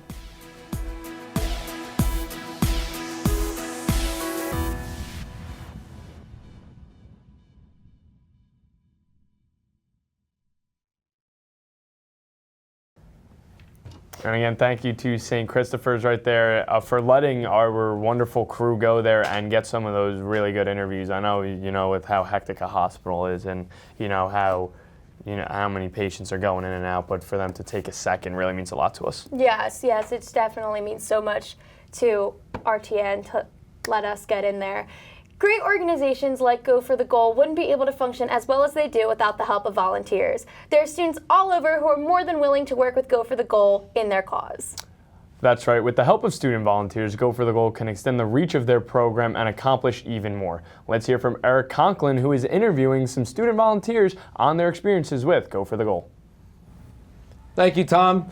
Hope everyone out there is enjoying watching the 10th annual Rowan Television Network Telethon, and I hope that you all continue to keep donating throughout the night. I know I've given my call to the phone bank and I've gotten my donation in. I hope that many of you will continue to support this great organization fighting to improve such an important cause. So here I have 3 students from Paul VI, and I think, I want to say, is it, was one of you guys from Canton Catholic? All right, so one is from Camden Catholic, and they are all Emily. So welcome to 3 Emilys. So I gotta ask, did you guys like try to like mess with me and just say like, okay, we're all just gonna be like all Emilys or whatever? No. No? Okay. Sorry. It's just a thing now, you know? Happened. That's all right. I've never met them before. All right, so what inspired you guys to get involved in Go for the Goal? I joined Go for the Goal at the beginning of my freshman year, and I'm a junior now. And I ended up joining Go for the Goal because my best friend, Chris, whose family started Go for the Goal, asked me to get involved with the project. And from there, I've just kept helping out when I could. We both got involved through our tennis team. One of our representatives was Emily McDermott. She let us in, and we wanted to be a part of something that we could help out with, right? Mm-hmm. All right. So, what services or what events have you been involved in with Go for the Goal so far? And if you can, do you have any like specific moments that, or specific, like maybe a specific, like a memory or something from one of those events you'd be willing to share? We actually hosted at PJ Wilhan's an event to dine and donate on one of the weekdays, and we had all the sports teams and all getting involved and like that, and everybody came out, and it was great, great success. Yeah, and also in December we went to Barnes & Noble and we wrapped up presents, and people would donate money to us. That's cool. So like, would you give those presents to the actual like these children that were being treated? No, it was what they gave us. They gave us their presents they needed to be wrapped, and we would wrap them, and they would donate some money to the cause. Okay. And I helped with Lace Up for pediatric cancer, so I talked to a lot of sports teams around my school and to see if they would be willing to buy the shoelaces and Lace Up for cancer. I also helped out like at my local recreational soccer league, and we took up a collection for Go for the Goal, and we've also done a couple things like, you know, hanging out in a room and just working on spreadsheets for the national Go for the Goal dress down day, where everybody wore yellow to support the cause in September. And also working, we helped out at Barnes & Noble as well, so a few different things. Yeah, I noticed you noticed the Lace, what was it, the Lace Up event or something Lace like that? Up for cancer, Yeah, yeah. so everybody in RTN actually got a pair of laces. I see you're wearing them right there. I'm wearing them right here. I felt so bad because I realized that my shoes are slip-ons and that I couldn't wear my laces. I was going to try to like do something interesting with them and try to actually like maybe go around the neck or something like that. But I felt so bad because I was like, I get the laces and it would be so cool because everybody else is doing it. I'm just like the one person with slip-ons. You should run back and get your shoes right now. Yeah, I could try. I can be back in here We've got maybe time. like T-minus 10 seconds. Well, then I can just dash back really quick. Yeah. Anyway, so something that, is there anything out there, like is there any event that Go for the Goal does that you haven't done that you would want to do in the future? And if so, could you give me like a little bit of a, just explain a little bit what it is? Well, we at PVI, we want to help participate. You go up to New York, right? Yeah. And go on, was it Good Morning America and help out? No, the Today Show, yeah. The Today Show, In okay. September. So we were trying to get PVI to come up in Camden Catholic, and we're big rivalry schools. Right. So we were trying to get something go on like that to help raise awareness. So you go to New York City and that's the Today Show, right? Yeah, in September, we go up to the Today Show before, and we wait before the show, and it's in September, Pediatric Cancer Awareness Month. And we just bring all of our signs, and we're all dressed in yellow, and we show our support behind, like, all outside where all the people wait. So now it must feel actually good, like you're in the background and you're that part of the show, and now you're actually part of this show. So now you get actually in there, It's so that better. must be cool. Yeah, my freshman year when we went, it was like raining and it was freezing, so this is a step up. I know, I feel so bad for the people because I always watch like GMA, and sometimes they're out like holding signs in the rain. I mean, they're really dedicated and stuff like that. Okay, so obviously you guys, some of you are friends, maybe some, I think you just said you met them for the first time. So friendships. It seems to me that making friendships is always an important part of being a part of an organization like this. What kind of friendships have you all made through being a part of volunteering for Go for the Goal? Well, not only did I get to meet these two lovely ladies with the best name ever, but I also got the privilege of working with all the women who work in the office, like Mrs. Stefanesi and Karina and everybody else who works in the office. Mm-hmm. We also made a couple friends. The Emily that they mentioned earlier. Yeah, I know, another Emily. 4 Emilys? Yeah, Emily. Oh wow! Yeah. You guys should just like form a band. I think I said this before. I think it was almost like the musical Heathers, because like they're all named Heather. Like, you guys are just gonna be that like 4 group of people. That's kind of funny though. Yeah, and like they mentioned earlier, like there's like this rivalry between Camden Catholic and Paul VI. But this is such a worthy cause. It really brings people together. Otherwise, I wouldn't be sitting on the couch with them. Right. Yeah. All right. Any friendships maybe you guys would want to share? We kind of came from the tennis team. We already had previous friendships, and they kind of brought over to Go for the Goal, but I definitely think it kind of like strengthened the friendship we already had. Yeah, meeting Chris and all like that. They're really nice people, very welcoming, and it's just a really great family that all comes together. That sounds really great. I mean, it sounds like I said, it's definitely some way you could really get to meet people and you know, get to meet friends and build the connections and stuff like that. What do you guys see? Do you guys wish that at some point maybe you could get more involved with Go for the Goal and maybe take over like leading the actual organization at some point? Like, do you just see like yourselves as volunteers, or do you actually see like yourselves maybe saying, hey, you know, if the vice chairman or whatever like steps down, I would love to try to like maybe take on a role like that? Everybody in the office is so great. Like, why would we ever want to take over their positions? Well, no, I mean, like if some point that opportunity came and you had the opportunity to keep leading the organization, would you ever want to consider it? No, I understand what you mean. It's so great being a volunteer. It's an amazing experience being a part of this organization, and I'd like to help out any way I can. Of course, I'd like to put in more time. So you know, any time I would love to help out more than I do now. So it doesn't really matter what I do as long as I'm helping out. That sounds really great. Anything from you guys? I can't really, that's kind of what I kind of wanted to say, and you took it, so I can't really put it any way better. Have you guys been on like any like trips to like any hospitals or something like that you can remember, and do you have like a special memory from that? Yeah, this past December I went to the ribbon cutting ceremony for the new infusion clinic at St. Christopher's Hospital, and it was an amazing experience, and like one of the most memorable moments was definitely there was like refreshments towards the end, and there was a couple children there who were affected with cancer, and they were up there just like going at that fruit basket, and then they were just like they were smiling and they were saying thank you to all the volunteers, and it was like so humbling just being there and watching these children who have been like afflicted with such an illness, like they're still smiling and they're still just grateful, and just so it was just very humbling to be around them. Right. You get a feeling when you meet a child that's been through so much, and you just see that smile on your face, and helping them brings you such joy, you know. Right. That sounds really great. So what, have you guys visited any like the Philadelphia hospitals or like anywhere local, or where do you guys usually tend to like visit when you go? I know CHOP is one of our big hospitals that we go to and stuff like that. Yeah. Anywhere else in Philly, like UPenn or anything like that? Well, me personally, like I said, I went to St. Christopher's, so St. Christopher's is definitely somewhere to help out. Yeah. All right, guys. So thank you so much for your time. I appreciate it. So I'm sure there's tons of people that are probably watching the telethon and maybe have heard of Go for the Goal, or maybe they haven't heard of it. How could you get involved, and what would you recommend for somebody that says, hey, I kind of want to do what these kids are doing?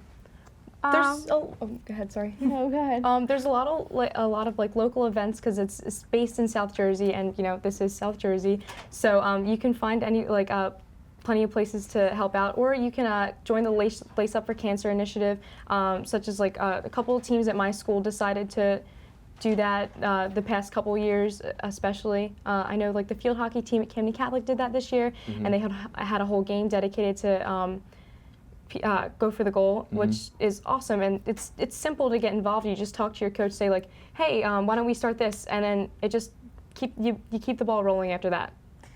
Yeah, Emily and I, what we're trying to do, we're both trying to go to our old schools, and we're trying to get them to do a dress down day for Go for the Goal, and they can wear yellow and donate money. So. All right. Yeah. That sounds great, guys. Well, listen, thank you all so much. I hope you had fun here. I hope you had fun being a part of this production and stuff like that. And thank you all for your time, and keep supporting the organization. I love what you're doing. Thank you for having us. All right, now Camden Catholic High School recently competed in a lace-off event, and we were here. We, RTN, were at the event to document a little bit about what these students had in store for them. Here it is.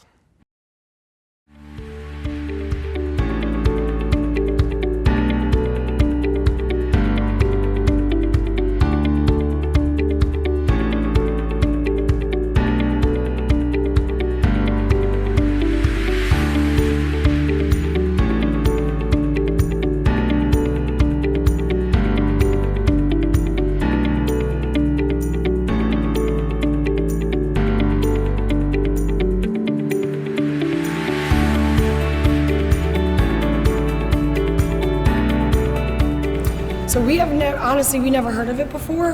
And when Coach Powell emailed saying, hey, we're doing Go for the Goal, do you want to participate? I thought it was really cool because a lot of times you see this kind of stuff at the college level where there's different causes, and it was neat for us to be able to explain to the kids, hey, this is what we're doing, this is why we're doing it.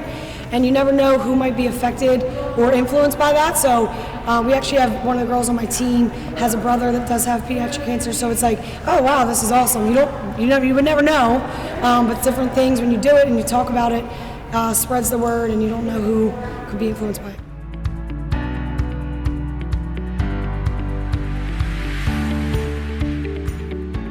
It's great to have a cause. I mean, the kids love to play the game anyway, but when you get, especially right now, this time is kind of good timing. It's the end of the season. Some people start to fade out, and then it's like, now we have an extra reason to play. You know, and when we talked about it with our girls, we told them, you're playing, think about the kids that can't play. Think about kids that are in hospital and you get to be on the basketball court tonight. This is fun. So then it's like that kind of puts things in perspective for them. When they think they're tired, they're complaining, they think they're hurt, and then you put that out there and it's like, oh wow.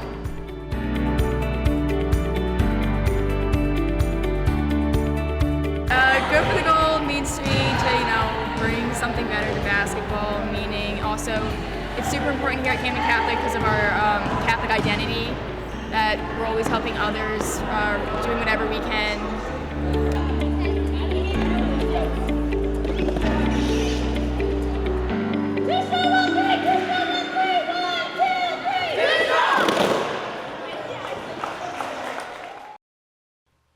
And welcome back to the performances here at Studio One at Bosworth Hall, presenting great performances to support Go for the Goal, a great organization supporting kids with pediatric cancer. For our next performance, we have the duo roommates, Anna Marie and Bailey. We have Anna Marie here on the ukulele and Bailey on the vocals, and together they are going to combine to make a great harmony for music that you're going to be excited to listen to. So without further ado, here is Anna Marie and Bailey. Ready? Okay. 5, 6, 7, 8.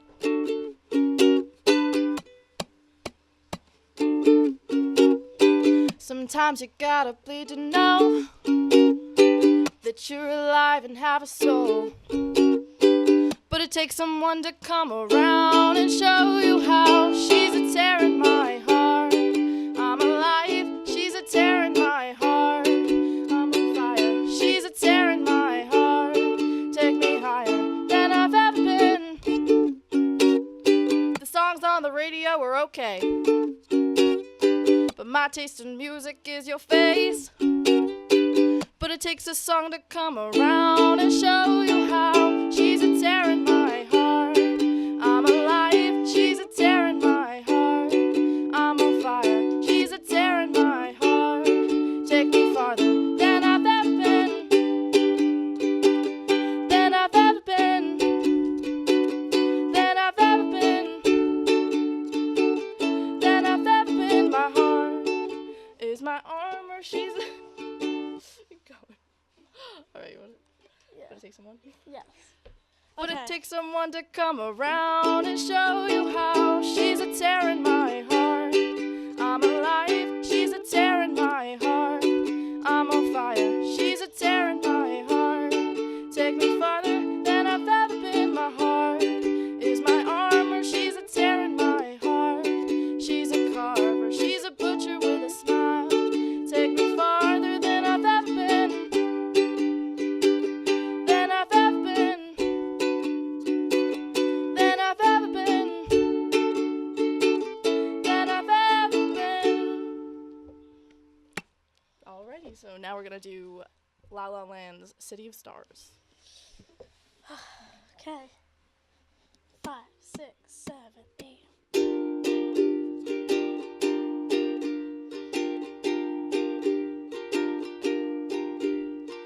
City of stars, are you shining just for me?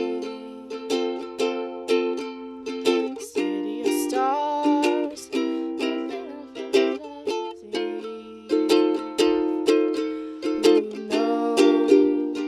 I felt it from the first embrace I shared with you. That night our dreams may finally come true.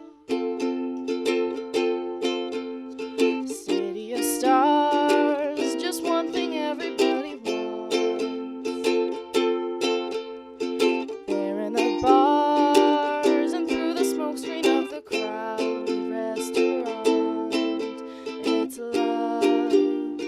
Yes, all we're looking for is love from someone else. A rush, a glance, a touch, a dance, a look in somebody's eyes to light up the skies, to open the world and suddenly real.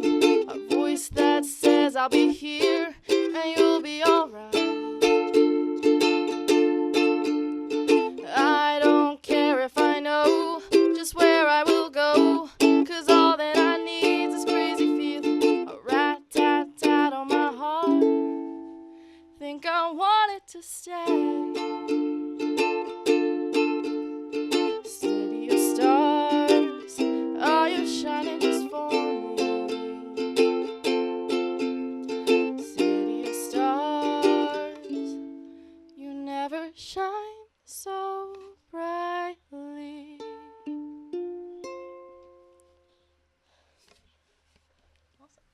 Oh man, wow, guys, what a great harmony the two of you have together.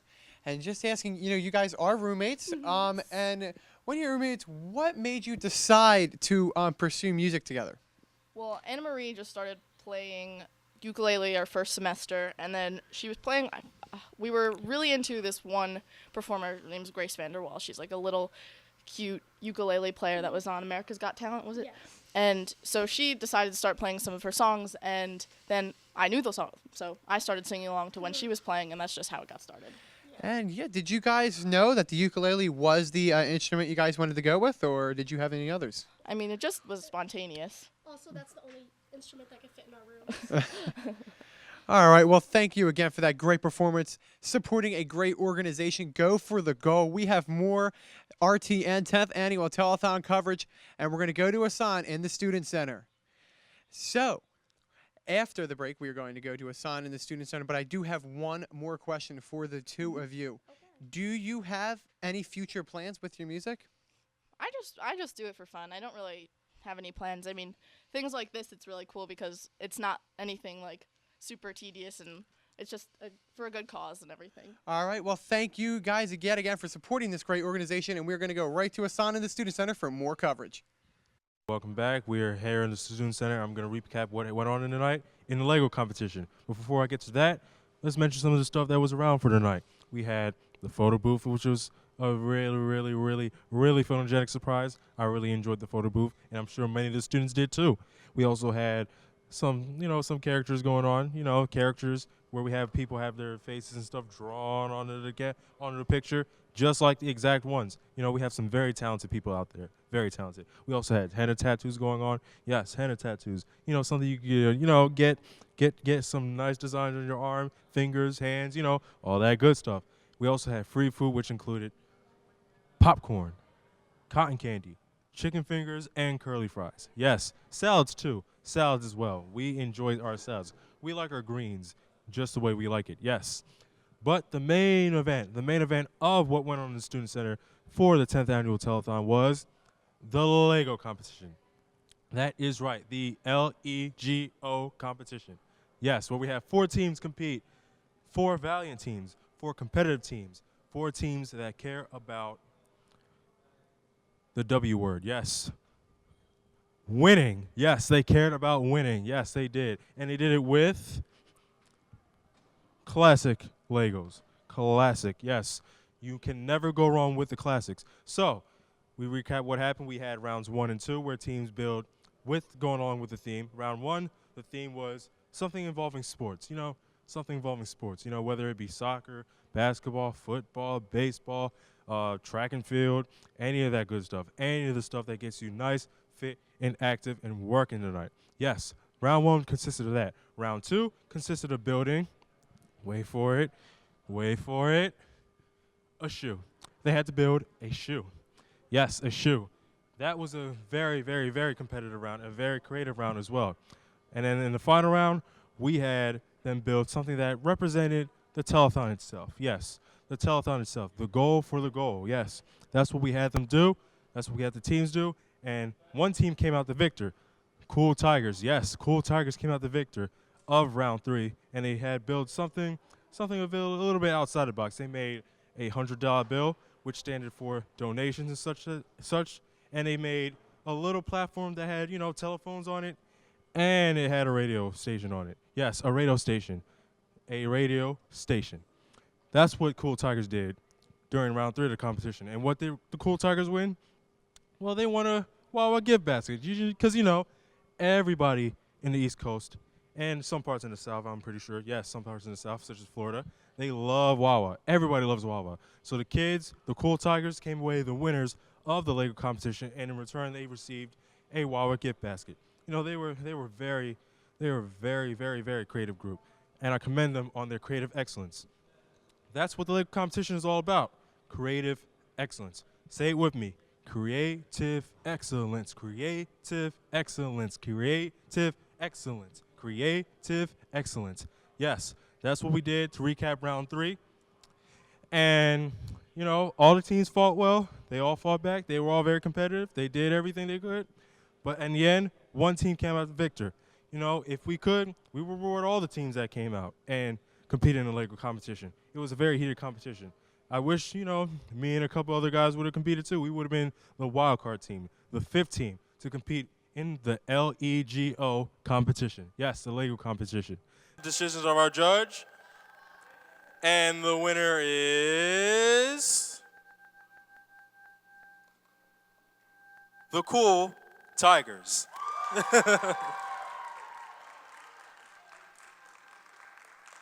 Everybody give a round of applause for the Cool Tigers. Like I said, thank you guys for competing tonight. It was a very swell night. It was a very great night. And we will see you guys at the telethon next year. I'm here with the winners of the Lego competition, Cool Tigers. Let's give a round of applause for you guys. Right here. Up.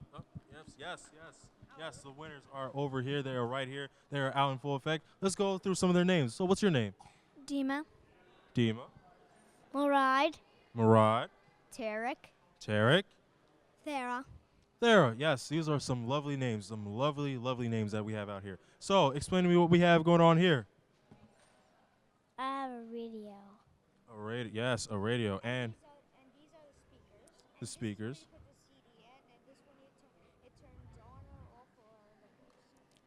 Yeah, see? Look at the creativity right there. We have some bright minds here, some very bright minds. Hopefully, they'll be Rowan students, and they will be giving back to the Rowan community in tremendous, tremendous ways. So what was your favorite part about the Lego competition? Building stuff. Building stuff, yes, building stuff. Can you build better than me? I think. Yes. Yes, that's the winning mentality right there, right? Actually, you can build better than me, You can build. Right there. Yes, right there. So what else do we have right here? It's a $100 bill, but no one ever think of numbers. Yes, no one ever thought of numbers. Will you be donating that to the Goal for the Goal? I'm not. Okay. Why not? He said, why not? So tell me about your designs and your shirts. Who came up with the design? How do you feel about the shirt? I feel like really happy. Very happy, very happy. Are tigers your favorite animals? Um, this been made with paint, and it's a shirt, and they wrote "Cool Tigers." Okay. So tell me, one quick question. Do you guys like Wawa? Yeah. Yeah? So guess what you guys won? What? You guys won a Wawa gift basket sponsored by Wawa itself. So you guys will, in the coming days, you guys will be getting a basket full of all types of Wawa stuff, gift cards, anything like that. So once you guys get it, you guys go to Wawa and get whatever you want. You guys like candy, don't you? Yeah. See, all those faces lit up once I said candy. They like candy. You guys like, what else do you guys like from Wawa? Coffee? Aren't you a little too young for coffee? I don't drink coffee. I like coffee, candy, and donuts. Yes, donuts. America's pastime. Should I show on the camera this? Yes, go up to them. Go show them the masterpiece that is the $100 bill. Yes, that's right. What else do you like from Wawa? Hot chocolate in the winter.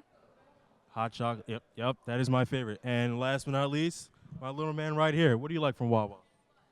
Gummy bears. Gummy bears. Gummy bears. Do you like Lifesavers? Yes. Yes. See, this is my man right here. That's right there. So congrats to you guys. You guys will be getting the Wawa gift basket as soon as possible. But for now, we are here with the winners of the Lego competition, Cool Tigers. Thank you for joining us. Back to you guys. Student Pit, we are here live at the Lego competition. I'm interviewing one of our competitors, Love Your Melon. Team Love Your Melon. That is a creative name. Where'd you guys get that from? We actually got that from our campus crew. It's we're a club on campus, and we promote Love Your Melon, which is a clothing brand that makes beanies, and 50% of the proceeds go to pediatric cancer research. Oh, so it's right in line with our event we're going on tonight, isn't it? Yeah, it's actually really great. We're always down to support a good cause, especially like cancer research. Oh, this is some fly clothing too. So tell me, what is some of your favorite piece of clothing on the table tonight? Well, actually, these are my beanies, and that's my hat, and I wear them all the time. And also, I have this sweatshirt, which is, we love it. It's awesome. So how much can I purchase one of these fine garments from?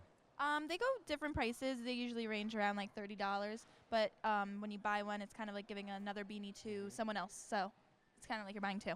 Okay, cool. That's very lovely. And who designed this banner right here? Because I really like it. I hang in one in my room if I did. Oh, you can have one if you want one. Oh, I can? How much? Whatever you want it to be. All right, whatever I want. So if you were to put a price on that, how much would you sell that for, brother? To me, I know it's priceless, but for Priceless. you, maybe, I don't know, $20, whatever you got on you. Oh, so it's priceless to you, but it's not to me. I don't mind giving any money away because it's going to a great cause, a great cause. So, talking about the club that you guys have on campus, how do you go about marketing and promoting stuff like this? So basically, just like showing up to different events, having tables in the student center. We're a part of Relay for Life this semester, so we're just kind of trying to get our name out there and do different stuff like that. And how long have you guys been, active on campus recently? I just joined recently, but the crew has been together for like a year, so. All right, cool. Is that the Greek organization you're a part of? Yeah. Have they bought any of the merchandise from? Yeah, we're a big supporter of the guys because like a lot of the brothers are in the club too, so. See? The brothers are down for the cause, definitely. So thank you guys for competing. I love some of the models that you guys have for today, and I'll definitely be on the lookout for some of the merchandise that's players on the table tonight. Thank you. Here we are with two of the other teams that competed in the Lego competition. We have, right down the middle, Team Astronomy, yes, the Astronomy Club, and Team Physics, the Physics Club. Yes, both of them. One could say this could be a bigger rivalry than the Yankees and the Red Sox, or the Lakers and the Celtics, or the Giants and the Cowboys. Bigger than each of those two rivalries. Ooh, he just said, ooh. Why'd you say ooh right there, Muddy? There is no competition between Cowboys and Giants. Cowboys win. Ooh, yes, there he is. And what do you guys have to say in response to that? I don't know what they said. They said there's no other bigger rivalry than the Giants and the Cowboys because the Cowboys are the winners. The Cowboys are the winners. Yeah, but all of us also belong to them. Last time the Cowboys beat the Patriots in the Super Bowl? Ooh, yes. Tom Brady's 2 Super Bowl losses in his career, huh? Whoa. Calm down here. This was about the Legos, man. It's about the Legos, and it was all about the Legos. So, we talked with 2 of the teams. They have some they're not only creative in the classroom, but they're creative on the blocks too. The blocks, not the street corners of blocks, but the blocks and the Legos. So, tell me, how'd you guys feel about the competition? Oh, it was really fun. I was glad we got to get together and do it. Yes. And you, my man, you over here. So, what good things do you have to say about the creativity of the astronomy club? About the astronomy club, not that much. About the physics club, though, we did very well. I was very proud of our creativity. Oh, yes. So, asking you the same question, what do you like the creativity of the physics club? I like that they were able to steal our ideas. Shows that they have a lot of creativity. We both did a car. You think that was a coincidence? Was it a coincidence? Was it a coincidence? We'll never know. But back to the competition. What was your favorite thing to build about the competition? Definitely the phone. The phone. Why so? The only thing we actually got together well. So what about you guys? The shoe. Definitely the shoe. The shoe. Shoe. Here with the shoe. Yeah, the shoe was good. Oh, so he was the brains of our operation here, wasn't he? I'm the brains of everything. Oh, you're the brains of both clubs. Yeah, I'm the smartest there ever was and ever will be. You hear that? We have a Terry Francona in the house right here. He is the brains of the operation. He is the manager. He is the leader. He is everything in between. I'm glad you recognize this, and I'm glad they're accepting this hostile takeover of both clubs. Ooh, the hostile takeover of both clubs. So, tell me something. When was the last time you guys, actually built something like this with Legos? With Legos? Well, you specifically. Okay. With Legos, I'd say a couple years, but yeah, that's it actually. And you, my man? Probably like 4 or 5 years ago with my nieces and nephews. Probably actually recently with my goddaughter. So I play a lot of Legos because I got a lot of little kids who just enjoy like playing Legos with me. Like I connect with them and they just love me. I don't know. Yes. There you guys have it right here. So the whole theme of the telethon was, give kids the courage and the strength to, fight something like pediatric cancer, because it's a very serious thing. It's a big deal. And it's very great that you guys came together, in this competition, represent something about kids that, they like to build strength up. They have to build the strength up from the inside. I don't want to get too preachy over here, but what does the goal for the goal mean to you guys? I like encouraging kids to kind of feel really good about themselves and have the self-advocacy to kind of like push through whatever challenges they have in life. The challenges. And you, my man? Just like you said, I think it's really important to help them build up the courage, build up the strength to help them get through whatever they're going through. Help them go through whatever they're going through. And last but not least. It's all about teamwork and cooperating with your team and, beating the other team in extreme competition. Like we were so glad to win 1 out of the 3. I think. I don't know. Yes, 1 out of 3. Something. But while it was happening, it was intense. Teamwork. Intense and teamwork. So, to wrap it all up, thanks for both teams for showing up and competing in the Lego competition. I appreciate both of you guys. Now let's come in for a group hug and say goodbye to the camera. Right here. No group hug? Oh, you guys don't want to? Come on, I'm bringing rivalries together. All right. Oh, there we go. Oh. Thank you, Hassan, for going to the Student Center and doing that for us all night tonight. I think he enjoyed himself, though, and congratulations to the winning team. Was it Crazy Tigers? Oh, Cool yeah, Tigers? the Cool Tigers. The Cool Tigers. They got some Wawa gift cards. I'm pretty jealous. Yeah, I mean, it is well, past dinner time, definitely, and I could definitely use some Wawa, and would love to use that. I also like what they did when they won. You know, they had the Lego that had, you know, what was supposed to be $100 bill, so it was 100 Yes. to, you know, as you had to do a Go for the Goal themed project, I guess. Oh, So to yes. have that $100 bill to, you know, remind people to donate. Pretty Yes, cool. it was Cool, very good. And fitting it Cool really, Tigers, you know? really well. Yep, the Cool Tigers making some cool Lego building things. I love it. As you know, as we said, I'm not a Lego builder, but I should aspire to be. Well, the amount of support we have received from our sponsors is overwhelming, and we wanted to make sure that each and every one was properly acknowledged tonight. So once again, let's have a look at our sponsors. Production consideration for tonight's broadcast provided in part by Sicanti's Pizza in Glassboro, Cookie Munchers, Steve's Grilled Cheese and Quesadilla Company, Wawa, Tony Luke's at Rowan University, Panera Bread, CVS, Artcraft Promotional Concepts, Gourmet Dining. The Rowan Television Network also acknowledges special contributions made by Second Division, a high-energy dance band that takes the party to a whole new level. Performance studio staging provided by Earl Girls Incorporated. Lighting systems provided by Phantom Lighting. Performance audio mixing provided by Activate. Camera jib services by Ibetalo LLC. Hi, my name's Connor Buckmaster, and I'm going to be singing and playing instruments, probably guitar and ukulele. What I'm going to be performing are my own songs. It sounds like an awesome opportunity just to raise money for a great charity, and just to be a part of it is just a really cool and really much of an honor. I started playing ukulele earlier last year, around maybe like June or July. And then I just started playing guitar like maybe 2 weeks ago. So we'll see how that part goes. Hopefully it goes well.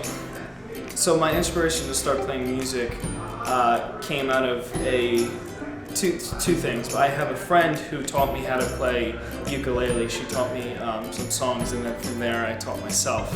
But also I just love to be creative. Hi, my name's Connor. You're watching the Telethon. Keep donating.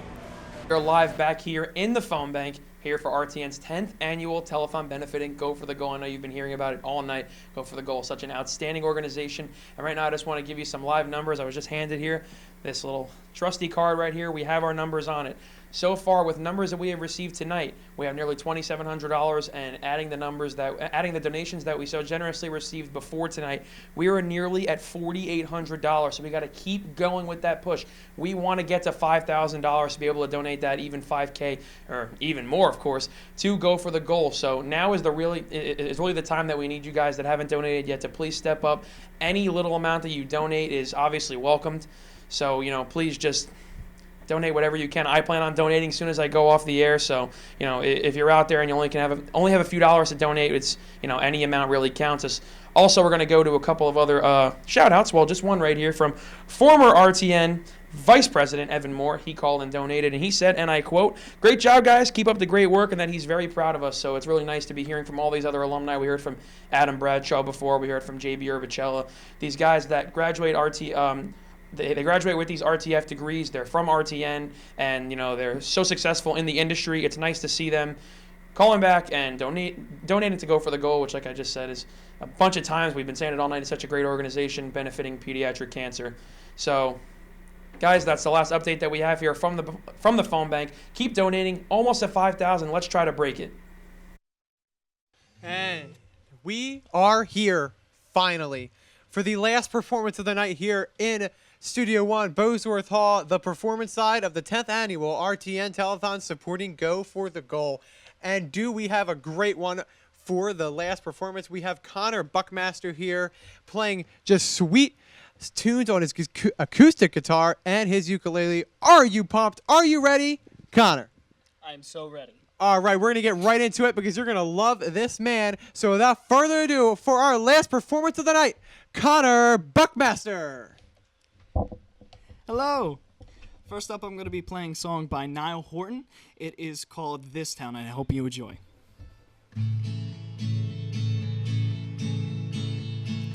Waking up to kiss you and nobody's there. The smell of your perfume still stuck in the air. It's hard. Yesterday I thought I saw your shadow running round. It's funny how things never change in this old town. So far from the stars.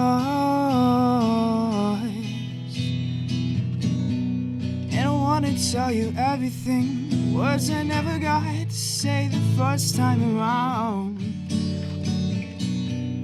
And I remember everything from when we were the children playing in this fairground. Wish I was there with you now. See if the whole world was watching, I still dance with you. Drive highways and byways to be there with you. Over and over, the only truth. Everything comes back to you.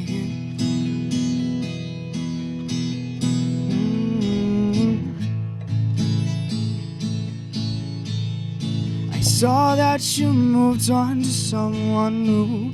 In the pub that we met, he's got his arms around you. It's so hard, so hard. And I wanna tell you everything, words I never got to say the first time around. I remember everything from when we were the children playing in this fairground. Wish I was there with you now. See if the whole world was watching, I still dance with you. Drive highways and byways, be there with you. Over and over, the only truth. Everything comes back to you. You still make me nervous when you walk in the room. And butterflies, they come alive when I'm next to you. Over and over, the only truth. Everything comes back to you. And I know that it's wrong, that I can't move on, but there's something about you. 'Cause if the whole world was watching, I still dance with you. Drive highways and byways to be there with you. Over and over, the only truth. Everything comes back to you. You still make me nervous when you walk in the room. And butterflies, they come alive when I'm next to you. Over and over, the only truth. Everything comes back to you.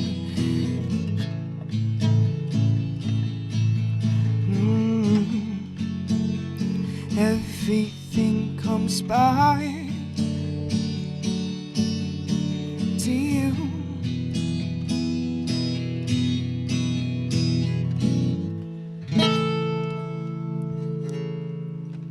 Awesome, thank you very much. My next song is going to be an original song. It's called Better Days, and I hope it gives you better days. So here we go. What's the secret to living a life where there's no regrets, no? 'Cause lately I seem to be stuck in a loop of stress, oh. But you don't need cash or cars that go fast to live or to love. So here's my philosophy, to fight that monstrosity and keep my mind in a positive light.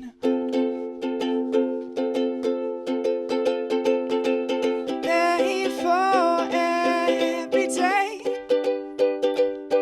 though our past is far away.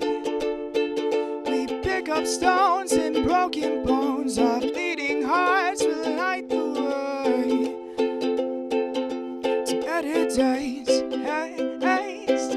day. Hey, the better day.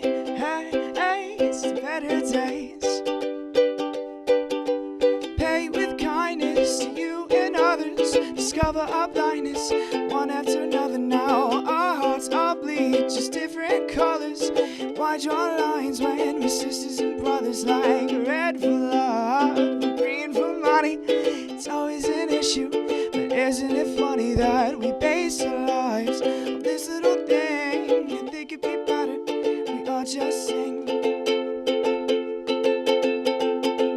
Pay for every day. Your past is void.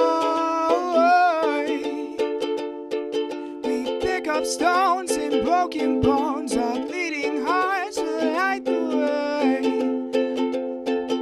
to better days. Hey, hey, better day. Oh, it's the better day. Hey, hey, it's the better days.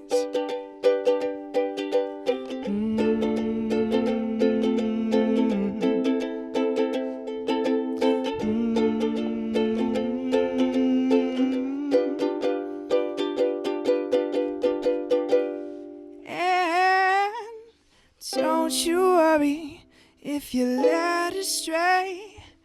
All roads lead to better days. And don't you worry if you're led astray. All roads lead to better day. Hey, hey, it's the better day. Oh, it's the better day. Hey, hey, it's the better days. It's a better day. Oh, hey, it's the better day. Oh, it's the better day. Oh, hey, it's the better days.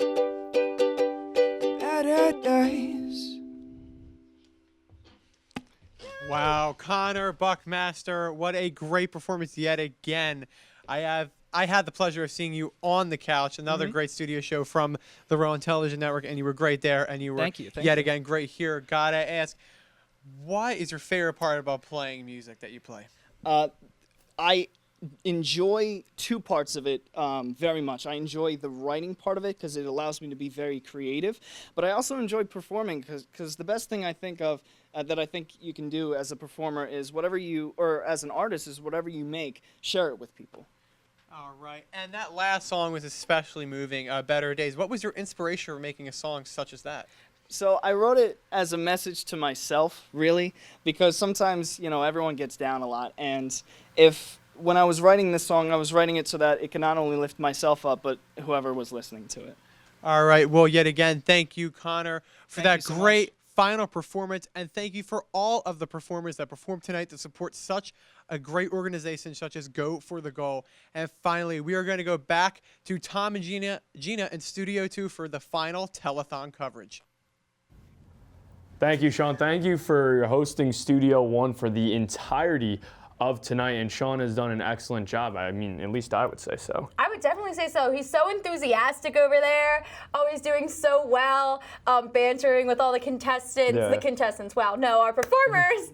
And I mean, Studio 1, it's just been so fun over there all night. So many awesome different performances from musicians, comedians. I mean, it's been really fun and great. They've all been good, and one after another keep churning them out. So again, credit to all of the performers for not even coming, and of course coming on time, because surprisingly that's a big deal. But to play their hearts out or perform their hearts out, as we had a comedian as well, that was excellent. But going back a second, let's talk about the Lego competition.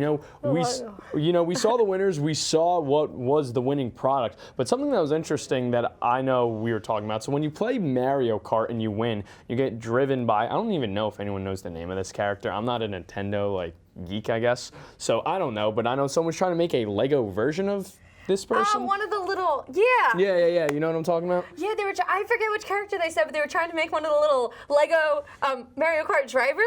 Yeah, I know. Of course, So I've creative. seen that driver many of times because I'm just so good at Mario Kart. I don't know about you, but Oh yeah, I'm a Mario Kart legend myself. Yeah? I have some Mario Kart skills. Okay. Not really. I used to tag team with my friends, and we'd fail a lot, but we tried our best. Okay, and it's really all the effort that matters. And another performance we didn't really get to talk about is some other people who went on Rowan's Got Talent. They played City of Stars. Now, from the hit La La Land. Now, did you ever see La La Land? I have yet to see La La Land, and I'm so horrified to say that. But oh gosh, that's a mistake on your part. You have to see it. City of Stars is an excellent song, and the way they played it was absolutely fantastic. And it's good to see people, cover songs, that are so good like that. Yeah. And it's so touching. I love Emma Stone and Ryan Gosling. I know I'm seeing nods from behind the camera of everyone else who love that movie. But again, sticking with the theme of the performers, to have people, we had multiple people come in with original music too. How impressive is that? That is really awesome. I mean, so many performers nowadays,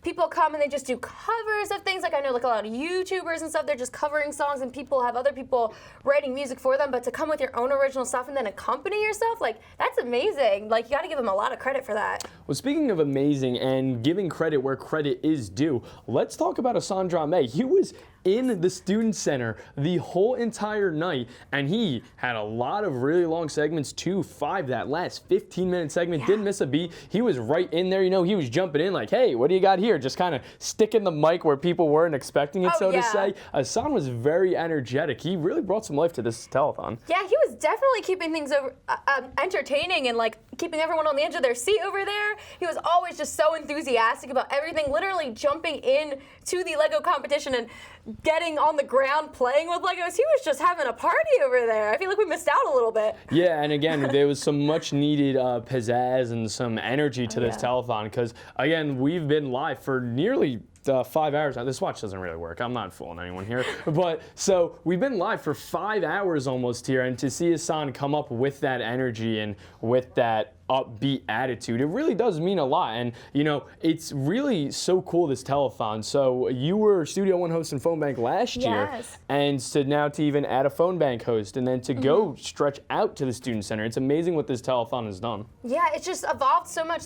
This is only my second year here at Rowan, only my second telethon, but to even see just the growth from 1 year, it's crazy. Like you said, we added an extra host, so Studio One doesn't have to do Phone Bank. We added a whole Student Center segment where there was so much going on. Lego competitions, henna tattoos, food, chicken fingers. It was just crazy. Not to mention that now you're able to donate Rowan bucks.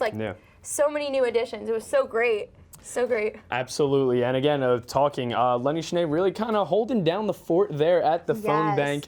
And, we love Lenny and his associates, as he likes to call them. So, what an incredible night this has been. We were fortunate enough to be able to work alongside wonderful members of Go for the Goal, ourselves, and the rest of our crew. So let's talk to the executive producers of tonight's Telethon, Aaron Cahill and Brian Dickerson. They're going to be bringing in some lovely things onto our set. And let's producers, see what they have welcome. to say. Hi, producers. Hello. How are you? Good. You're a little sweaty. Yeah, a lot of sweaty. So what do you got for us? Well, let's introduce the Stefanese family again, have them back on before we do this. Yes, definitely. Thank you. You guys did such a great job tonight. Oh, thank you so much. It's a long haul. We realize that, and everyone did an amazing job. Thanks thank you so much. That means a lot. So before we present the check, we actually have something else to present. So our associate producers, Adriana and Taylor, are going to bring that out now in just a moment. Yeah, so we hear the rumbling, and we got Brian on the drum roll here. Look at this. Oh my gosh, this is amazing. So this is a toy drive that we did with all of our school. As Adriana directs traffic. There we go. Now you can see the lovely toys. There you go. Wow. This is So this is for the Cart for Kids program, as you guys all learned about today. This is for you guys. We also have some more that we couldn't fit on the cart, so we'll give that to you guys. Great. But now for the big moment. Drum roll, please. The final. Drum roll. You ready? All right, so tonight's 10th annual telethon, our team and Rowan Television Network raised $5,590.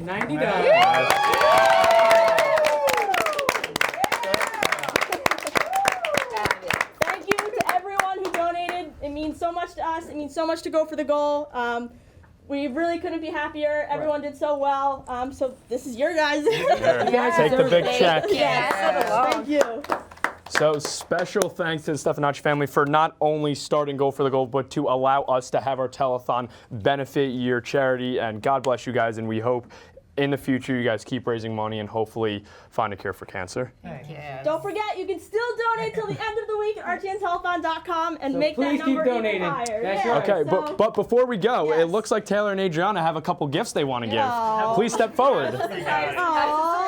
Thank you so much. Wait, no, Brian, you're the wrong way, guys. You guys have done such an amazing Look, job come on, as come on. executive producers, so we wanted to get you guys a little something. And who doesn't love a cookie cake? I mean, seriously. Yes, cookie cake. Thank you, everyone. Thank you all Thank for you. tuning in and donating and being a part of this awesome telethon. Awesome, thank you. Thank you everyone for donating. For our producers, Aaron Cahill and Brian Dickerson, for the Stefanacci family, the founders of Go for the Goal, and the rest of the RTN crew, I'm Tom Snapley. Thank you, and remember to keep donating. Have a good night.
This has been a presentation of the Rowan Television Network.